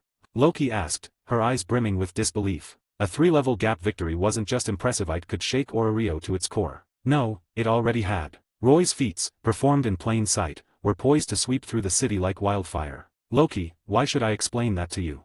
Hestia replied, her tone wary. Roy's dominance unnerved even her. She'd expected him to handle LV2 foes at best, based on his pre-Falma training claims, but crushing LV3 and LV4 opponents was beyond her wildest hopes. Humph.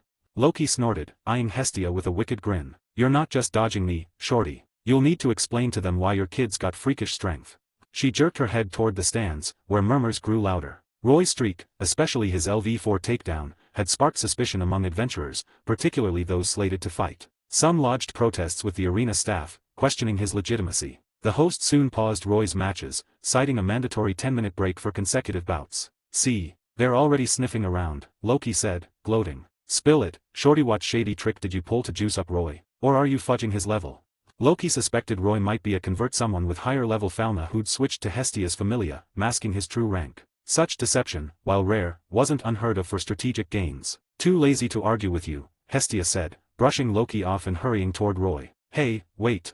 Loki chased after, eager for drama. Riveria and Tiona exchanged weary glances, trailing behind to keep Loki out of trouble. The arena official led Roy to an office, courteously offering him water. We've received complaints from competitors, the official began, explaining. Roy's abnormal performance had raised hackles, with some accusing the arena of rigging matches to profit off his upsets. Roy sat on a sofa, glass in hand, listening calmly. So, you want to verify my level?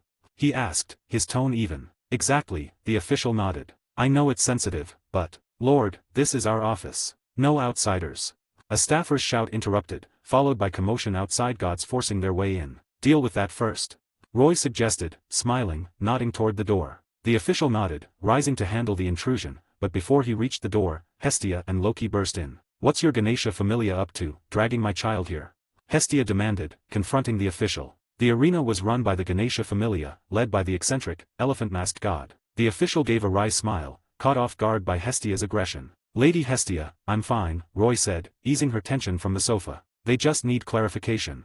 Is it sorted? Can we settle this? Hestia asked, her worry lingering. Lady Hestia, here's the situation, the official said, repeating his explanation. Roy's dominance had stirred unrest, with some alleging he was an arena plant to manipulate bets. His matches had raked in profits for winners but bankrupted many who'd bet against him, expecting higher-level foes to prevail. You want to check Roy's level? Hestia's eyes narrowed, her voice sharp. You know Falma details our familia secrets, right? This violates guild rules. Lady Hestia, please calm down, the official urged, placating. Roy's wins had indeed netted Hestia hefty winnings, but without addressing the crowd's doubts, those bets could be voided, costing her everything. Void it now. Shorty's hiding something fishy. Loki piped up, seizing the chance to recoup her losses. Shut it, Loki. Hestia snapped, glaring. We'll have guild staff verify, the official assured. We'll only check Roy's level, nothing else.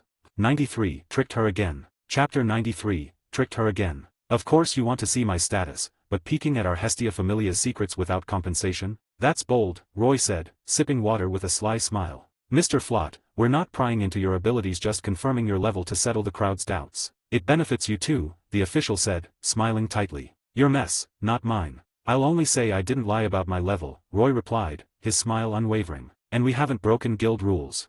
He took another sip, leaning back, waiting for the official's response. His nonchalant defiance gave the official a headache. You say you didn't lie, fine, but the audience needs proof. Lady Hestia.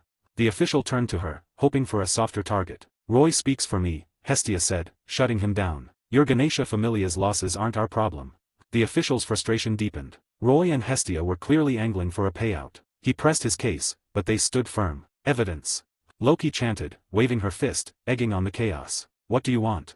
The official finally asked, exasperated. Hestia glanced at Roy, deferring to him. She was just backing his play. 10%, Roy said, raising a finger. Too steep. 5%, max, the official countered, shaking his head. He knew Roy meant 10% of the arena's betting profits from his matches, a hefty sum, given the lopsided losses from bettors backing his higher-level opponents. You're already cashing in big from your bets, the official added. We're taking a hit here.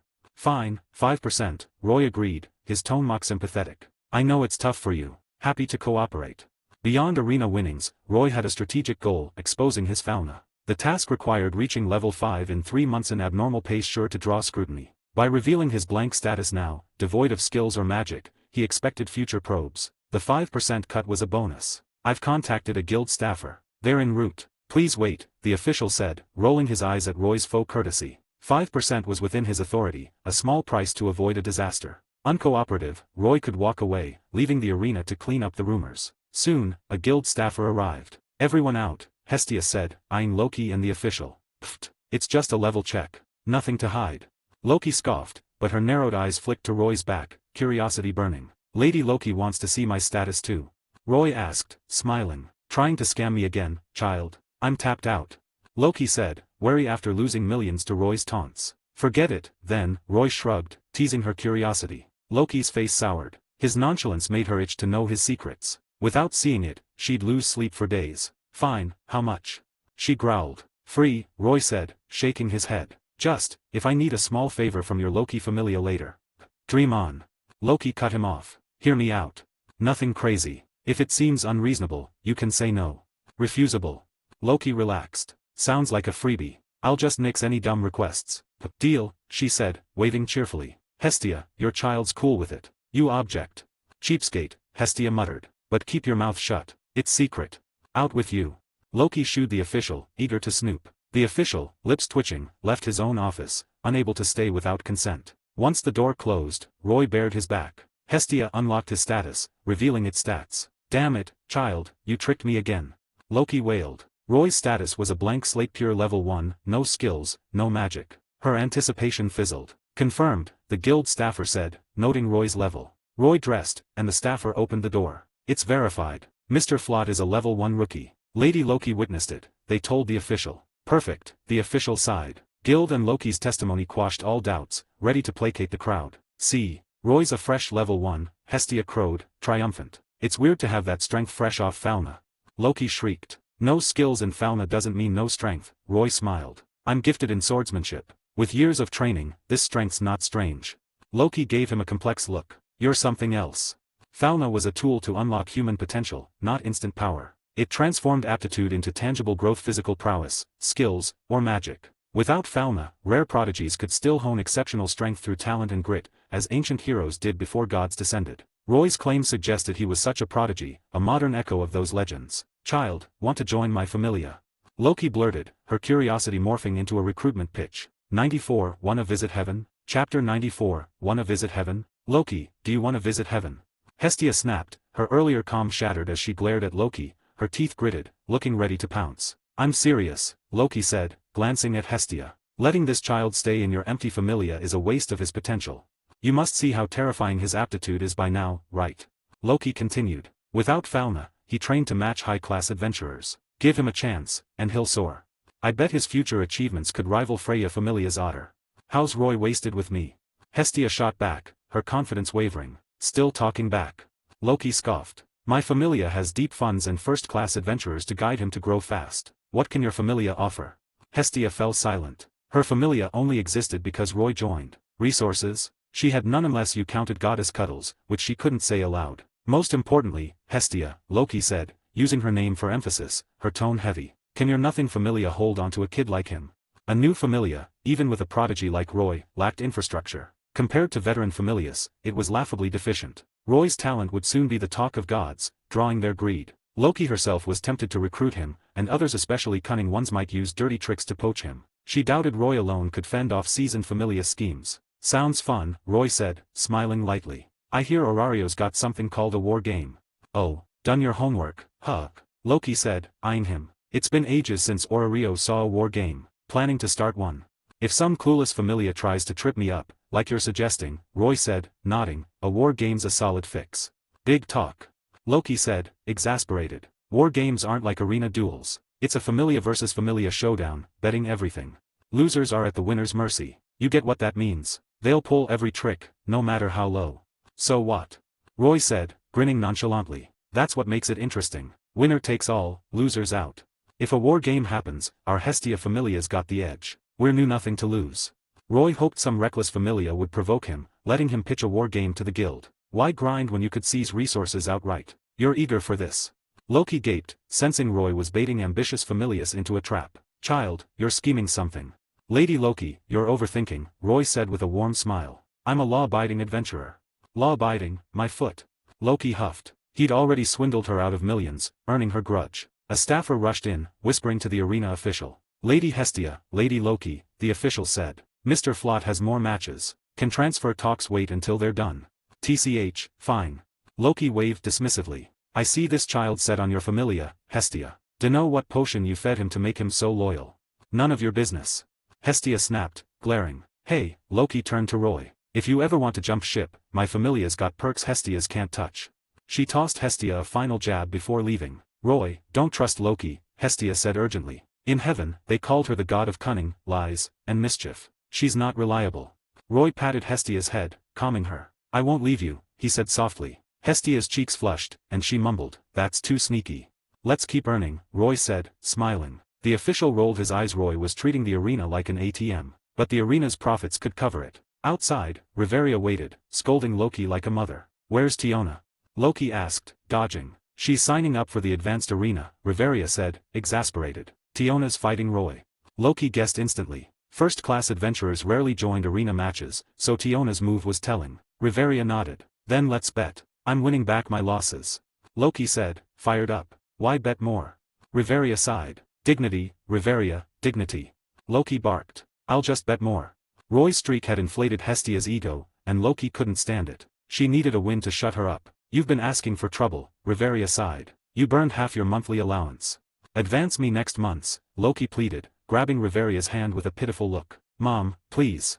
Get lost, Riveria snapped. Back in the arena, Roy returned to the ring. During the break, we had the guild verify contestant Roy's level. He's a confirmed level 1 rookie, the host announced. The crowd erupted cheers, gasps, and curses blending into a tidal roar. With guild confirmation and Loki's witness, doubts of rigging vanished. Roy won 2 more advanced matches, dispatching high-class adventurers with ease. Need a break? The host asked. Nah, I'm good, Roy said, shaking his head. Take a recovery potion, the host urged, grinning oddly. Your next opponent's unbeatable. Unbeatable. Roy mused. Likely a first-class adventurer, since he'd already toppled in level 3 albeit a weaker one. What's my odds for the next match? Roy asked. His streak had tanked his odds. 1 to 10, the host replied. Last match, then, Roy decided. A win here would secure enough funds for a house, and further challenges would dry up. Attention, everyone. The host bellowed. Today's wildest match is here. Roy Flott faces Tiona Hiriot of the Loki Familia. 95, Tiona, be my boyfriend. Chapter 95, Tiona, be my boyfriend. Who? Did I hear that right? Tiona Hiriot. The level 5 adventurer. Loki Familia's making a move. They eyeing this Roy Flott. No kidding, a level 1 beating a level 4. Who in Orario pulls that off? If you were a Familia's god, wouldn't you snatch up a talent like that? The host's announcement unleashed a roar from the crowd. Some spectators, glued to the betting boards, knew the matchup already, while others, here for the spectacle, buzzed with excitement at the jump to a level 5 opponent. A first-class adventurer from the Loki Familia entering the arena was a rare treat. Win or lose, Roy's underdog streak and Tiona's star power made the match a steal for the ticket price. Tiona hummed a cheery tune, striding onto the ring with hands behind her back. Her sunny grin mirrored her mood, unclouded by doubt. Her Amazon attire chest wrapped in thin cloth, long beach skirt, barefoot flaunted her toned, elastic figure. Roy Flott? Tiona asked, her eager smile widening. Before we start, can I make a request? What's that? Roy replied. If I win, you're my boyfriend. Deal. Tiona tossed out the bold proposition, unfazed by the packed arena. Oh. The stands erupted in hoots and cheers. What's this? The host boomed, seizing the moment to stoke the crowd. Contestant Tiona's confessing to contestant Roy right in the ring. Idiot. What are you doing, flirting in public? Knock that kid out. Loki growled, fuming at Tiona's antics. Loki, you're low, trying to poach my Roy like that. Hestia accused, glaring. Not my idea. I'm not that desperate. Tiona's doing this on her own. Loki shot back, matching Hestia's scowl. Now I get why Tiona jumped into the arena. She's got a crush. Loki said, slapping her forehead. You trying to steal my child with a honey trap? Roy wouldn't fall for girls like her. Hestia huffed, defiant. The hell? Loki snarled. Enough, both of you. Riveria snapped, her patience gone. Her radiating anger silenced the bickering gods, who shrank back, exchanging glares but holding their tongues. Tiona's bright eyes locked onto Roy, her smile unshaken by shyness. Roy, unfazed by her public advance, felt a twinge of regret. Alone, he might have played along, but with Hestia watching, he didn't want to stir her jealousy. Sorry, I pass, Roy said bluntly. Why not? Tiona asked, genuinely puzzled. Why'd you pick me? Roy countered. Good-looking, strong, talented, Tiona said earnestly. Our kids would inherit your blood, becoming Orario's top adventurers. Keep going, why stop there? Roy thought, amused. Let's fight and save time, Roy said, waving his long sword. Not even considering it. Tiona pressed, undeterred. No need. We've got no spark, so no boyfriend-girlfriend talk, Roy said, shaking his head. Plus, I've got my own goals. Who's she? Tiona asked, curious. None of your business, Roy replied. Come on, take a hint, he thought. Kids, let's talk privately sometime. Beat you, and I'll make you spill. I'll outshine her, Tiona declared, grabbing a claymore from the weapon rack, testing its weight with a mutter. It'll do. As a level 5, Tiona wielded first-class weapons. The arena's standard gear felt clunky, limiting her full strength. You probably won't find out, Roy chuckled. Ugh. Tiona shot him a mock-wounded glare. As the host called start, she stomped the ground barefoot. Boom. The arena floor cracked like a spider web. Tiona charged at Roy with relentless ferocity. Her speed and power dwarfed any level 4's. Clang. Weapons clashed, sparks flying. You were holding back. Tiona said, sensing the mismatch. Roy's earlier fights suggested she'd at least stagger him, but he blocked her strike effortlessly, looking relaxed. Not holding back, Roy grinned. They just weren't worth my full strength. 96, FK. Chapter 96, FK. Roy admitted he'd held back in earlier fights. Now I can cut loose. Tiona said, her sunny grin giving way to a wild, excited glint. Roy's strength didn't deter her, it ignited her Amazonian battle lust. Amazons, a warrior race of women, carried fierce, warlike blood. Despite human-like appearances, their biology ensured only daughters, requiring them to seek strong mates from other races to pass on superior traits. Roy's prowess and talent stoked Tiona's primal instincts, a genetic drive to claim a worthy partner. In Amazon tradition, that meant knocking him out and dragging him off. Her grin manic, Tiona switched from one-handed to two-handed grip on her claymore. The massive blade thrived on heavy, unblockable strikes, not finesse. Dual-wielding amplified its devastating power, blending strength with surprising agility. Keep holding back, and you'll lose.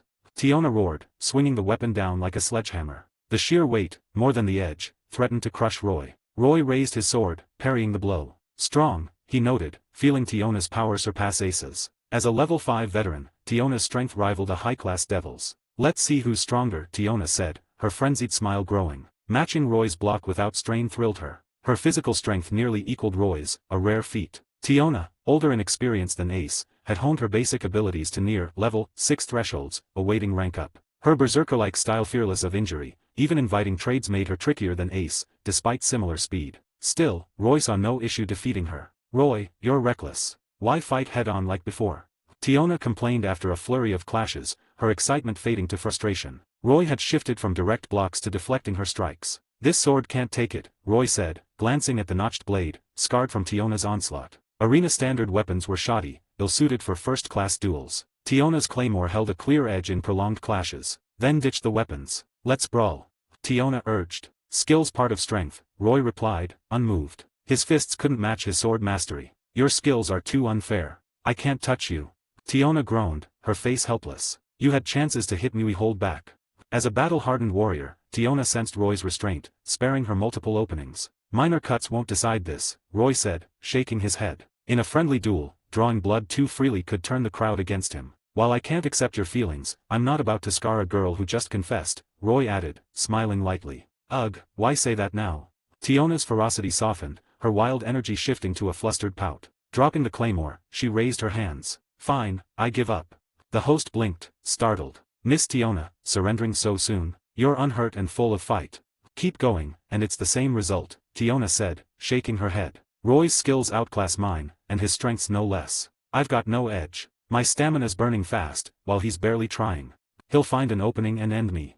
Fair enough. The host nodded, declaring Roy's victory. Roy's display had already proven his legitimacy, no one could cry foul. No. Loki wailed, clutching her head. She'd banked on Tiona to crush Roy, recoup her bets, and rub it in Hestia's face. Tiona, you useless oaf.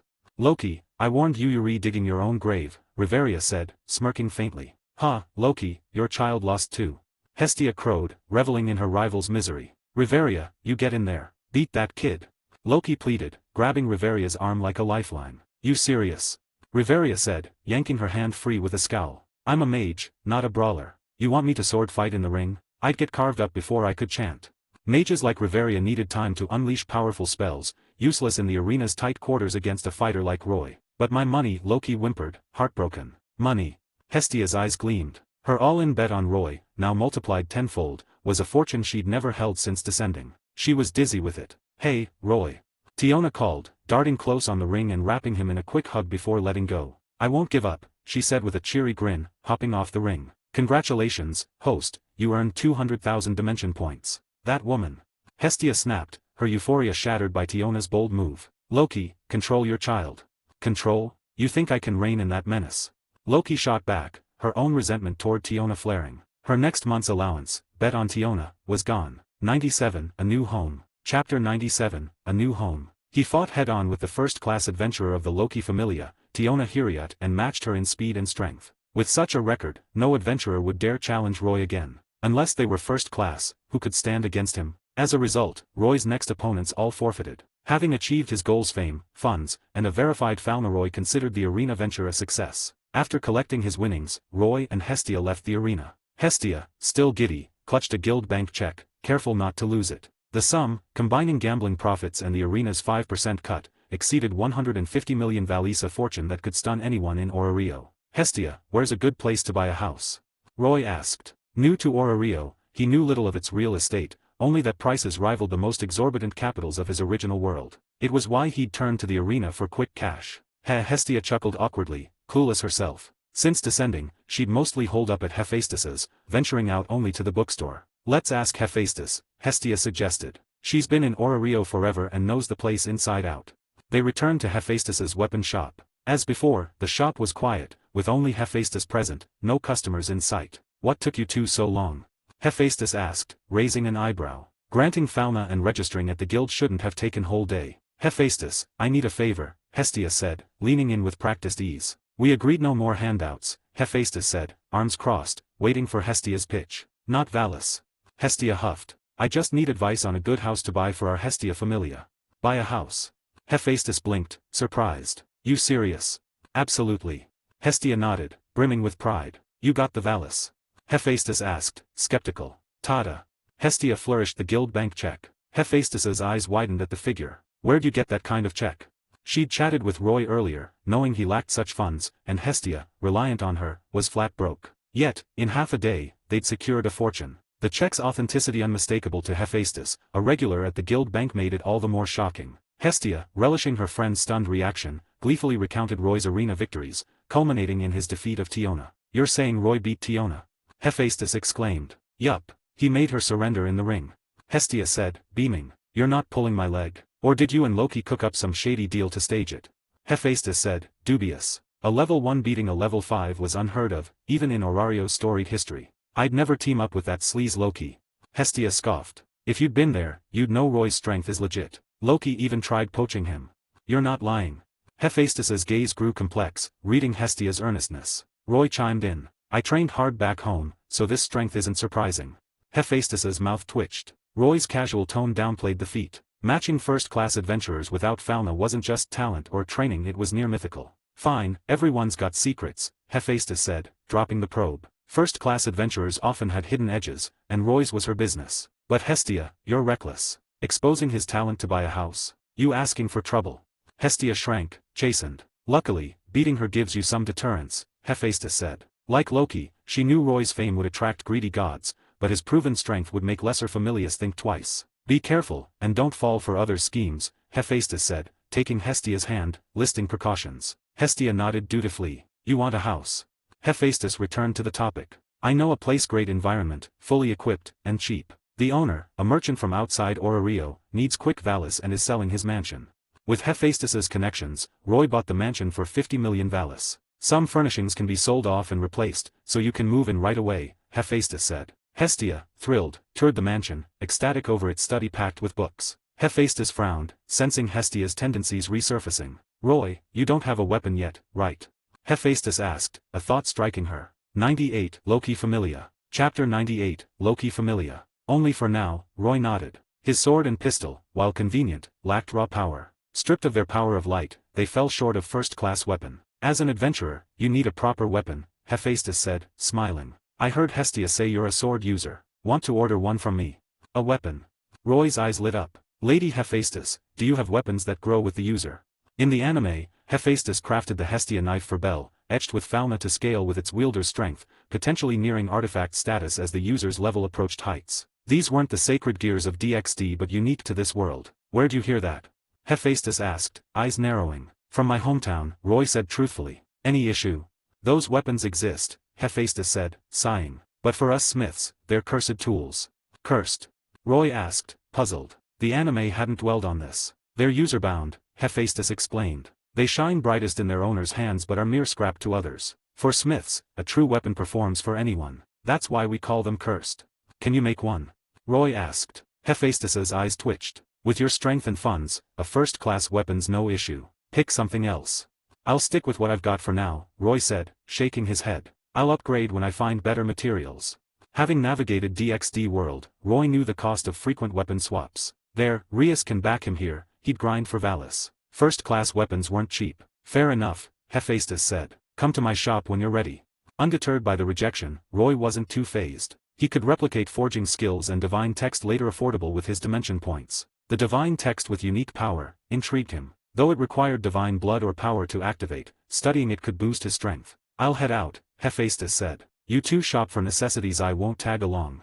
Watching her leave, Roy mused. Something felt off. Hephaestus's pitch seemed less for him and more for Hestia, as if nudging her to act. Why bring up weapons now? Roy, you really want that growth weapon?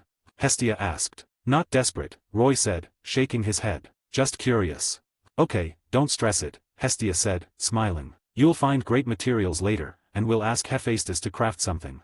The mansion's furnishings were sufficient, but bedding needed replacing. Roy and Hestia hit Orario's north block to shop for essentials. There, a striking mansion loomed, taller than its neighbors, its copper exterior blazing like fire, with towers like a spear forest. Atop the central spire, a clown-emblazoned flag fluttered the twilight manor. Roy would have recognized it as their base. Riveria, what's with those two? Finn asked, rubbing his brow, eyeing Loki and Tiona with exasperation. The intruder issue lingered, and now his main god and a key member looked unhinged. Loki sprawled on a sofa, while Tiona stared into space, giggling dreamily. They'll snap out of it, Riveria Joself said, rolling her eyes. Riveria, don't leave Finn hanging at a time like this, Shinhiriat, Tiona's older sister asked. Spill. Not a big deal, Riveria sighed, glancing at the pair. Loki blew her money, and Tiona's probably in heat. In heat, from an old you. Bet Loga, the werewolf, gawked. Riveria's refined elven demeanor made such crude terms jarring. Who are you calling old? Riveria shot back, her smile sharp. By elven years, I'm barely an adult. 70 or 80s old, Bet muttered, oblivious. Careful, or you'll regret it, Riveria warned, her eyes glinting. Who's she on? Shin asked, intrigued. How much did Loki lose? Finn pressed, focused on the Familia's finances. Riveria recounted the arena fiasco. A level 1 beat a level 5. That's a fairy tale, Bet scoffed. No, the guild verified it. Loki saw Roy's Falma fresh level 1, Riveria said, shaking her head. Humph, Bet snorted. Maybe they faked the Falma, hid the real basic abilities. Odd, yeah, Finn agreed. Level gaps were brutal. Stupid, just 'cause you can't do it doesn't mean others can't. Tiona snapped, breaking her dreamy daze. You're stupid, swooning like that, Bet retorted. Anyone with a brain knows that's impossible.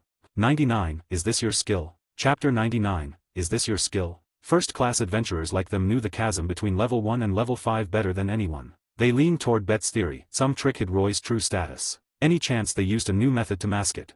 Finn mused. Familius could lock Falna to hide status, viewable only with unlocking potions. A technique to falsify Falna wasn't unthinkable more plausible than a level 1 toppling a level 5. Hey, Loki, you saw his status yourself. Nothing fishy.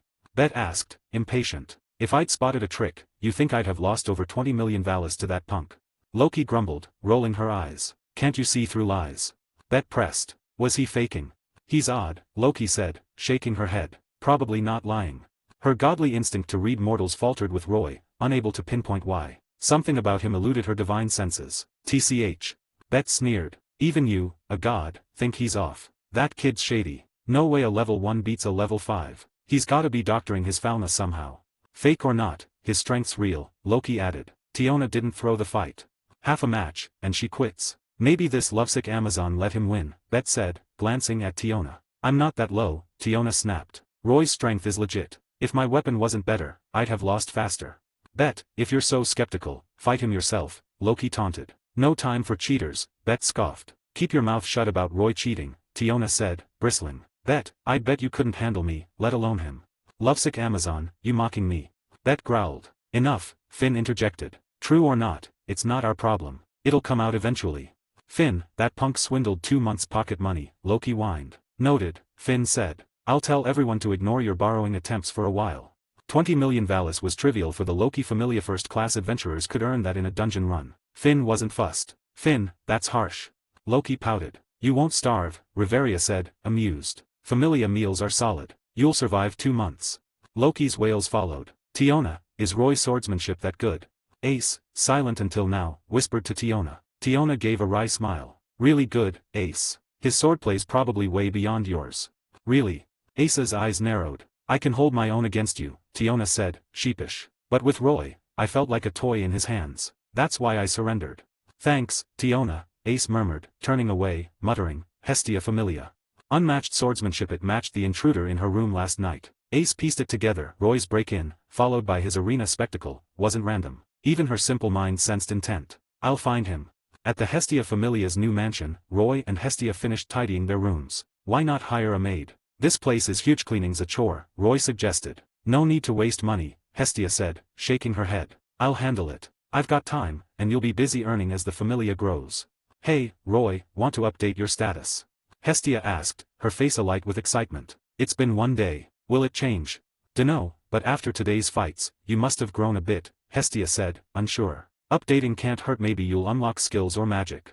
As an inexperienced god, Hestia was still learning. Roy didn't object, baring his back as he sat. Hestia pricked her finger, letting her blood drip onto his skin. Ripples spread, and the divine text shifted, revealing new abilities. Hestia scanned the minor gains but gasped at the skill section. What's up?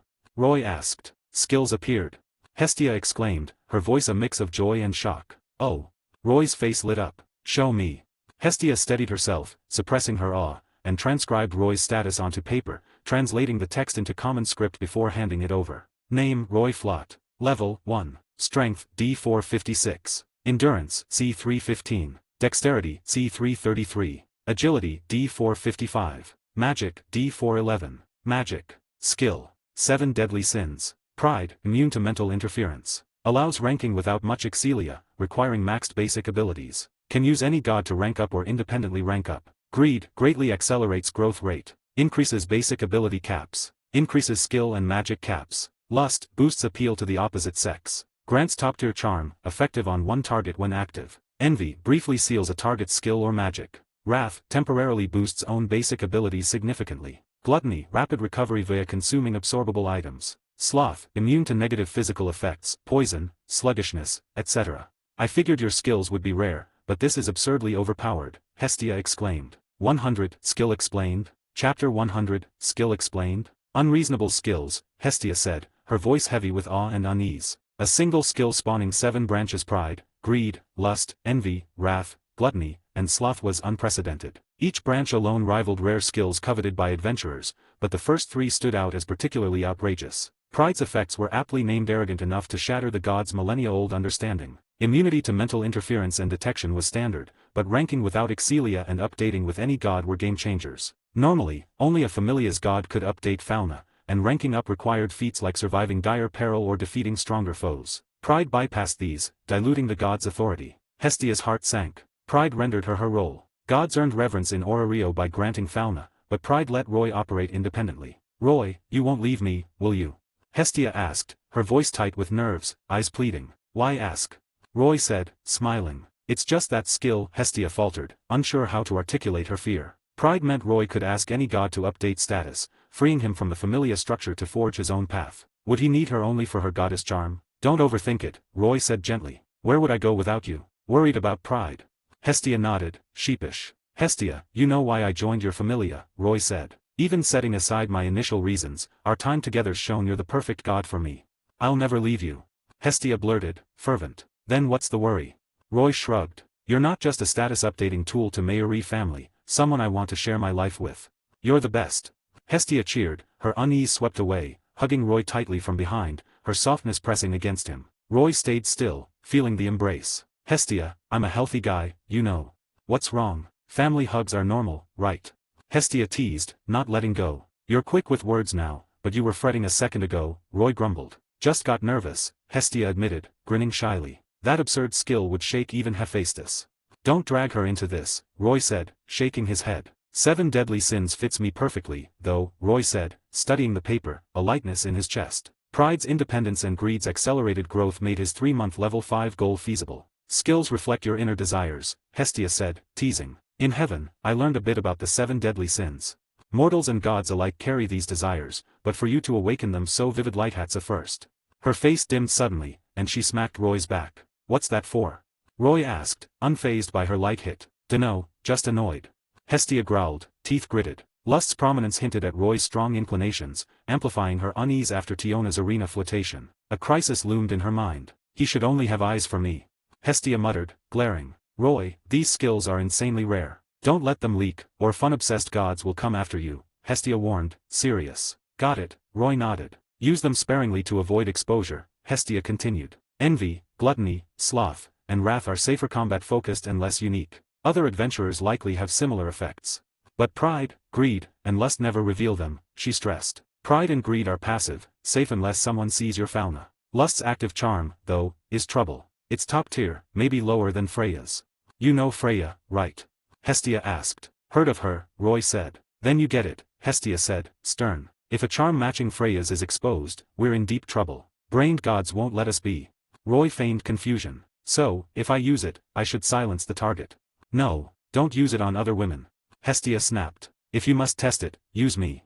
She puffed her chest proudly. Roy stared, bemused. The next morning, Roy bid Hestia farewell, bought 2 gifts, and headed to the guild. With Falma secured, dungeon diving was next to explore and tackle his other quests. Unlike yesterday, Roy arrived late, around 9. The guild was quiet, most adventurers already in the dungeon. Morning, Miss Ina, Roy greeted, approaching Ina's counter. Heading to the dungeon today? Ina asked. Roy nodded. By the way, Roy, a colleague mentioned a level 1 in the arena beat Loki Familia's Amazon. That wasn't you, was it? Ina leaned in, whispering after checking for eavesdroppers. Probably me, Roy admitted, not denying it. Ina's eyes widened, a gasp stifled by her hands, barely containing her shock. Hi guys. I made a paid service in Telegram where you will find a great collection of fanfiction audiobooks organized and regularly updated. What you get? An unlimited access to the full audiobook library. New fanfiction audiobooks added regularly. You can play audios directly from Telegram anytime. Joining our service is available through a monthly subscription of $5. You can pay using PayPal or Ko-fi. So what are you waiting for? Send me a message on Telegram or Discord. I will provide the payment details. After the payment is confirmed, you will receive access to the private Telegram channel containing all audiobooks. If you enjoy fanfiction and prefer listening instead of reading, this library is made for you. Message me anytime to join.